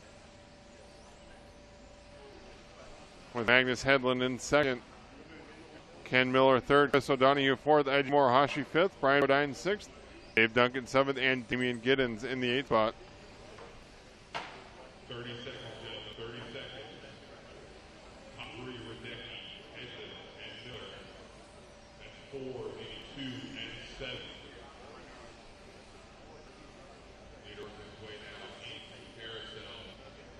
Radecki 48.808 the pace. Still over a lap faster than the current time to beat by Stephen Boyce. The Magnus Hedlund second, Ken Miller third, Chris O'Donoghue fourth, Eiji Morohashi fifth, Brian Bodine sixth, Dave Duncan seventh, and Damian Giddens eighth as the master clock expires. Duncan nearly causing a huge crash with the leader at the end of the straightaway. And here comes Radecki to finish up his 48 lap run. 48 laps, 8:09 for Steve Radecki, with Magnus Hedlund second, 47 laps, 8:05. Ken Miller third, 47 laps, 8:08. Top three drivers going faster than Stephen Boyce did in the last heat. 46 laps runs for Chris O'Donoghue in fourth, Eiji Morohashi in fifth, and Brian Bodine in sixth. Dave Duncan 7th, 44.802, and Damian Giddens 8th, 43.809.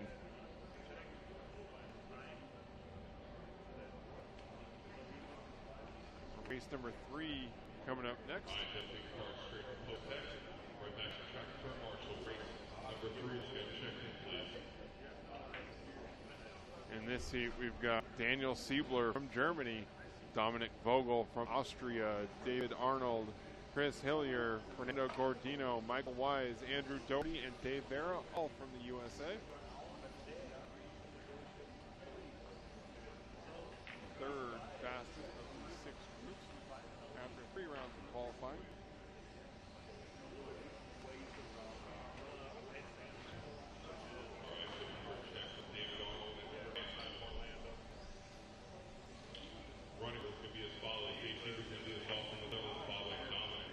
Qual points after 3 rounds are available by clicking on the Results tab.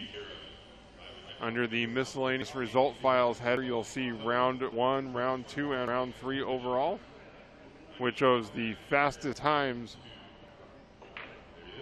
per round. And then you can click on Qual points to see where they sit via the Qual point system used in IFMAR. What's up, Mad916? Hope you're enjoying the show. Looking forward to some heads-up racing tomorrow. The A-mains will run a triple A-main leg and double mains for everyone else. Mr. A. Morris, so are we, kind of.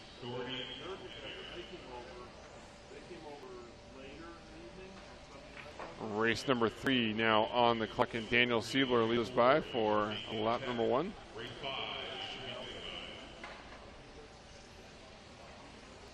Dominic Vogel fastest after lap 1 with a 9.31.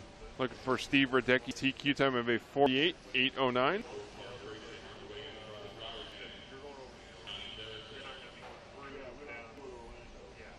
The fastest 3 or best 3 points totals for each driver out of the 6 runs will count toward qualifying.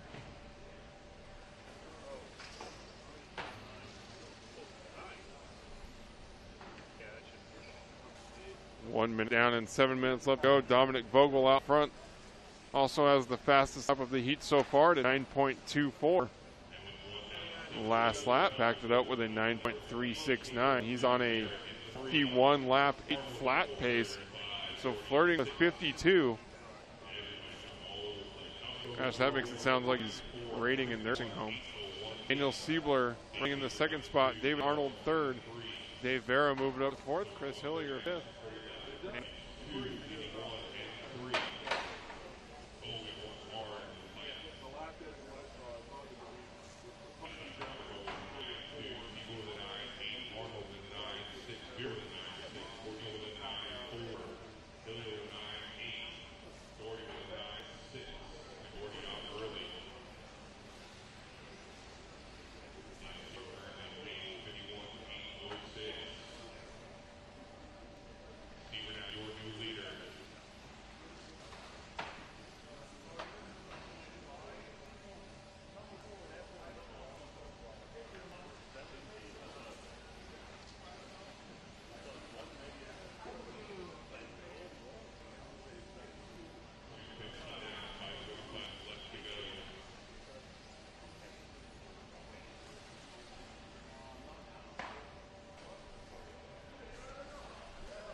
6:45 down, 1:15 left on the clock.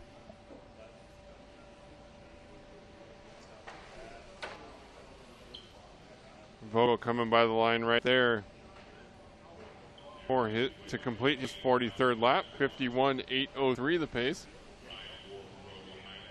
Another 9.4. His average lap over the first 44 laps of this one has been a 9.4. 51.803 the pace, over 3 laps faster than the current TQ times by Steve Radecki.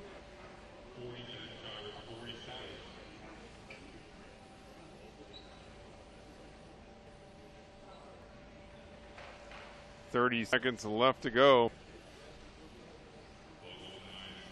Daniel Siebler running second, Chris Hillier third, Dave Vera fourth, Dave Arnold fifth, Fernando Gordino sixth, Michael Wise seventh, Andrew Doherty eighth. And after about 6 hours of talking today, my voice just cracked like I was 14 years old all over again. 5 seconds left on the master clock.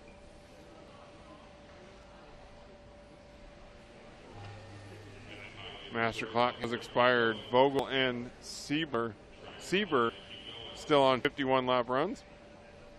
Dominic Vogel finishing up 51.803 to take the win. 51.808 for Daniel Siebler. 49.804 for Chris Hillier. And a 48.801.8 for Dave Vera. 48.808.4 for David Arnold.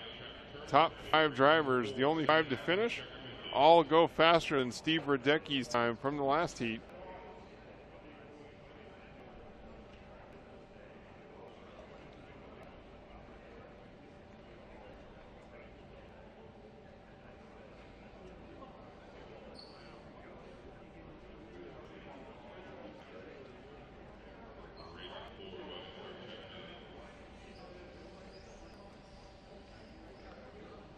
Got race number 3 finishing up right now as race number 4 starts to check him in.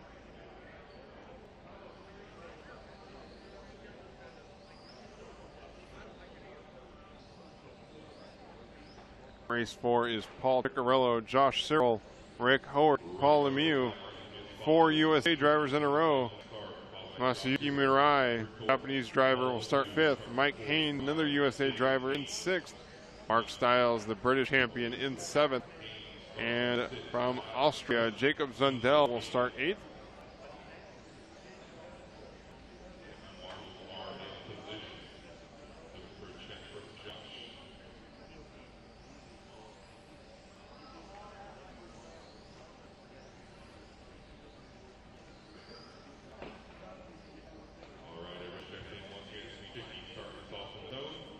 Race 4.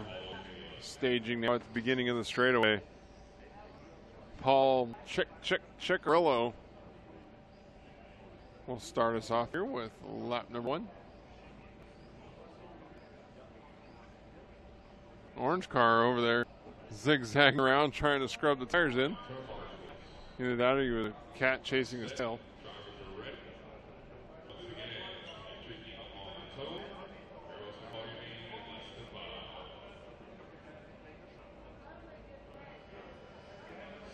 And Serpent USA's Piccirillo takes off. Cyril second.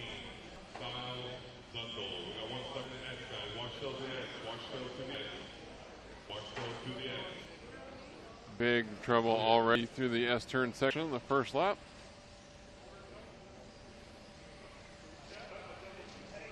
And Mike Haynes, the leader after lap number 1. 9.3 to start us off. 9.3 from Stiles as well. Back-to-back 9.3s from Mike Haynes. Rick Howard running 3rd, Paul Piccirillo 4th, Paul Lemieux 5th, Jacob Zundel 6th, Masayuki Mirai 7th, now up to 6th, Zundel dropping to 7th, Cyril with a rough start in the 8th spot, 11.2 last time by. Mark Stiles out front and a 9.23 this lap, fast lap of the heat so far.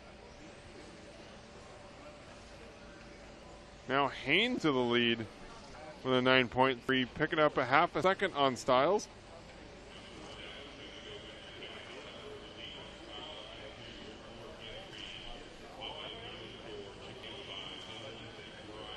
And Mike Haynes on the track coming by the line right there. Should be heading toward the driver's stand.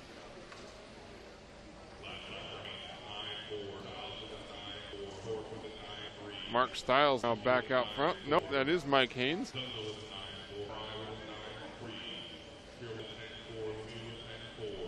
Haynes last lap at 9.251.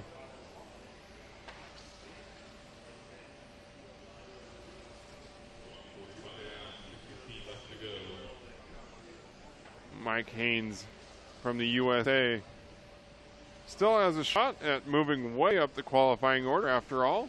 3 of the best 6 rounds count, and there are 3 rounds left for the drivers that are running in this heat and later in the round. Still plenty of time to make their way toward a much higher main event. Rick Howard now to the lead, the Reedy Motor Man and founder of the original Peak Motors, the red and white car. He's easy to spot, running his typical paint job. Through the center S turn, heading toward the chicane section. Team Associated Reedy horsepower, 9.4 this time by. We'll get a better look of him going through the chicane.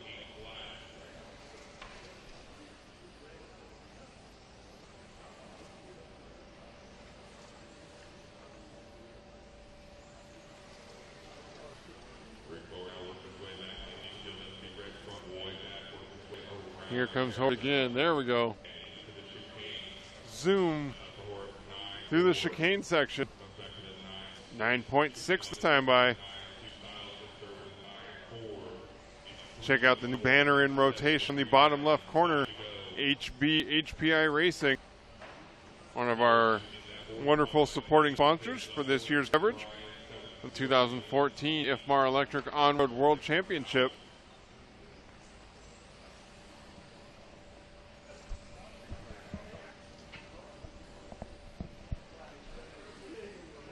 Paul Ciccarello now out front. Rick Howard dropped down to 4th. Had a mistake, looking for a replay here.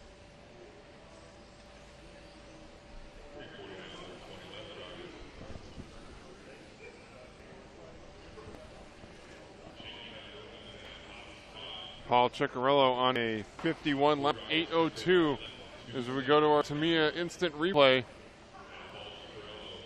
Howard had to go to the inside of a lap car and then smack the board in the right-hand corner right in front of the driver's stand, spinning out to the outside barrier.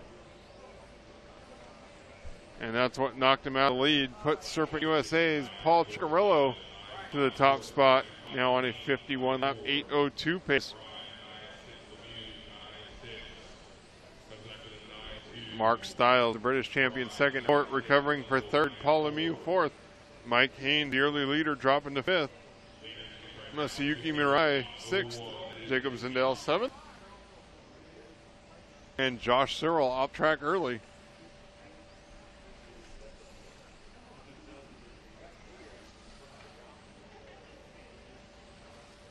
An RC ladies man.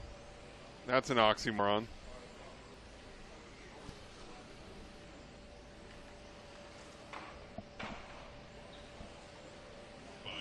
4:55 down. Coming up now, 3 minutes left to go. Following Paul Ciccarello through the track. Working his way onto the back straightaway, this time by backs up a 9.2 with a 9.4. About his average lap of the race is a 9.4. 51 laps, 8:02 the pace. He is the only driver looking to beat Dominic Vogel's TQ time. Mark Stiles running about 2.5 seconds off the pace right now. 5:35 down, 2:25 left go. Oh, Ciccarello absolutely dodging a bullet there. And by bullet, I mean green and white car.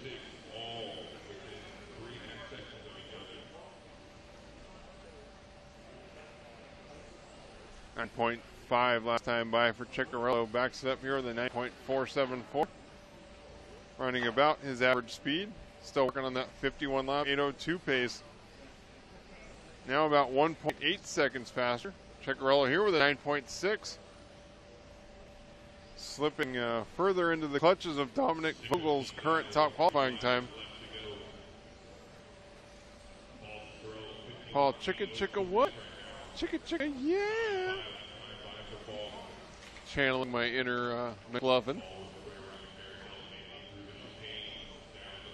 6:30 down, 1:30 left to go.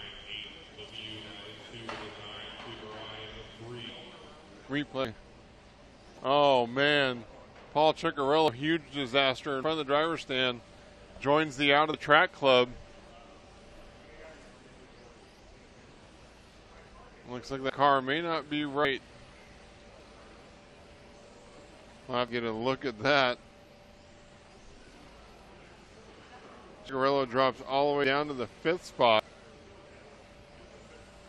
Going to our Tamiya instant replay here. Oh, it turns in way early. Hits the corner right in front of the driver's stand. And then drives away from the turn marshal. Poor Sean Cochran falls down out of his chair trying to get there. The actual turn marshal is the one that gets him back on the track. That was rough. It's Paul Lemieux now out front.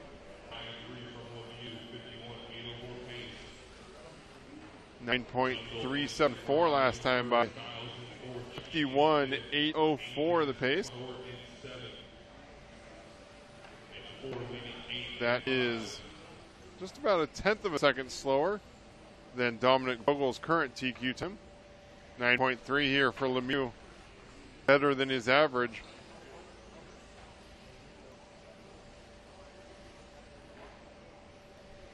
Now working on a new TQ run. 51 laps, 803.704.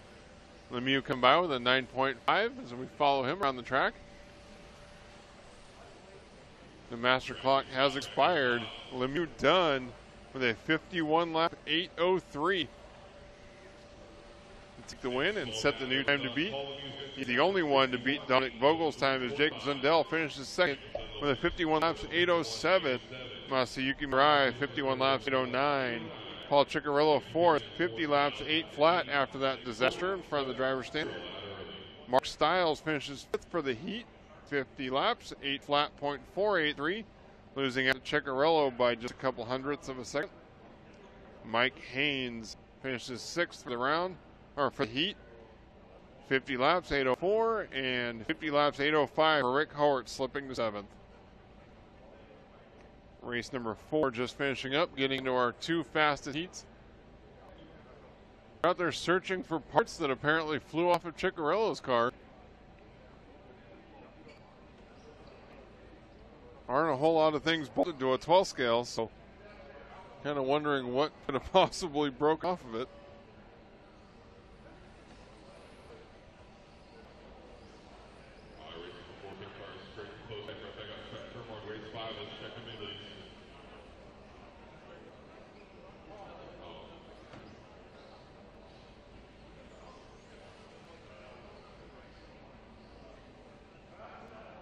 Heading in here to the final 2 heats of the 4th round of qualifying, with one more scheduled for today.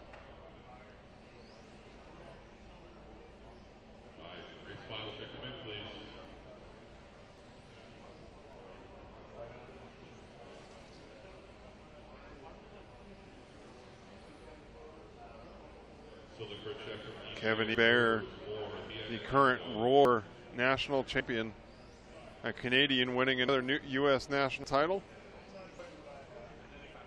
The current 12 scale carpet national champion.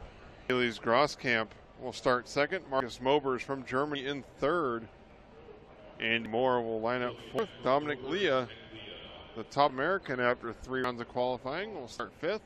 Kazuki Endo, sixth from Japan. Yuho Levin in seventh. And Alexander Hagberg, fastest in practice. Struggling here in the first 3 rounds of qualifying, still with plenty of time to make it up. We'll line up 8 here for race 6.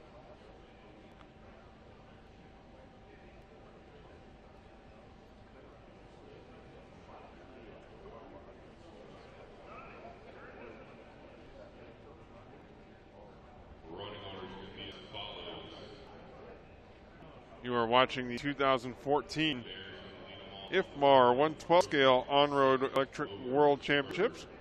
from our BBC Racing studio just outside Minreg RC Club, the host of the 2003 Electric Off-Road World Championships.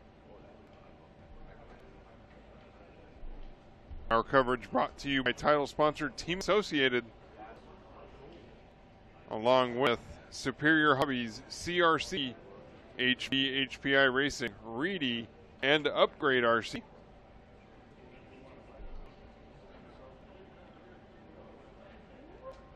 Kevin Bear will start us off here in race number 5.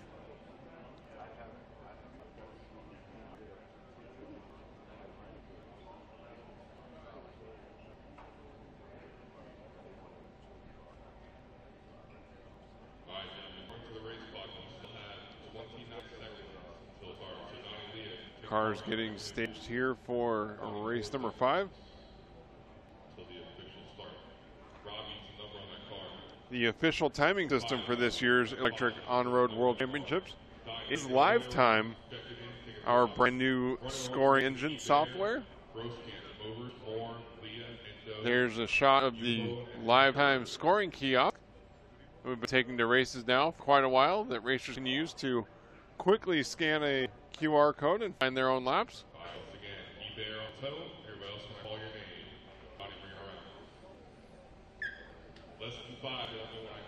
Here we come up to the start of race number 5.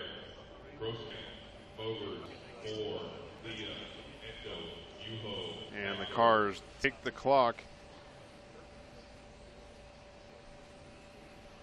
Who will be the leader after lap number 1?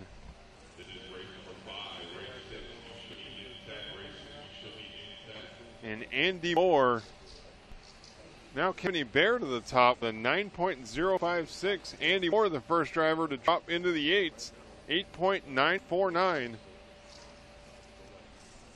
for Andy Moore in the HB HPI Racing ride. He was the 2006 world champion in a touring car. Now Dominic Leah to the top, United States driver. Racing for Trinity, the title sponsor of this year's IFMAR World Championships.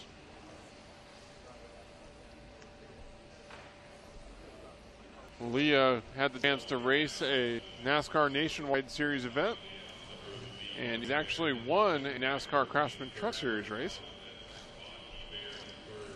Try to find him on the track. Leah had an 8.2 back-to-back 8.8s. He crossed the line. He's working through, I believe, the center of the track. Coming by the line right there.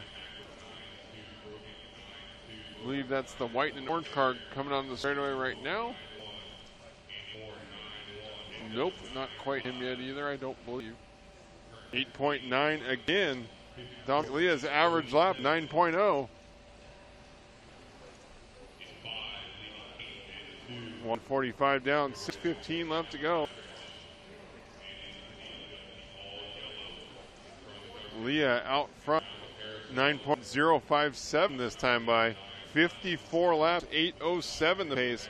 We haven't seen a 54-lap run all day. Leah had plenty of speed.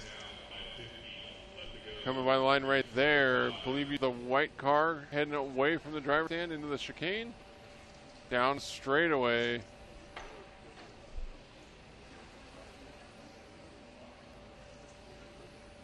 .040 last time by for Leah.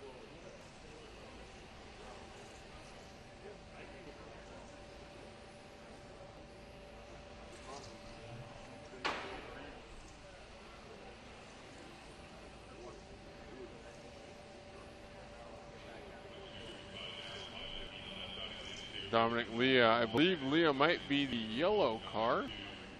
Trying to find him on the track. 8.82 for Donnie Leah on a 53-lap 8:01 pace. That would still be the fastest run we've seen by 7 seconds.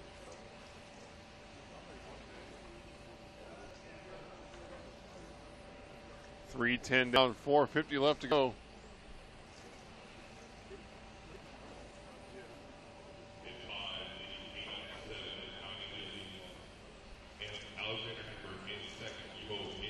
We did an interview with Don Leah after practice yesterday. He did have a solid run in practice. A little bit slow in the first 3 rounds of qualifying today. He's been incredibly fast, just not terribly consistent. Donnie Leah, that's in the neon yellow car. We found him. 9.4 last time for Leah, down to a 53.803 pace. 9.0 this time by McMoney, spewing some RC gospel. Whoever finishes with the best time has this in the bag. Oh, that makes sense. Donnie Leah 9.370 last time by. 9.118 this time. Leah pointed on here just past the halfway point. 3:40 left to go. Ooh, getting a little wide there through the right side short chute. Gets it back collected for the chicane. Back in the inner loop. Looks like a much better lap in the works here. Last lap for Leo was a 9.6. This time by 9.118. 0.4 of a second faster. Another 9.2. So Donnie Leah on a mission here. 53.805. That is faster than Matsukura's TQ time from round 3, which was the fastest lap of the race. Fastest run of the entire day. So it looks like the grip finally coming up on the carpet here at Minreg RC Club. Donnie Leah down straightaway. 9.356. Alexander Hagberg, the fastest in practice yesterday, on a 52.805. Looks like Hagberg now dropping to third. Leah on pace to finish nearly a lap faster than anyone else in this heat. Hagberg and Groskamp swapping spots, tied on the clock for second, third. Yuho Levin in fourth. Kevin Ebert in fifth. Marcus Mober sixth. Andy Moore seventh. And Kazuki Endo eighth. Here's Healy Groskamp working his way to the chicane in the orange and white car. Pretty stunning paint job on that thing. Groskamp was the 2012 champion in touring car.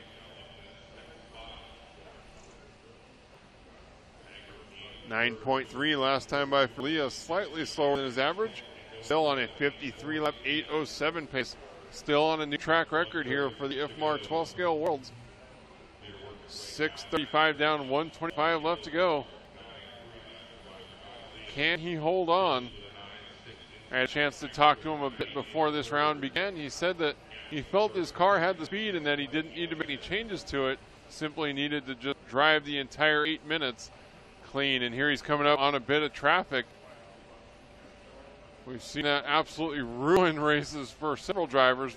Gets narrowly by one car. With another one ahead of him, he'll catch him in the next minute of racing still left. 9.350 last time by for Leah.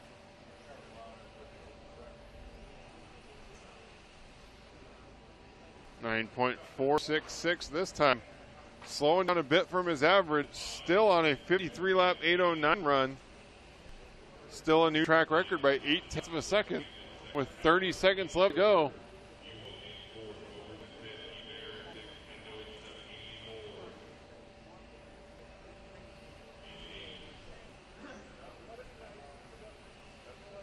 Donnie Leah through the inner section of the track to chicane. Coming down the straightaway to start lap 51 of 52.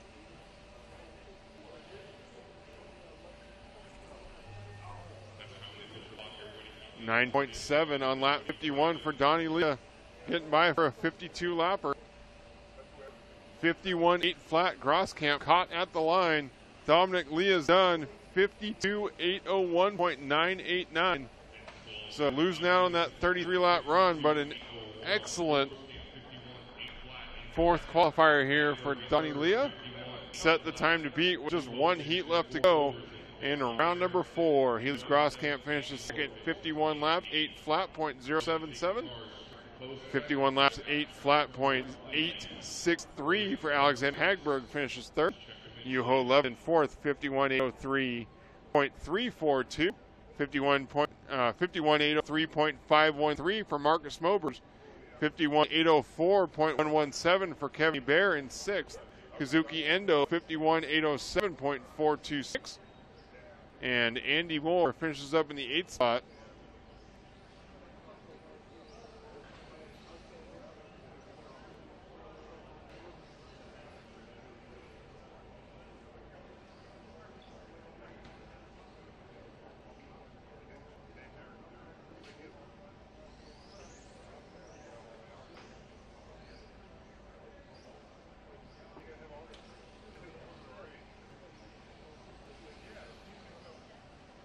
The top racing Trinity driver, Donnie Leah, set time to beat as we head into the A heat after the resort here.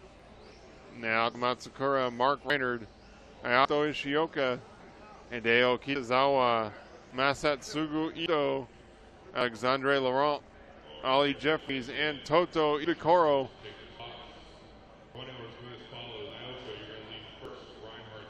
Starting to check in here for race number 6 in qualifying round number 4. One round left to go today before we get into the final round and main events tomorrow. So far, 112 scale qualifying today has been all Naoto Matsukura, 3 straight round TQs, including the only 53 lap run of the race.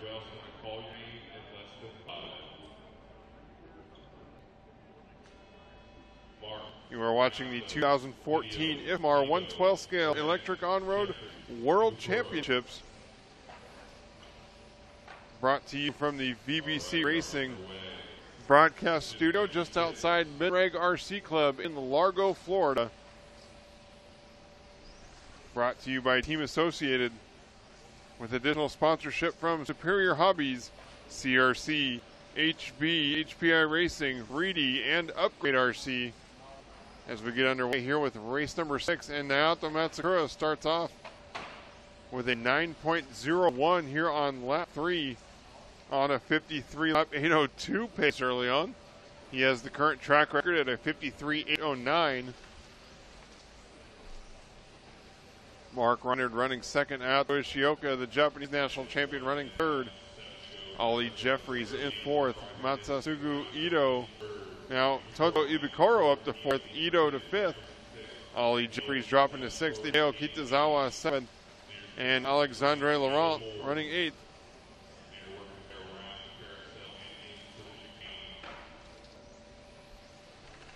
Matsukura with a 9.261. No one in the eights yet in this round. But Matsukura and Reinhardt both on 53 lap pace.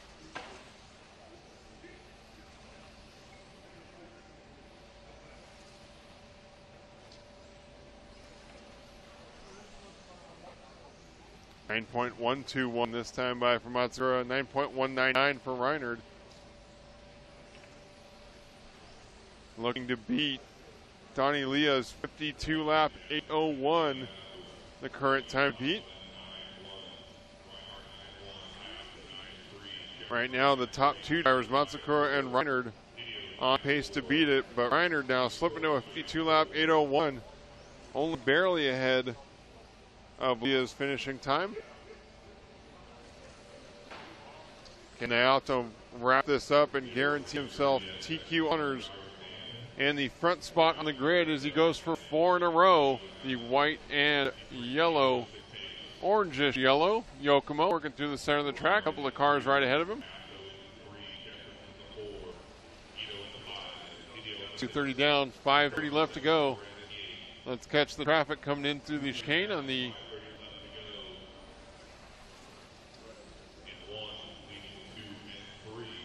the VRC Pro track cam.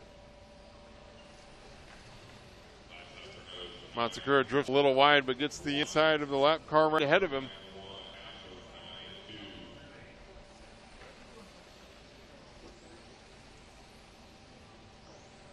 That's his fellow countryman Masasugu Ito running right behind Matsukura on the track. And now he's right behind Hideo Kitazawa, so 3 Japanese drivers on the track right together. Kitazawa lets Matsukura go by.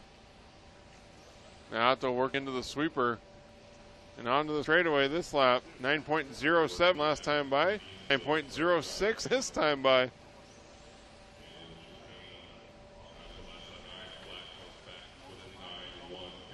.53 laps, 8:04 the pace for Matsukura.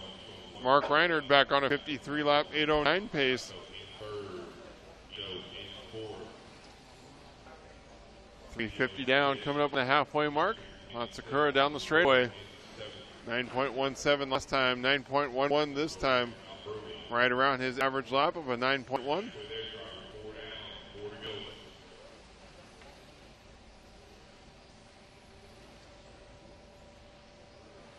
.410 down, 350 left to go.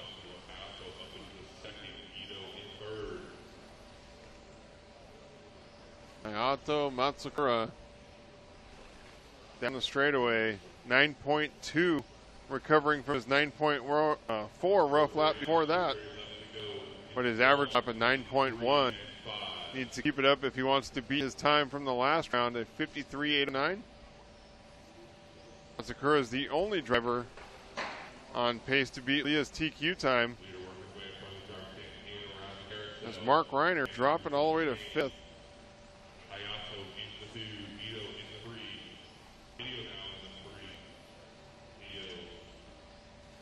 Matsukura patient through traffic. 9.2 last time by, 9.1 this time by. 53.805 the pace. Comes to the sweeper. Looks like he's coming up on, I believe that's Hayato Ishioka. We head to the VRC Pro track cam.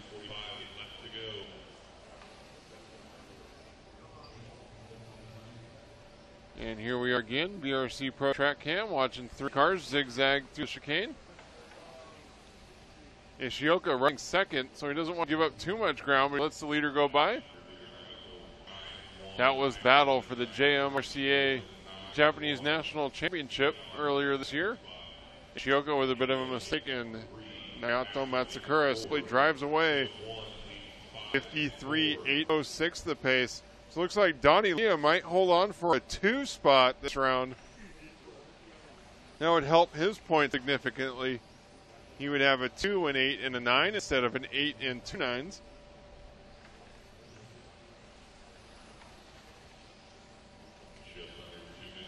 Mark Reinhardt right now with a 4, 3, and 2. So Reinhardt should be locked well up in the order. Hayato Ishioka with a 10.1, dropping to the 4th position. That puts Masasugu Ito to second. Now Ito with a bit of a rough lap. Hideo Kitazawa up to second. So the top of this heat looking like JMRCA Nationals. The top 4 drivers all from Japan. And all 4 of them looking to qualify into the top 6 for the round. 640 down, 120 left to go. Hayato Matsukura back through the chicane. 9.269. Looks like he is following Ollie Jeffries around the track. Ollie goes wide, lets him go. It's incredible to watch how much the cars slide around at the end of the race.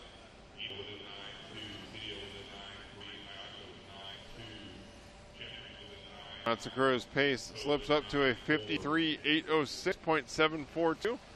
Still 3 seconds faster than his current track record.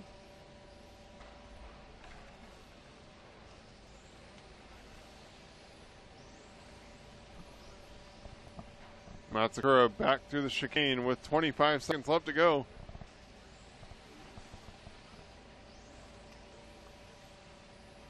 .275 here on lap 49. Here comes by for lap 50. 9.175.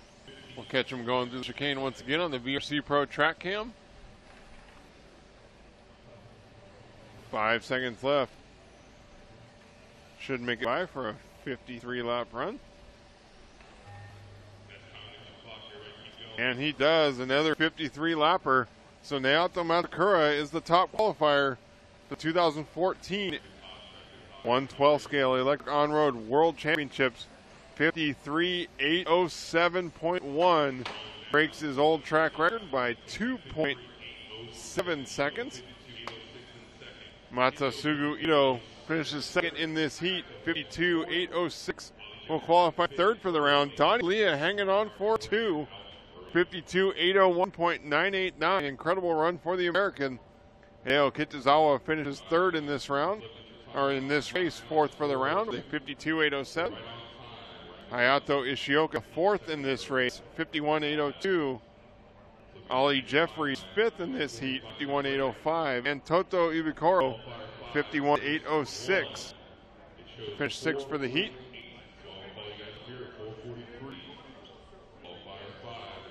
Incredible display of driving from the Japanese all-star Naoto Matsukura.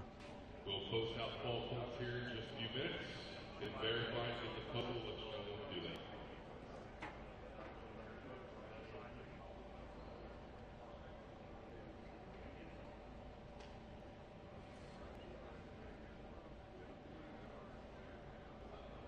We will have a break before the next round. I know that we are slower than the timetable that IFMAR originally gave us for our broadcast schedule earlier yesterday.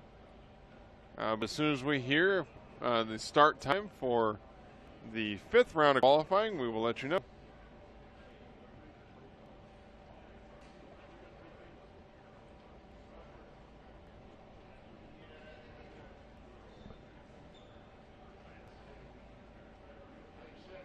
You've been watching the 2014 112 scale IFMAR Electric On-Road World Championships, brought to you by 10-time world champion in 12 scale Team Associated, our title sponsor for the event. From the VBC Racing broadcast studio just outside Benrag RC Club in Largo, Florida, with additional sponsorship from Superior Hobbies, CRC, HB, HPI Racing, Reedy, and Upgrade.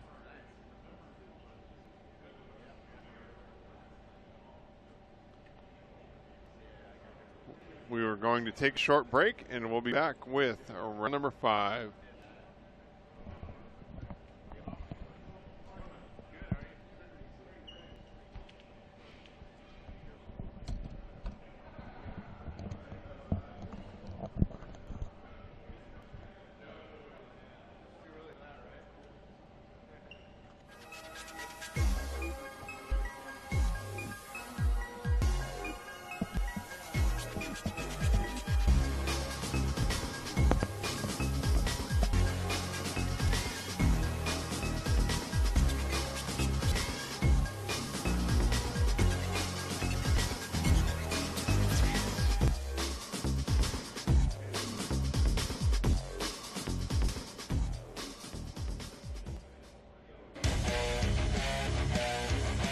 VRC Pro is your RC racing sim for endless training and racing. Super realistic electric on-road racing on tracks like Epelheim, Colegno, Himstede, Bangkok, Orlando, and more. Learn setup, improve race control, meet 100,000 other racers. This is VRC Pro, and it is free to play. Go to vrcpro.com and sign up today.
posted on the board. Ball points are being posted on the board as we speak. Once again, ball points are being posted on the board as we speak.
Coretti, Dunn, Remington.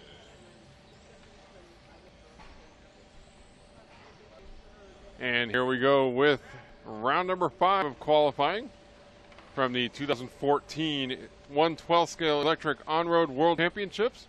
Trinity, the title sponsor of the race, and our title sponsor for our Live RC live broadcast here from the VBC Racing Studio just outside Minreg RC Club in Largo, Florida, is Team Associate, our headline sponsor for this event, with additional help from Superior Hobbies, CRC, HB HPI Racing, Reedy, and Upgrade RC, with Antonio Coretti, Steve Dunn, Stephen Boyce, and Grant Remington on the track. Here in a qualifying round number 5, heat number 1.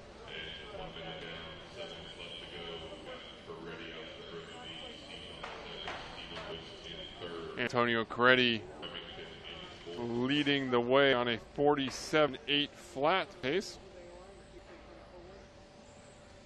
The track starting to develop a groove, and the lap times have dropped considerably over the first 4 rounds. Now Matsukura with a clean sweep of the first 4 rounds of qualifying, and the locking up the overall TQ honors. He will start his title defense looking for a record 4th straight 1/12 scale world championship from the front spot on the grid come tomorrow's main events. Right now we've got Antonio Coretti out front. His last lap though was a 12.025, and so Stephen Boyce takes over the head. Both of them on 47 lap runs, 47.805 for Stephen Boyce. The current pace, 9.82 for his best lap back on lap number 4. He's currently working on lap 12. White and black car working through the infield, heading toward the Yokomo chicane and down the straightaway. This lap nearly identical to his previous lap, 10.013, and then a 10.0, backing it up with a 10.017.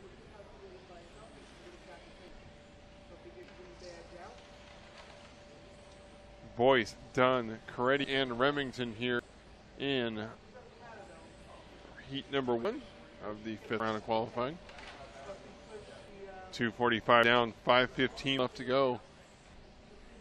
Boyce coming by with a 9.94, considerably faster than his average lap.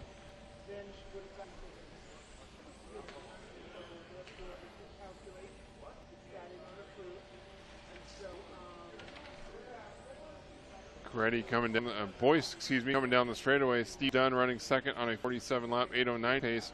Antonio Coretti from Australia on a 46 lap 8 flat. Now on to a 47 lap 810 pace. And Grant Remington out there. Grant hasn't made the start of all 5 of his qualifying rounds, but he is out there here in Q5 on a 45 lap 809.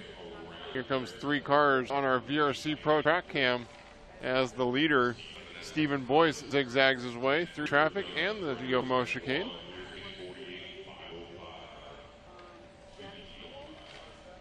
.345 down, 4:15 left to go.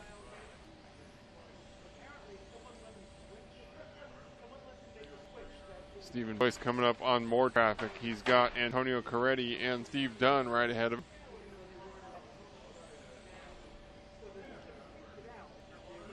Of course, the winner of this heat will set the time to beat for, oh man, Stephen Boyce narrowly avoiding catastrophe there, as Dunn and Coretti crash immediately in front of him.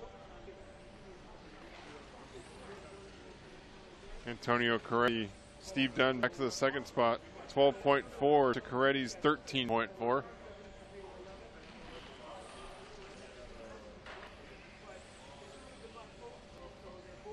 Stephen Boyce with a 10.256 last lap. His best was a 9.71 on lap 19. We will see fast laps later in the run than we had in the first 4 rounds as the track continues to get better. So I did hear the official word from the track crew that they in fact only sprayed the track on the first day. Oh, and Boyce earning himself a Minreg stripe there on the outside, nudging the wall, going to the sweeper. They only sprayed the track with the tire sauce on the first day of practice, but the big change they attribute today to the improving track conditions is that they turned up the temperature on the AC unit so it's not quite as cold and dry in the building today, so the track groove has had a chance to improve. Last lap, Boyce had a little bit of a mistake going through the sweeper, smacked outside wall and got going again. But much cleaner through here, the 2 lap sets. 5:45 down, 2:15 left to go.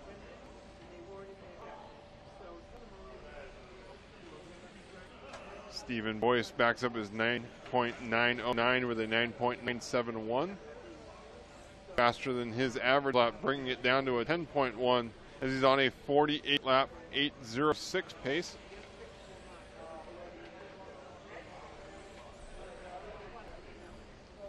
We do have the updated qualifying points. If you click on the results tab below and then click on qual points,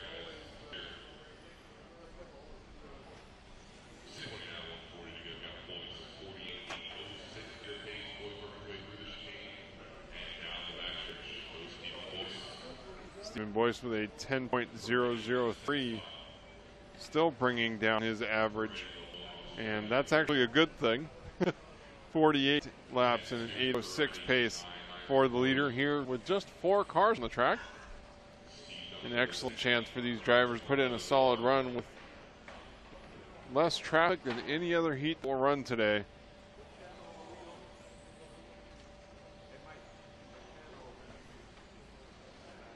Seven minutes down, 1 minute left to go.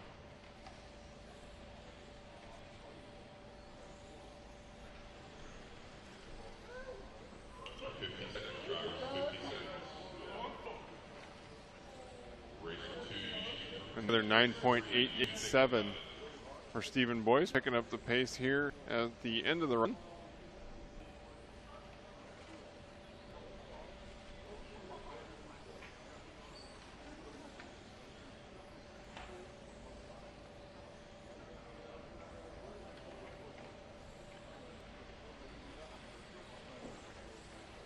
.107 here on lap 45, working on a 48 lap run. Yes, Mike Clement, they are running a spec tire sauce. Everyone is using the same traction compound, but tire choice is open.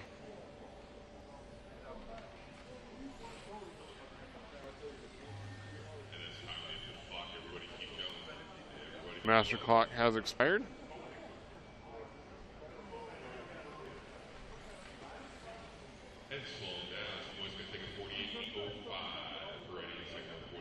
Stephen Boyce finishes up with a 48 laps, 8:05 to take the win and set the early time to beat in heat number 1. Antonio Correa second, 46.805, a full 2 laps behind. Great run here for Stephen Boyce. Steve Dunn finishes third, 45.803, and yet another lap back, Grant Remington, 44.803.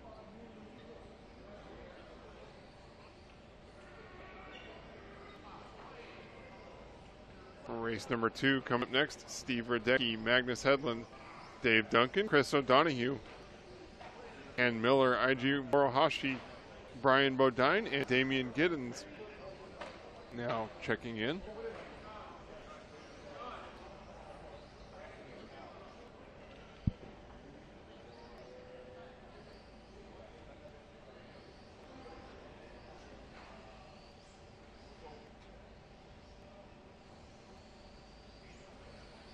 Dave Duncan from the USA.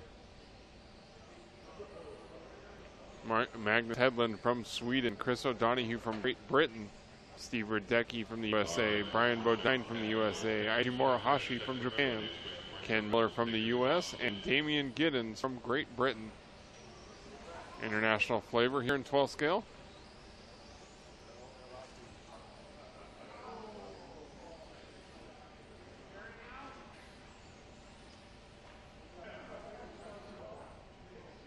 Race number 2 drivers checking in and will line up on the beginning of the straightaway.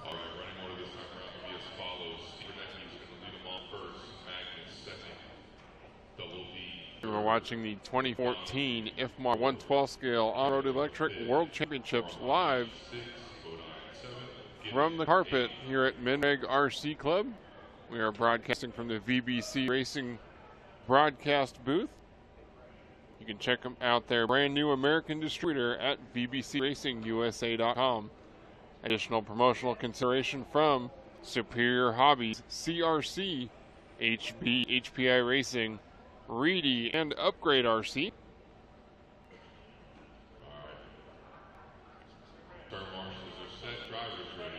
Here we go with the start of race number 2.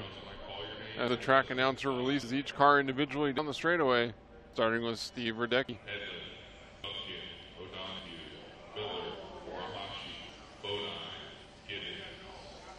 J Concepts employee Dave Duncan in the neon green car, starting third in this heat. The off-road Florida off-road racer, cutting a rug here at Minreg. Morihashi starting off with a 9.968.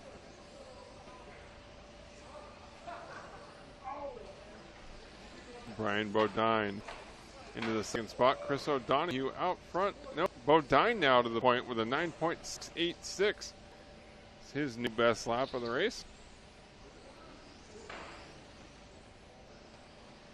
Magnus Hedlund running second. Chris O'Donoghue third. Steve Radecki up to third. Magnus Hedlund to the lead. They're swapping around like crazy through the first minute of racing.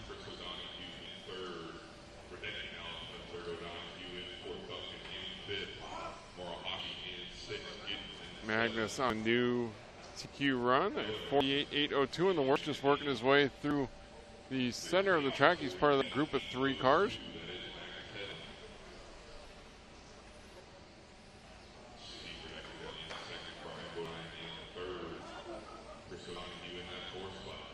This ought to be ugly. Got the 3 cars packed together within 2 corners, working through the center of the track. And here they come into the trickiest section. Through the chicane, get through cleanly somehow.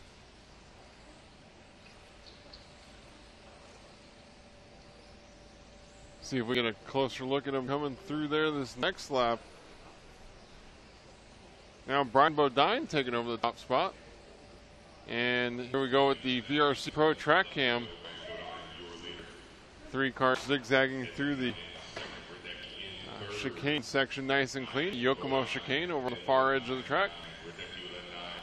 2:15 down, 5:45 left to go. Brian Bodine now taking over the point at a 48.804 pace.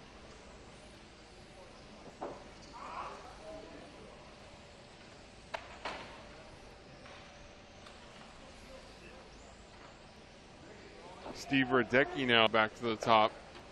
So the lead switching a little bit here. Bodine dropping to second. Magnus Hedlund was up to second and then came by with a 13.525.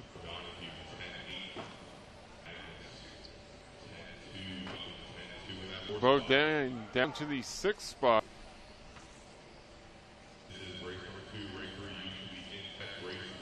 If we can find Steve Radecki's car on the track, car number 4.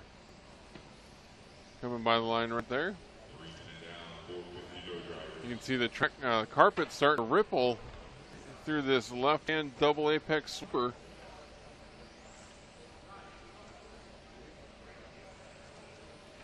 Steve Radecki's last lap a 9.876. Coming by the line right there. I believe he's the neon green car.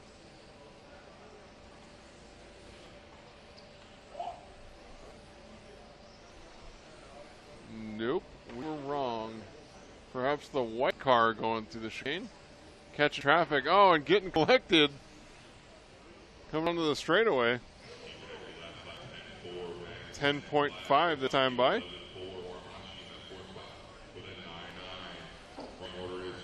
Is absolutely the leader in the white and orange car.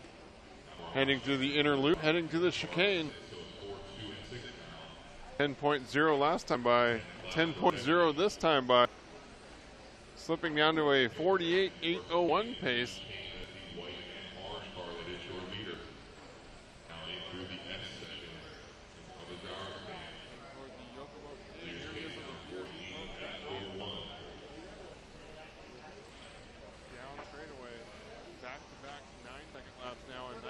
48.93. Getting back on a 48 lap flat run, trying to get by for a 49 lapper. Just past the halfway point, 440 down, 320 left to go.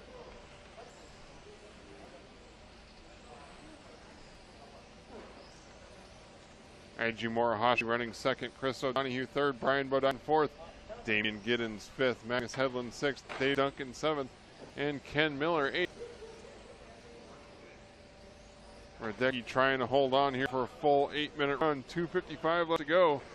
This lap a 10.1. His average is a 10 flat.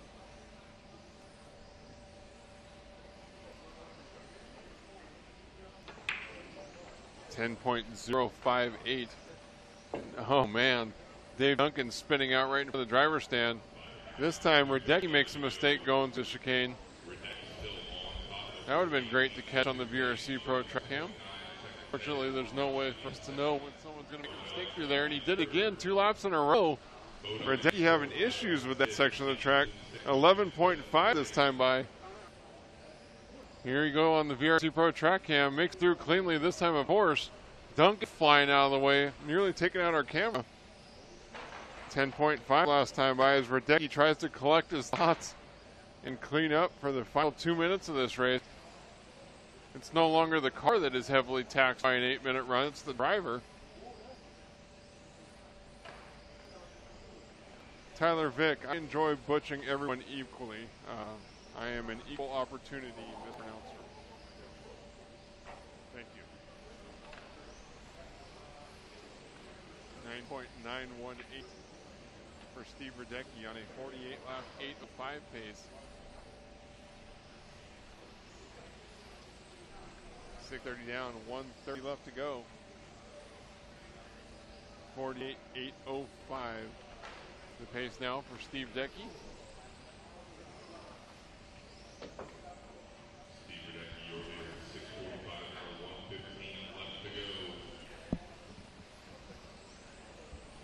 Radecki, 10-1, Morihashi. Steve Radecki on a 10.173 last lap. 48.804 the pace. Into the final minute here. Radecki down the straightaway. 50 seconds left on clock.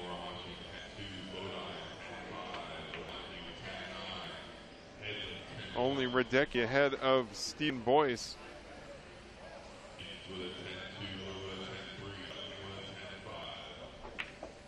So Boyce's time from the first heat will hold on for a second after heat number 2 finishes up. Steve Radecki with a 9.995, getting back into the 9s last lap, backs up at 10.063. Looks like he will finish up a 48 lap run. Too far away from a 49th lap at the moment with 10 seconds left to go. Radecki weaving through the center of the track and heading toward the Yokomo chicane down the straightaway. Iju Morihashi, Brian Bodine, Chris O'Donoghue, Magnus Hedlund, Damian Giddens, Ken Miller, and Dave Duncan. As the master clock expires, Steve Radecki punches it by the line and sends it in the final corner. Steve Radecki taking the win, but missing out on Stephen Boyce's EQ time from heat number 1. Finishing up with a 48 laps, 8:06. Iju Morihashi second, 47.802. Brian Bodine third, 47.803. Chris O'Donoghue fourth, 47.807. Magnus Hedlund, 46.803. Ken Miller sixth, 45.803. Dave Duncan seventh, 45.806.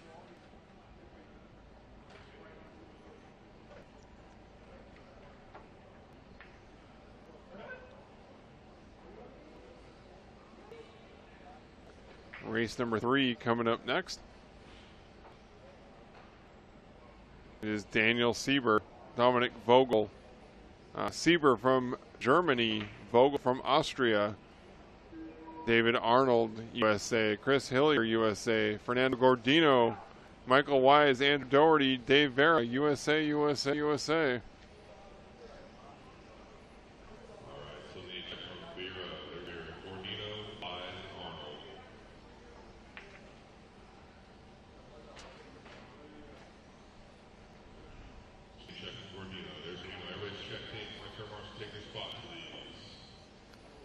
Race number 3 lining up. As the camera zones out on the first hairpin corner, that white car pitching it in there to the apex. That was not the fast line.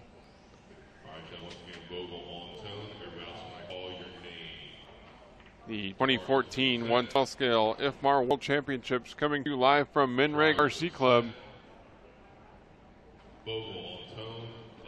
Broadcasting from the VBC Racing Broadcast Studio. Check them out at bbcracingusa.com.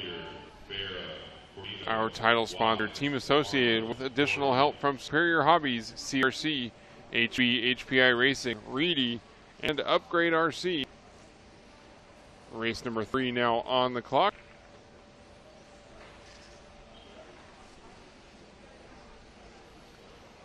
Dominic Vogel with 9.198 here on lap number 2 on a 52.801 early in the race.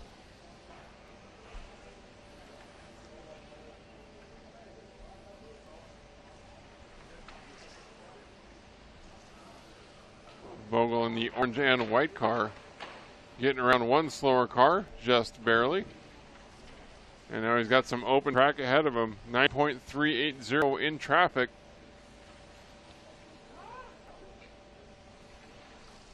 The Live RC chat room made an interesting observation in the final heats of round number 4. None of the drivers in the A heat put down an 8-second lap in the beginning of the race, but they all were going faster toward the end of the race. That's important, especially with the track and the condition that it is, to not burn the tire sauce up too early and ruin the car for the end of the run. So there is still a bit of strategy involved in 12 scale. You got to save the tires for the final minutes of these long 8-minute heats. 135 down, 25 left to go. Dominic Vogel out front on a 52-lap, 809 pace.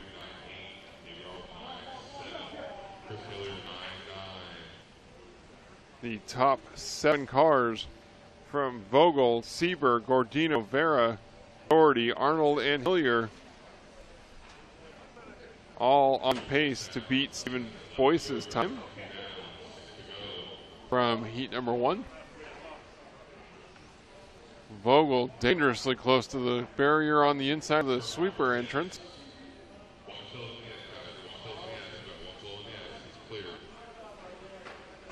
Going a little wide there in the double apex left-hand corner in the infield. This lap for Vogel's last lap was 9.4. This lap, another 9.4. So Vogel consistent. 235 down, 525 left to go. Let's watch these 6 cars zigzag through the Yokomo chicane on our VRC Pro track cam. Right down on track level.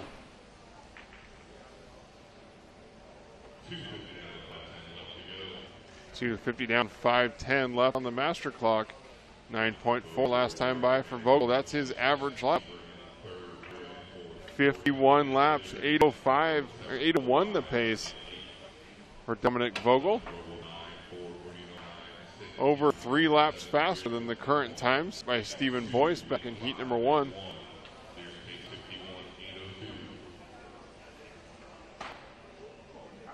.51 laps, 802 for Vogel last lap at 9.972, 9.847 for Fernando Gordino. Daniel Sieber now moving to the second spot, dropping Gordino to third, who had a 10.8 second lap to give up the spot. Not quite yet to the halfway mark here. Dave Vera running fourth, Andrew Doherty fifth, Chris Hillier sixth, Dave Arnold seventh, and Michael Wise in the 8th spot.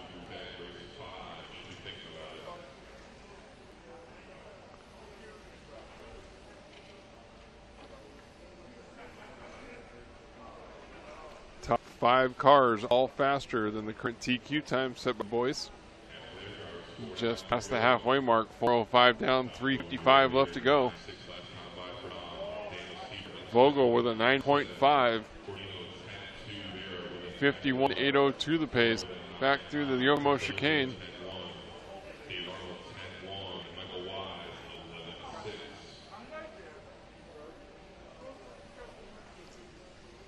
9.4 back up by 9.3. Vogel pouring it on here in the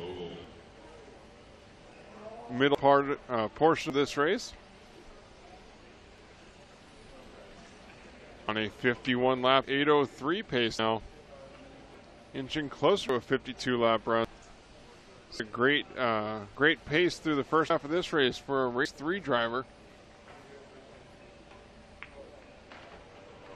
Looks like it was a little slow through the chicane this time. Still a 9.339, bringing down his average. 51.803 the pace. On pace to finish 2 laps ahead of second place Daniel Sieber on a 49.802. 49.806 the pace for Fernando Gordino in third, Andrew Doherty fourth, Vera fifth, Hillier sixth, Arnold seventh, and Wyatt in the 8th spot. Vogel by the line with another 9.586. Heading to the Yokomo chicane down the back straightaway.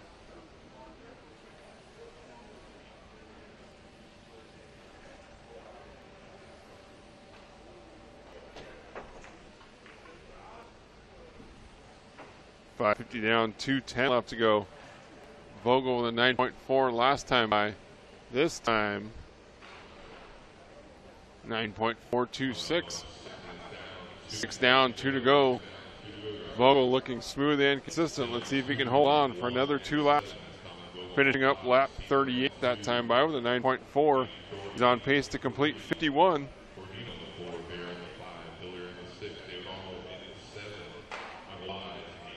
Daniel Sieber running second on a 49.803. Andrew Doherty third, 48.8 flat, his pace.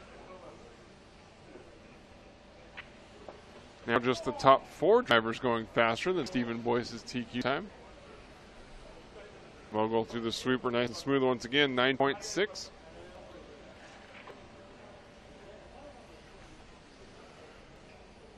.7. Vogel giving up a couple of tenths from his typical pace down to a 51.804. 1:10 left to go.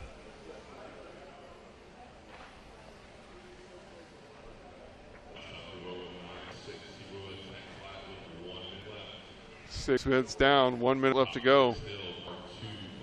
Only the top 3 drivers still in the 9-second lap range. Vogel, Sieber, and Doherty.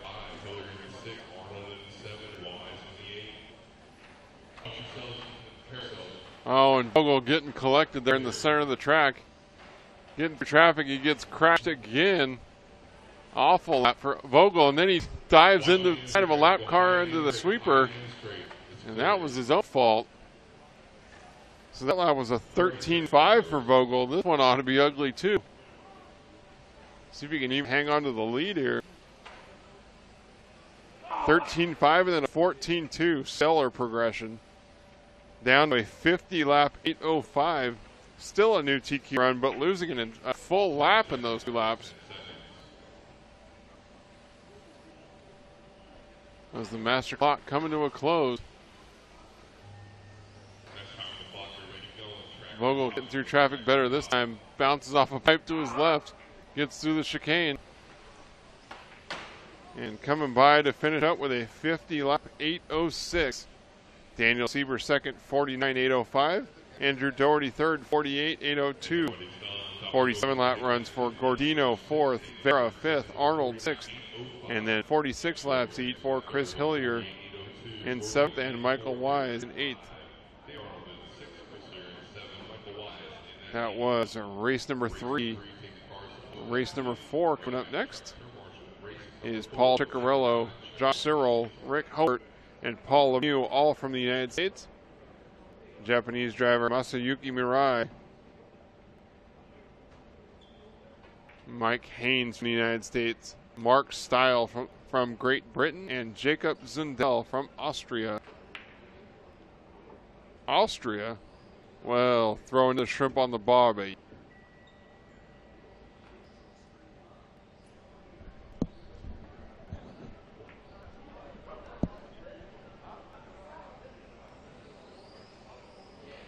Apparently Brandon Rhodey has never seen the movie Dumb and Dumber. I'm hoping at least one person listening to me understood what I just referenced.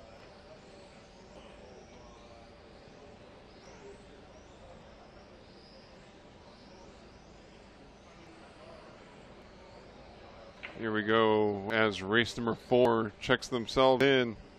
Got Paul Lemieux, a multi-time Roar National Champion, still looking for his first IFMAR Worlds title. Paul Ciccarello from Serpent USA. Jacob Zundel.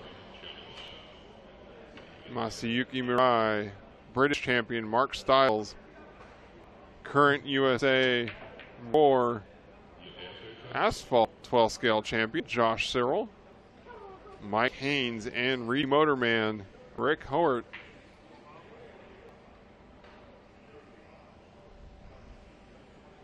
Tyler Vick leading the Paul Lemieux fan club. Go Paulie! Paul Lemieux leading the song on this one. Cirillo second, Zundel third, Mariah fourth, Styles 606, Mike Haynes 7, Rick Howard. Marshals are ready. Race number 4 getting underway here. Paul Lemieux leading on the tone in less than 5. Chicky, Zundel, Mariah, Styles, Cyril, Haynes, and Howard. And here we go. As all cars are on the clock here in number 4. Race number 5. You guys should be in race 6. Should be thinking.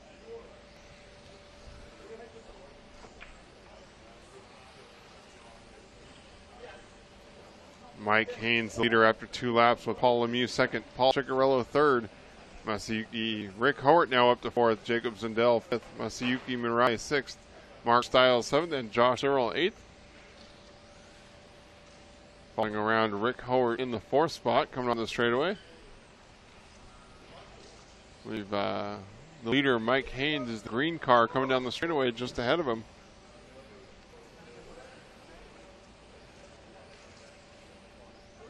Getting in through heavy traffic, going through the Yokohama chicane. See if they can keep this interesting heading into the chicane.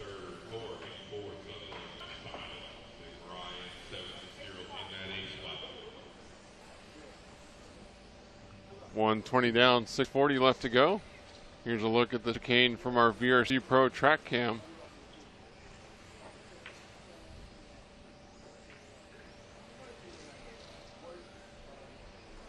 .135 down, 625 left to go.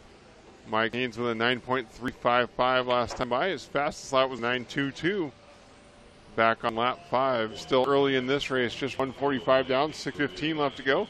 52.806 the pace for Haynes. As the top 6 drivers all on pace to go faster than Dominic Vogel. With the heavy hitters coming up at the next 2 heats, Haynes needs to go as fast as possible to put in a time that'll hold up against the fastest 12-scale drivers in the world here at the 2014 IFMAR 112-scale Electric On-Road World Championships, coming to you from the BBC Racing broadcast studio just outside Minreg RC Club. Our title sponsor for the coverage of this race, brought to you by Team Associated, with additional help from Superior Hobbies, CRC, HB, HPI Racing, Reedy, and Upgrade RC.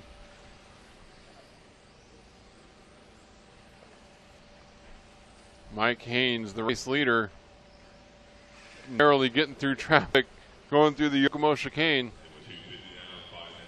Paul Lemieux with a 9.3 last time by. 9.478 for Mike Haynes. Back-to-back 9.3s now for Paul Lemieux on a 51.802 pace.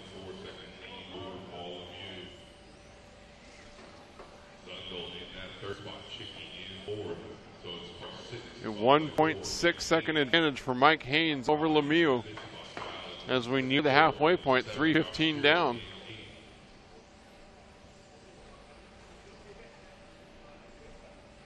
Haynes through the chicane onto the straightaway. 9.4 last time by, 9.284 this time, making up a couple of more tenths on Paul Lemieux. 1.8 second advantage now for Haynes.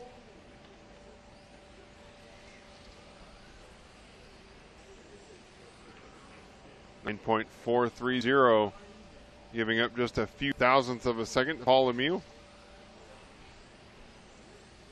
the fastest lap of the race, just a few laps ago from Paul Ciccarello, a 9.15.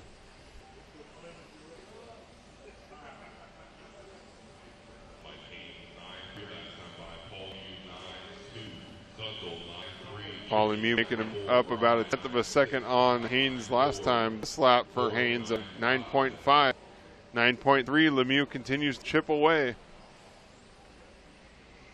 Just a 0.3 of a second advantage. Haynes giving up plenty of time.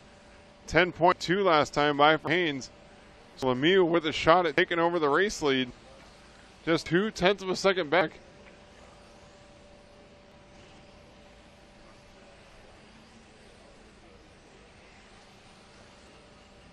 .315 left to go. 9.2 for Haynes getting back on track. 9.3 for Lemieux. The gap back to 0.4 of a second. And 9.8, Lemieux losing a few tenths.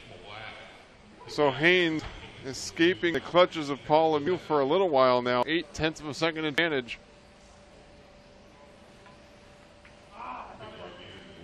Here's Paul Lemieux down the straightaway.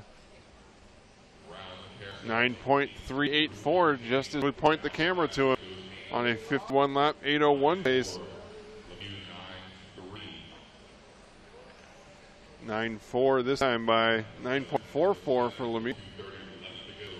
9.339 for Mike Haynes, so the gap now back to 0.9 of a second. Paul Ciccarello running third, Jacob Zundel fourth. Masayuki Mirai 5th, Mark Stiles 6th, Rick Howard 7th, and Josh Searle 8th. Lemieux going a little wide through the sweeper. Had a shallow entrance to the corner. Just trying to hang on. Much better this lap.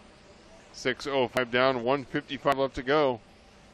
9.4 last time by for Lemieux. 9.6 for Haynes.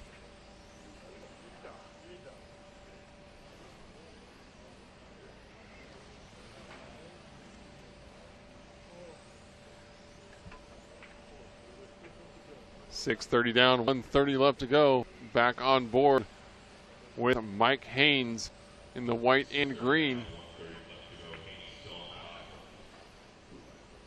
9.392 this time by 0.7 of a second advantage on Paul Lemieux. 51 laps, 8 flat the pace. 0.7 of a second away from a 52 lap run. And the top 5 drivers in this heat all looking to beat the existing TQ time from Dominic Vogel as the fastest 2 heats from the first couple of rounds of qualifying today still come.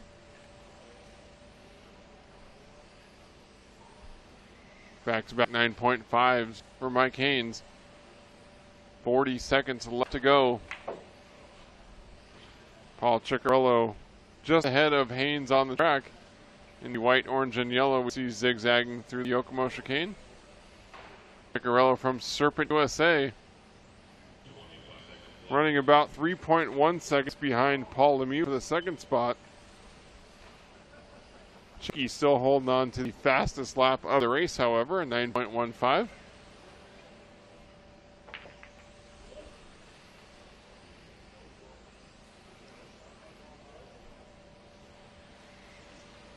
Mike Haynes working on lap number 50 of 51 through the sweeper and the first S turn.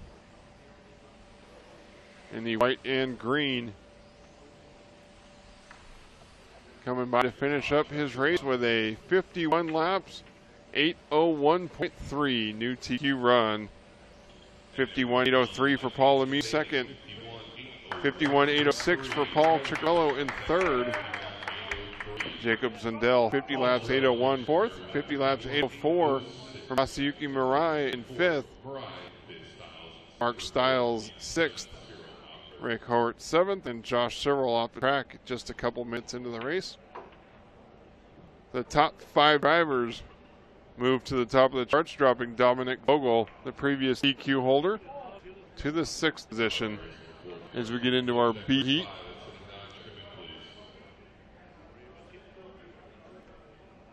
The number of mechanics that go out and scrub their drivers' tires on the track surface raises with each heat that goes on.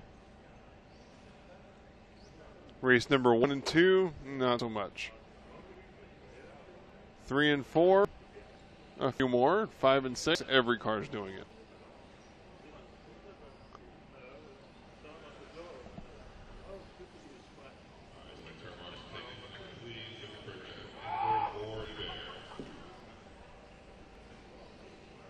In this race, we've got Dominic Leah, who put in a stellar run in the 4th round from the United States. Kevin Hebert from Canada, Healy's Groskamp from the Netherlands, Marcus Mobers from Germany, Andy Moore from Great Britain, Kazuki Endo from Japan, Juho Levonen from Finland, and Alexander Hagberg, fastest in practice, having trouble getting a hold of the track conditions here in qualifying. I talked to him a little bit before that last round. He said he's simply having trouble coping with the changing track conditions. This very soft rear tires he was running yesterday. Not quite the hot ticket today. And here's Mr. Hebert cheering on Kevin from the chat room as Dominic Leo will start us off here on the start tone.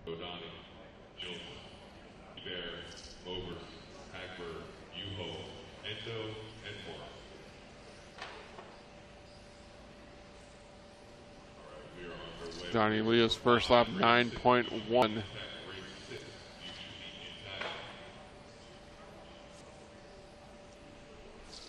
You're watching the 2014 1/12 scale IFMAR Electric On-Road World Championships, brought to you by Team Associate, our title sponsor, along with Superior Hobbies, CRC, HB HPI Racing, Reedy, Upgrade RC, live from the BBC Racing USA broadcast studio on a car parked right by the timing loop on the inside front straightaway. Broken.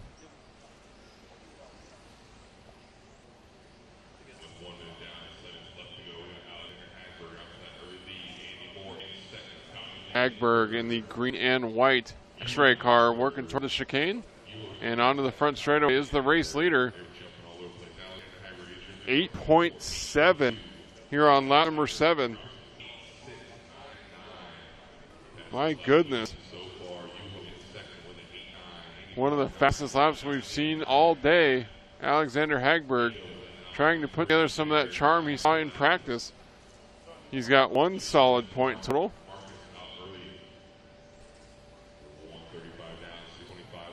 From the 4th round, which is the first time he'd finished inside the top 10. Last lap at 8.9, this time by 8.9. 54 laps, 8:01 the pace.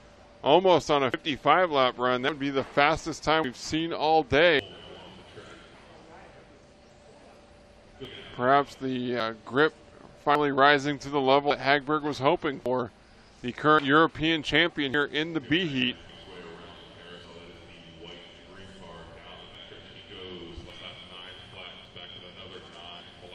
Back-to-back 9.0s for Alexander Hagberg as Dominic Leah moves to the 2nd spot. 8.9 for Leah this lap. Juho Levonen 3rd, Kevin Hebert 4th, Kazuki Endo 5th, Andy Moore 6th, Healy Groskamp 7th, and Marcus Mobers in the 8th spot. Hagberg down the straightaway. Last lap 9.1, this lap 9.2. Hagberg slowing down a bit the last few laps. This lap 8.9, back on that sub 9-second lap. 2:50 coming up on 3 minutes down now. 3 down, 5 to go.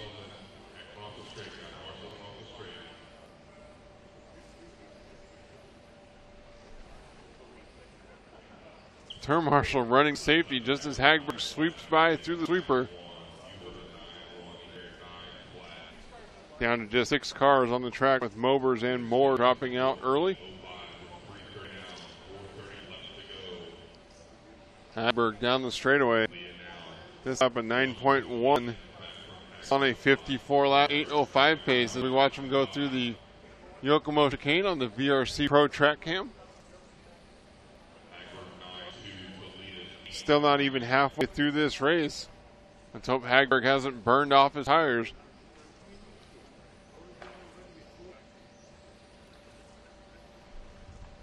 Looking nice here on lap number 25. 8.858. Very quick lap here for Hagberg. Still on a 54 lap, 8:06 pace.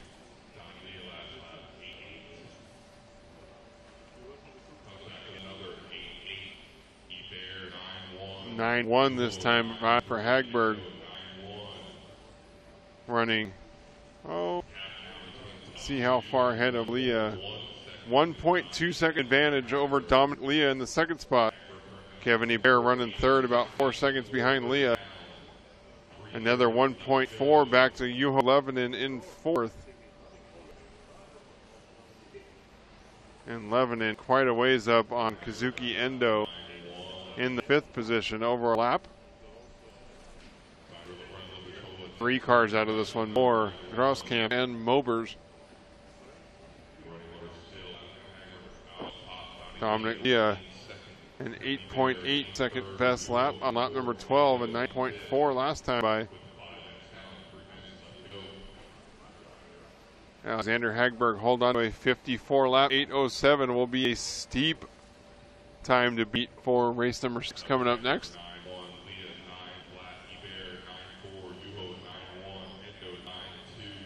Here's Hagberg working his way through the opening left-hand corner, through the chicane onto the back straightaway. 9.188. A little bit slower than his average lap, still on a 54 lap, 8:08 pace. Hagberg certainly has the speed to TQ. Let's watch him go through the Yokomo chicane on the VRC Pro track cam.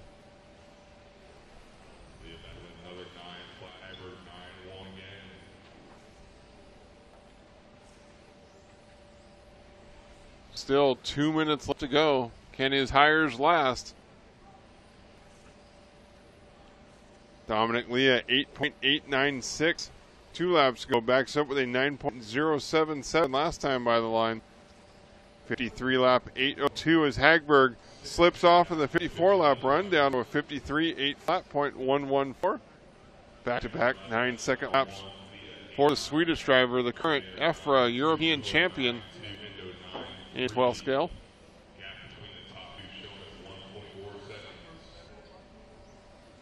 .257 last lap for Hagberg. Running a second half ahead of Dominic Leah. Both drivers on very quick 53 lap runs.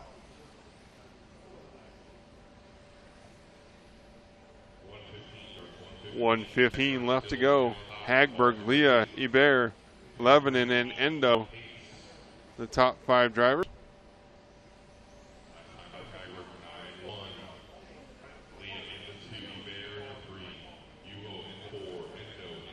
Hagberg's last lap of 9.321. 53 laps, 8:01.5 the pace. So slowing down a few tenths per lap here with 45 seconds left to go.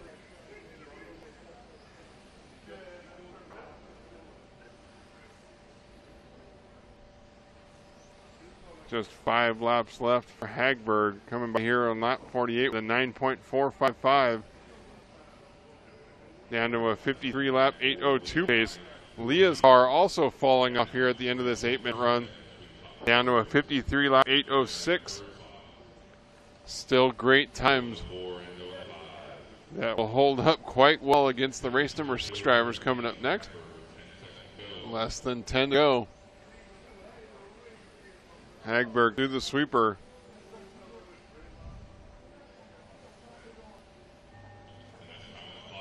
Master clock had expired. And now Hagberg and Leah both working on lap 53. Here's our VRC Pro track cam showing Alexander Hagberg working through the Yokomo chicane one last time. finishing up with a 9.384 and a 53.803.797 for the new time to beat. Dominic Leah ripping off a 9.088 on his final lap to finish up with a 53.806. Kevin Hebert third, 52.802. Juho Levinen fourth, 52.804. Top four drivers all faster than Mike Haynes' DQ time from the previous heat. Alexander Hagberg figuring out something to stop his car from fading badly by the end of the 5-minute heat. And a much happier look on his face as he discusses with one of the Hot Race Tires representatives here from Italy to help their drivers.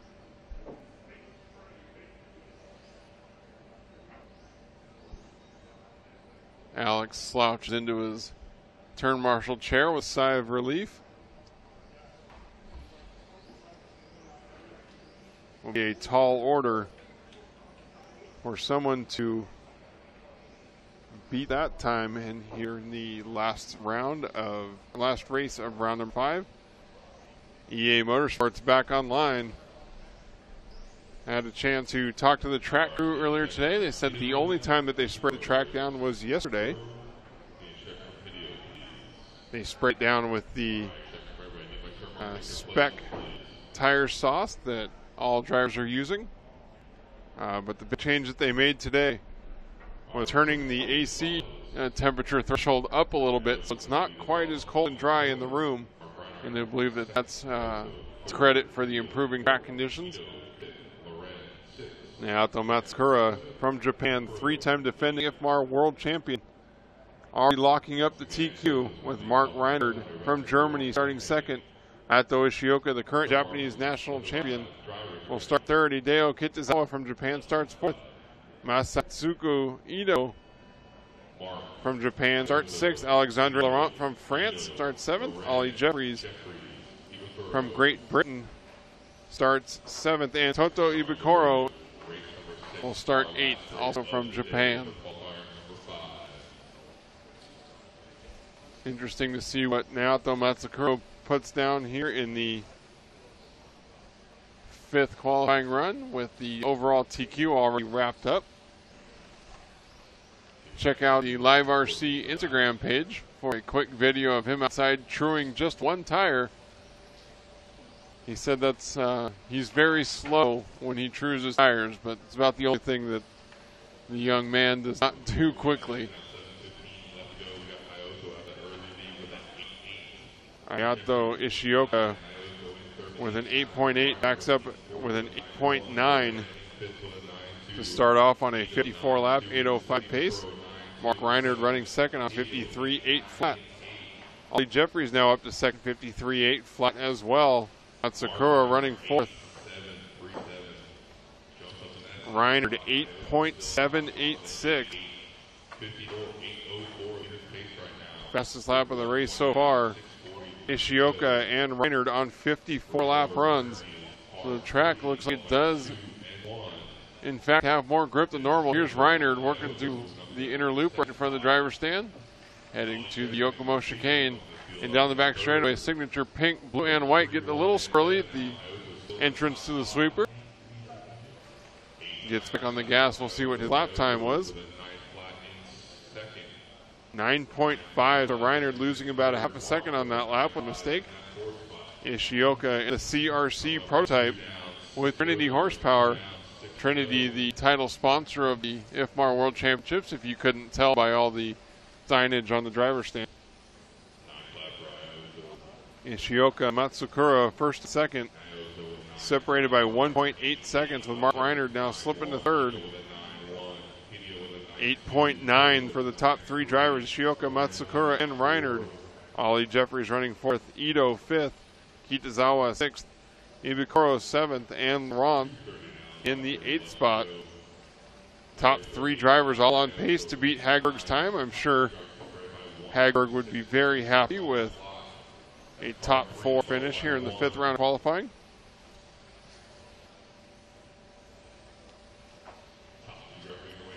Following Naoto Matsukura in the 2nd spot. Oh man, Kitazawa getting it wrong through the chicane.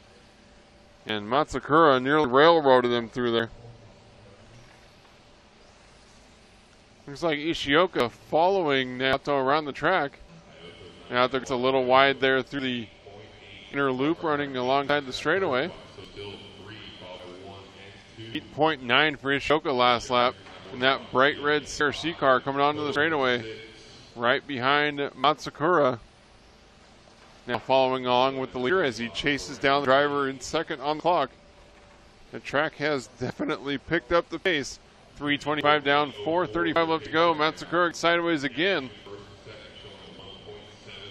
Ishioka so calm and smooth. Identical lap times for the drivers back on lap 22, 9.091.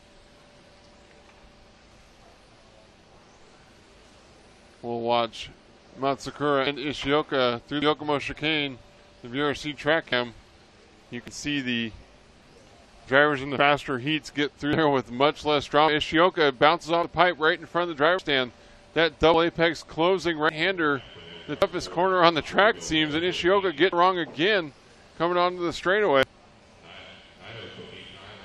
Ayato Ishioka drops to second with a 10.987, so Matsukura out front. See if he can TQ 5 rounds in a row.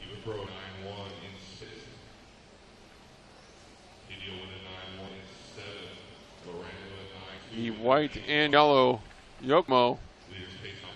They've been running prototype parts on the car throughout the weekend. Yokomo engineers very hush-hush about it as well, haven't wanted to discuss it. 4:40 down, 3:20 left on the clock. From what I found walking through the pits, it seems Yokomo and CRC are the only companies with different equipment on their chassis this weekend. Of course, X-Ray driver running the brand new 2015 edition of the X12. Matsukura on the straightaway, 9.030 last time by 9.129 this time by. Ishioka just 4/10 of a second. Oh, looks like Ishioka there into the wall, however. And off the track, tough break. The young Japanese driver. And then Ito getting into the pipe, coming onto the straightaway. Matsukura with a 14.2. We missed the mistake there. So Mark Reiner to the top spot.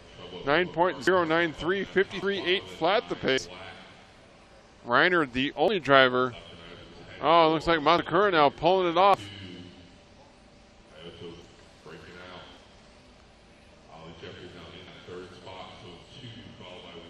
Mechanic setting it back on the track, but not sure he's going to take off again.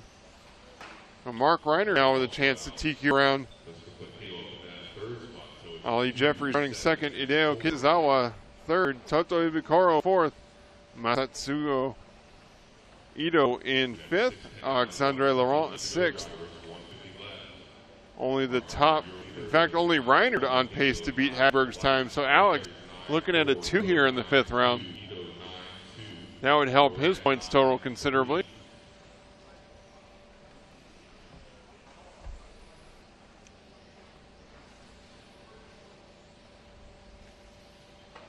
Mark Reiner, the touring car specialist, does not run 12 scale all that often, but wouldn't be able to tell by the way he's been driving so far this week.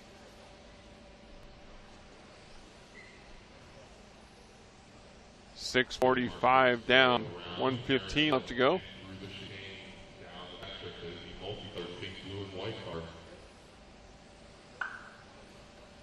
With 1 minute left to go. Here comes Reiner down the straightaway, 9.1 last time by, 9.1 this time by, 53.801 the pace. On track to beat Hideo Kitazawa by an entire lap here in this qualifying heat.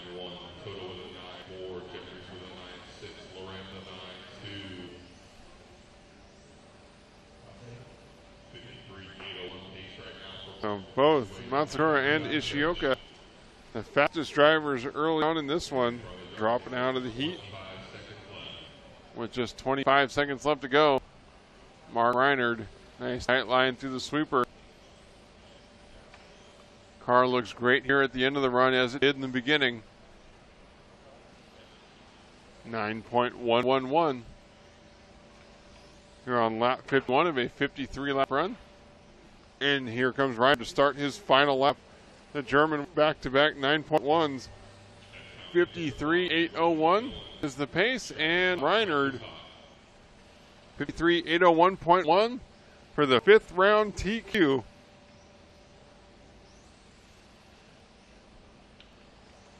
Absolutely blistering run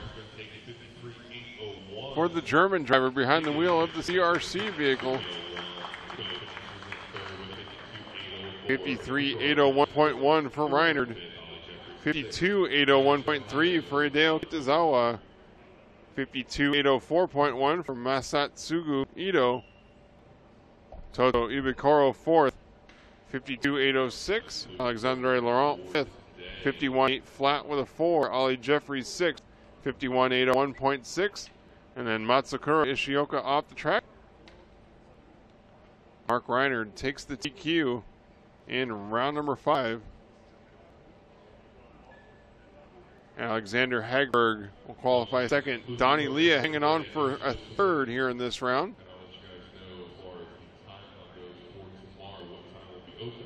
What time will be starting? Just to verify as far as the timeline goes.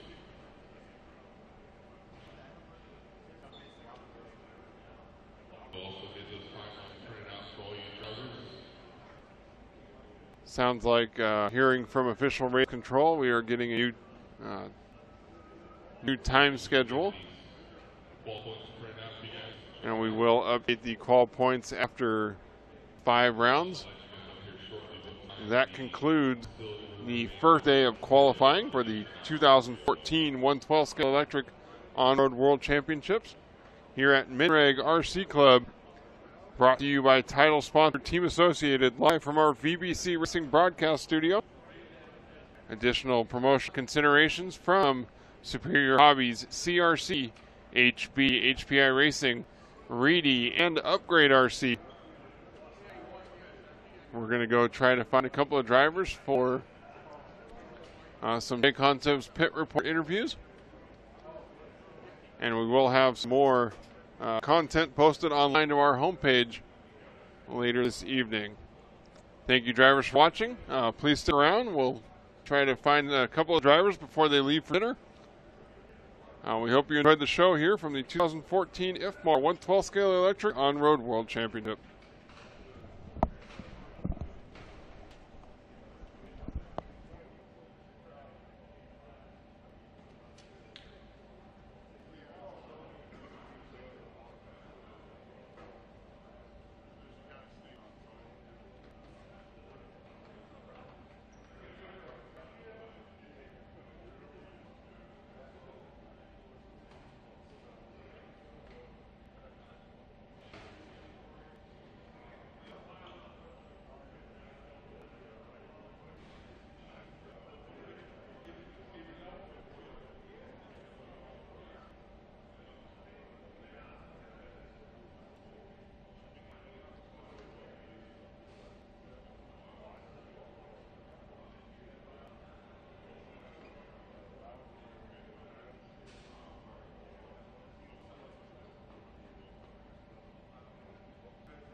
All right, guys, 12 points are being posted now. 12 points are being posted now. Between best 3 out of 5, obviously, because we have completed 5 rounds.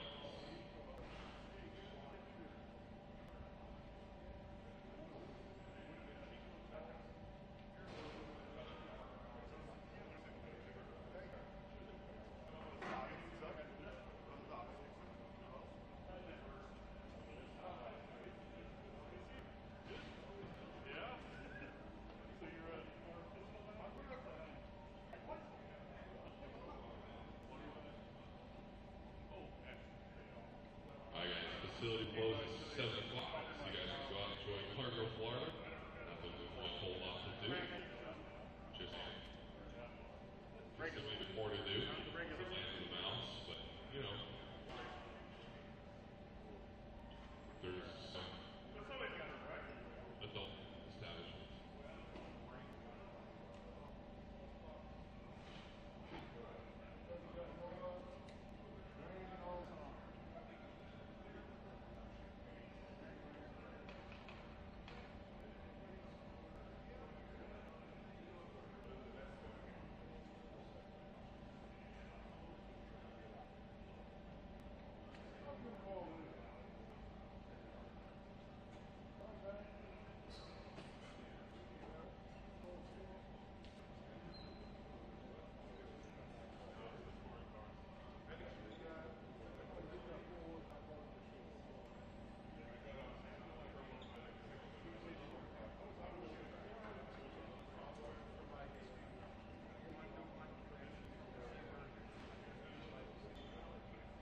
Alright, guys, just so you know, the facility tomorrow will open at 7 a.m. Once again, the facility will open at 7 a.m. tomorrow. Facility will open at 7 a.m. tomorrow. 7 a.m. tomorrow.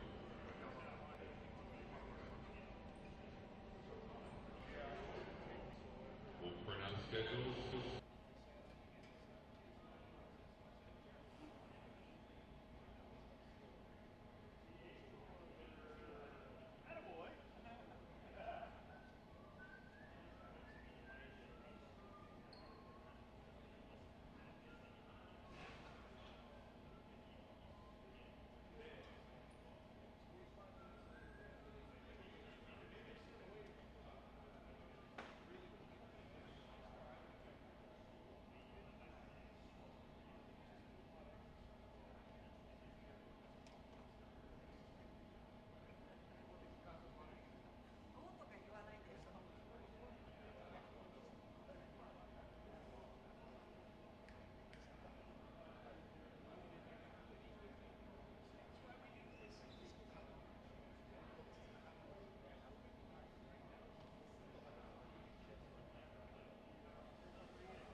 three-time defending IFMAR world champion Naoto Matsukura, wrapping up the TQ with an incredible performance today.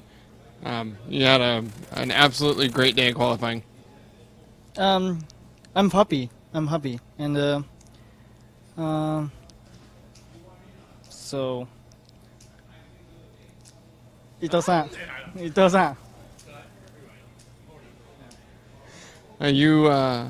You said yesterday that your car was not very safe, but it was much better today. Yes, car good. And every time change setup and it's a car and tire. So today good.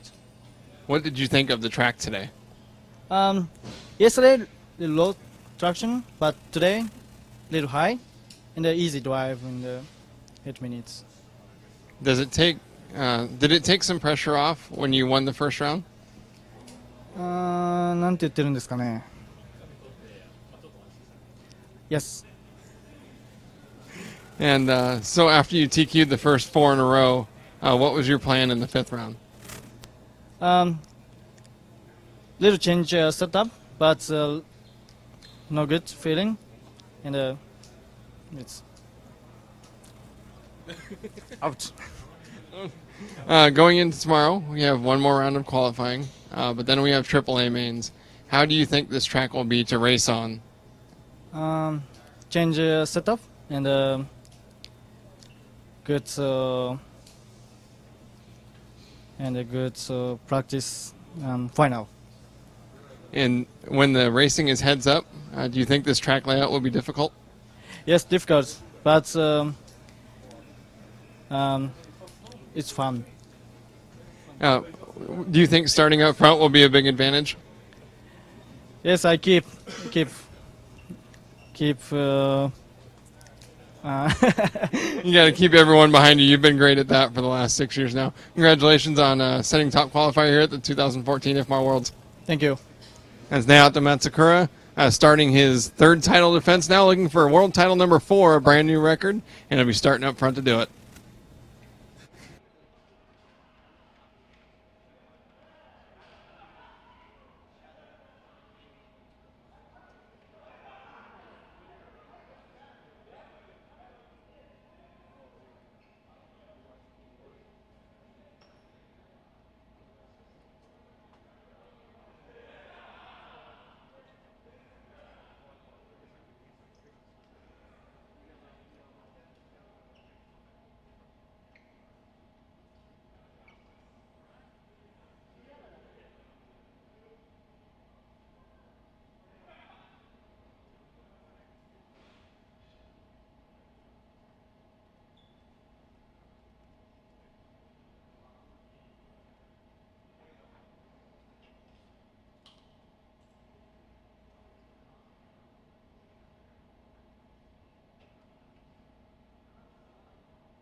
The 3-time IFMAR world champion in touring car, Mark Reinert here.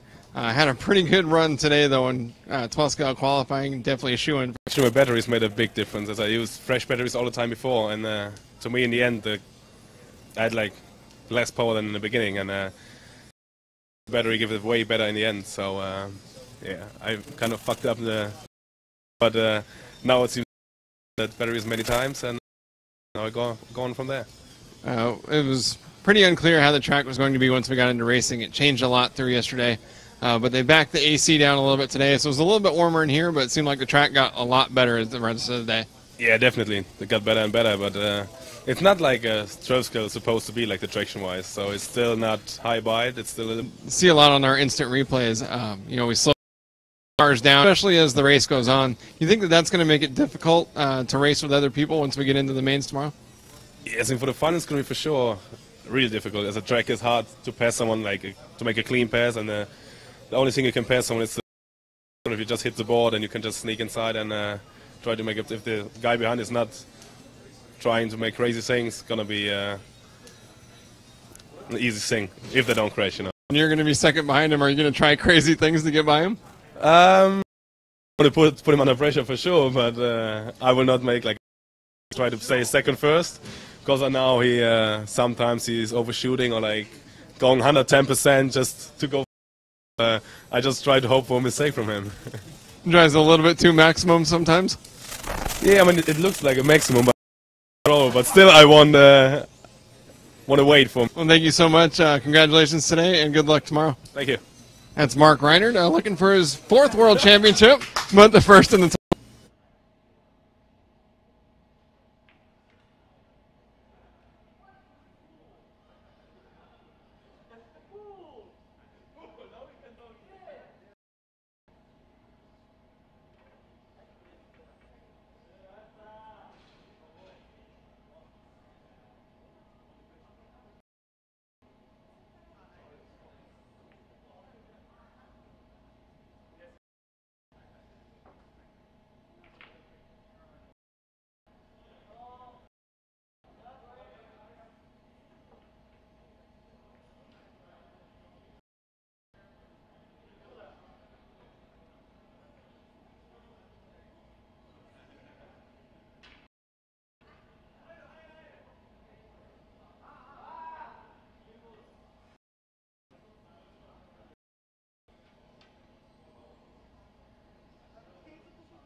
J Concepts pit report trackside with Alexander Hagberg after we finished up the 5th round of qualifying today.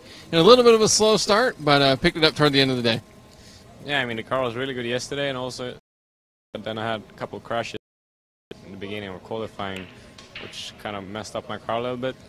And I didn't really figure out what the problem was until now. After the restart, you ended up in the B heat. So you're not quite with the fastest group of drivers, but it seems like the traffic's your way pretty well.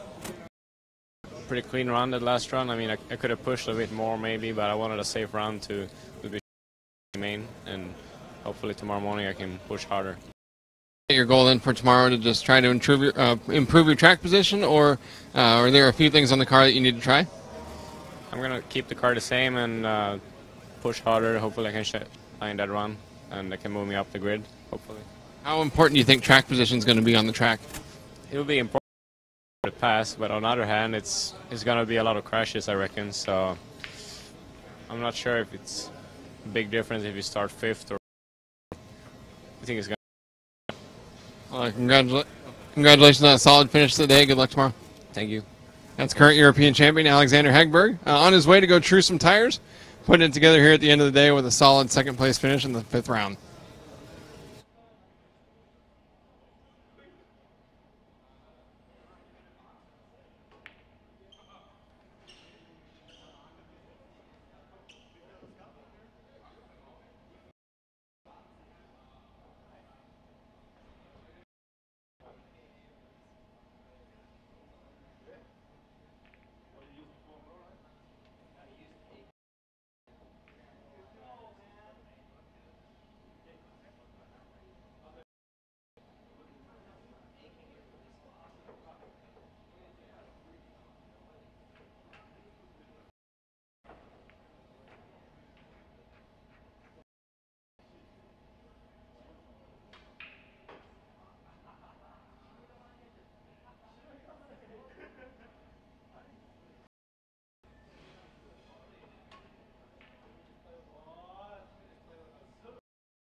USA drivers here at the race. Donnie Leah, you were really strong in practice yesterday and got off to a great start in the first today. Yeah, just kind of dialing in our tire situation, and today we made good, made big gains on it. So now it's just a matter of. I think we need you always want more speed, but I think the biggest thing for me is just stay consistent and not crash. That's pretty much it. You mentioned that you were making a lot of gains by changing tires and trying a couple of different combinations today. We were actually your car specifically. We don't know if it's the car or the tires, but he said that your car just looked different than everyone else's. What do you think? That's the fact that you're the top racing car, running up in the field today, or is it the tire combinations you've been trying?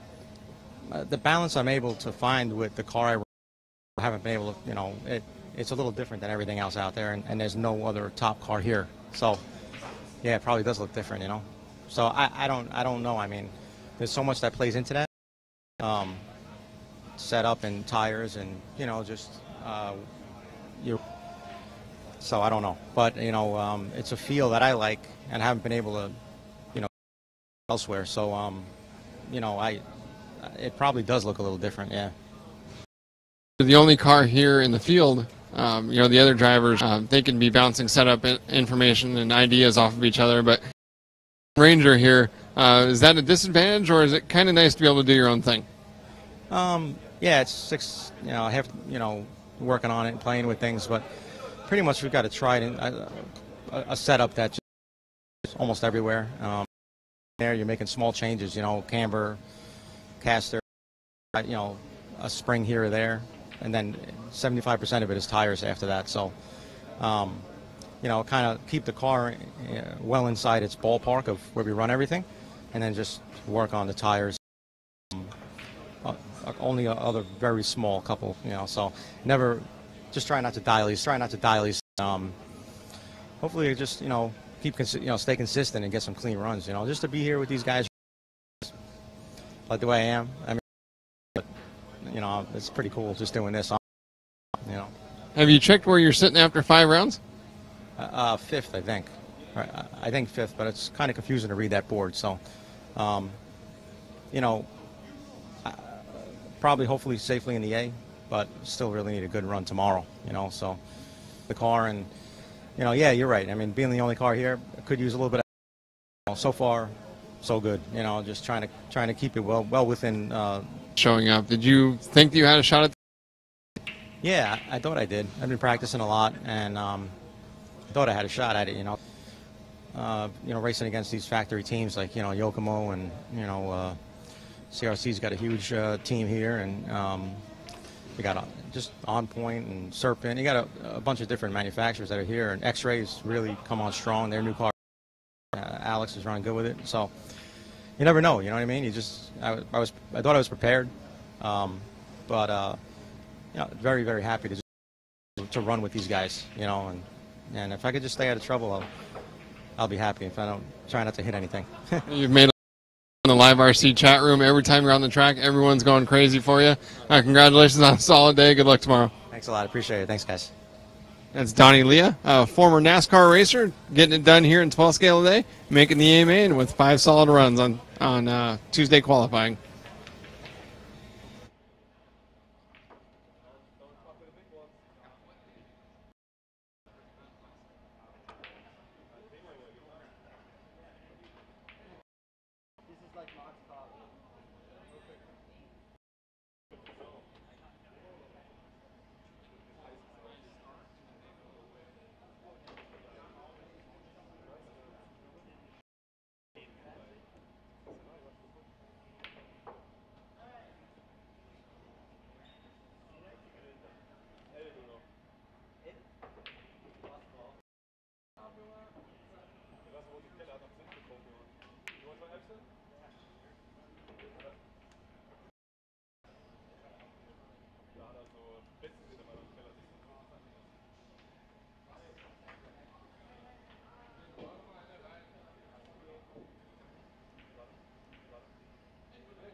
Canadian Kevin Hebert was the 2014 12 champion in carpet racing, and sitting 10th.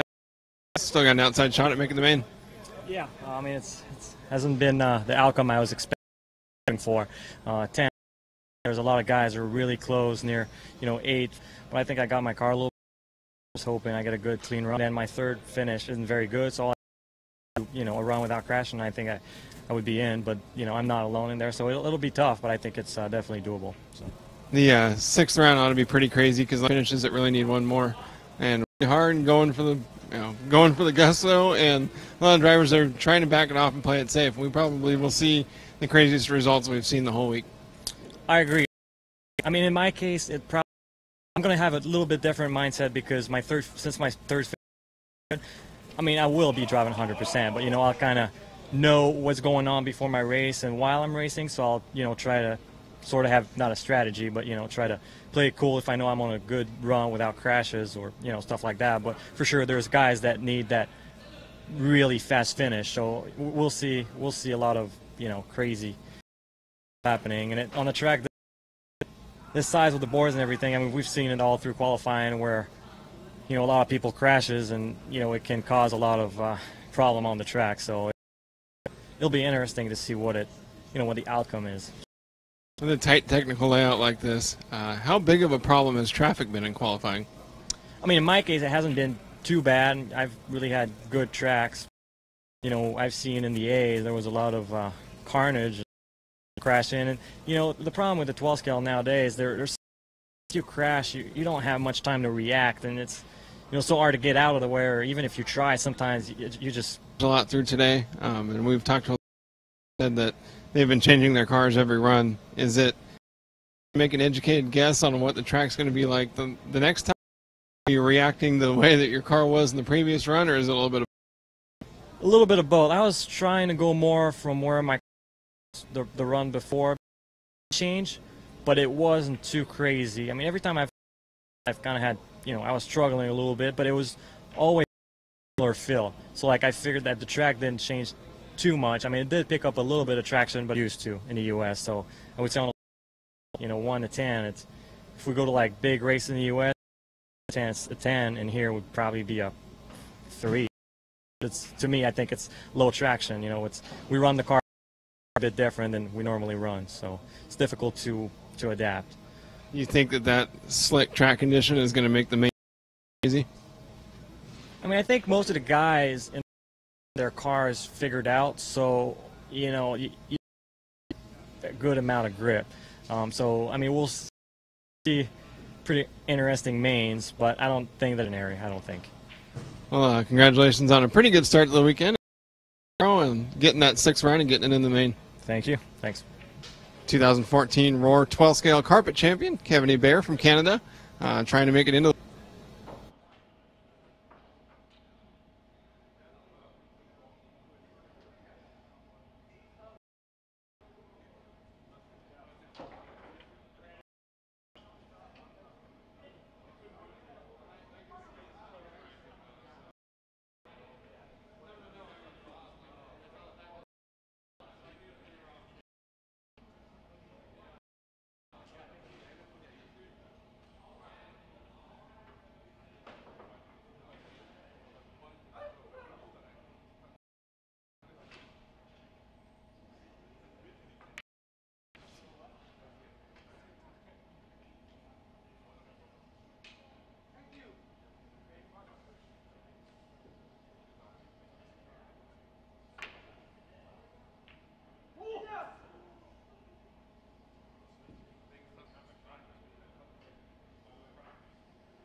qualifying for the 112 scale championships here at Minreg RC Club Florida are now complete, and it was all about Naoto Matsukura, the three-time world champion, starting off his quest for record title number 4 in a row by absolutely smashing everybody in the first 4 rounds of qualifying, locking up the overall TQ honors.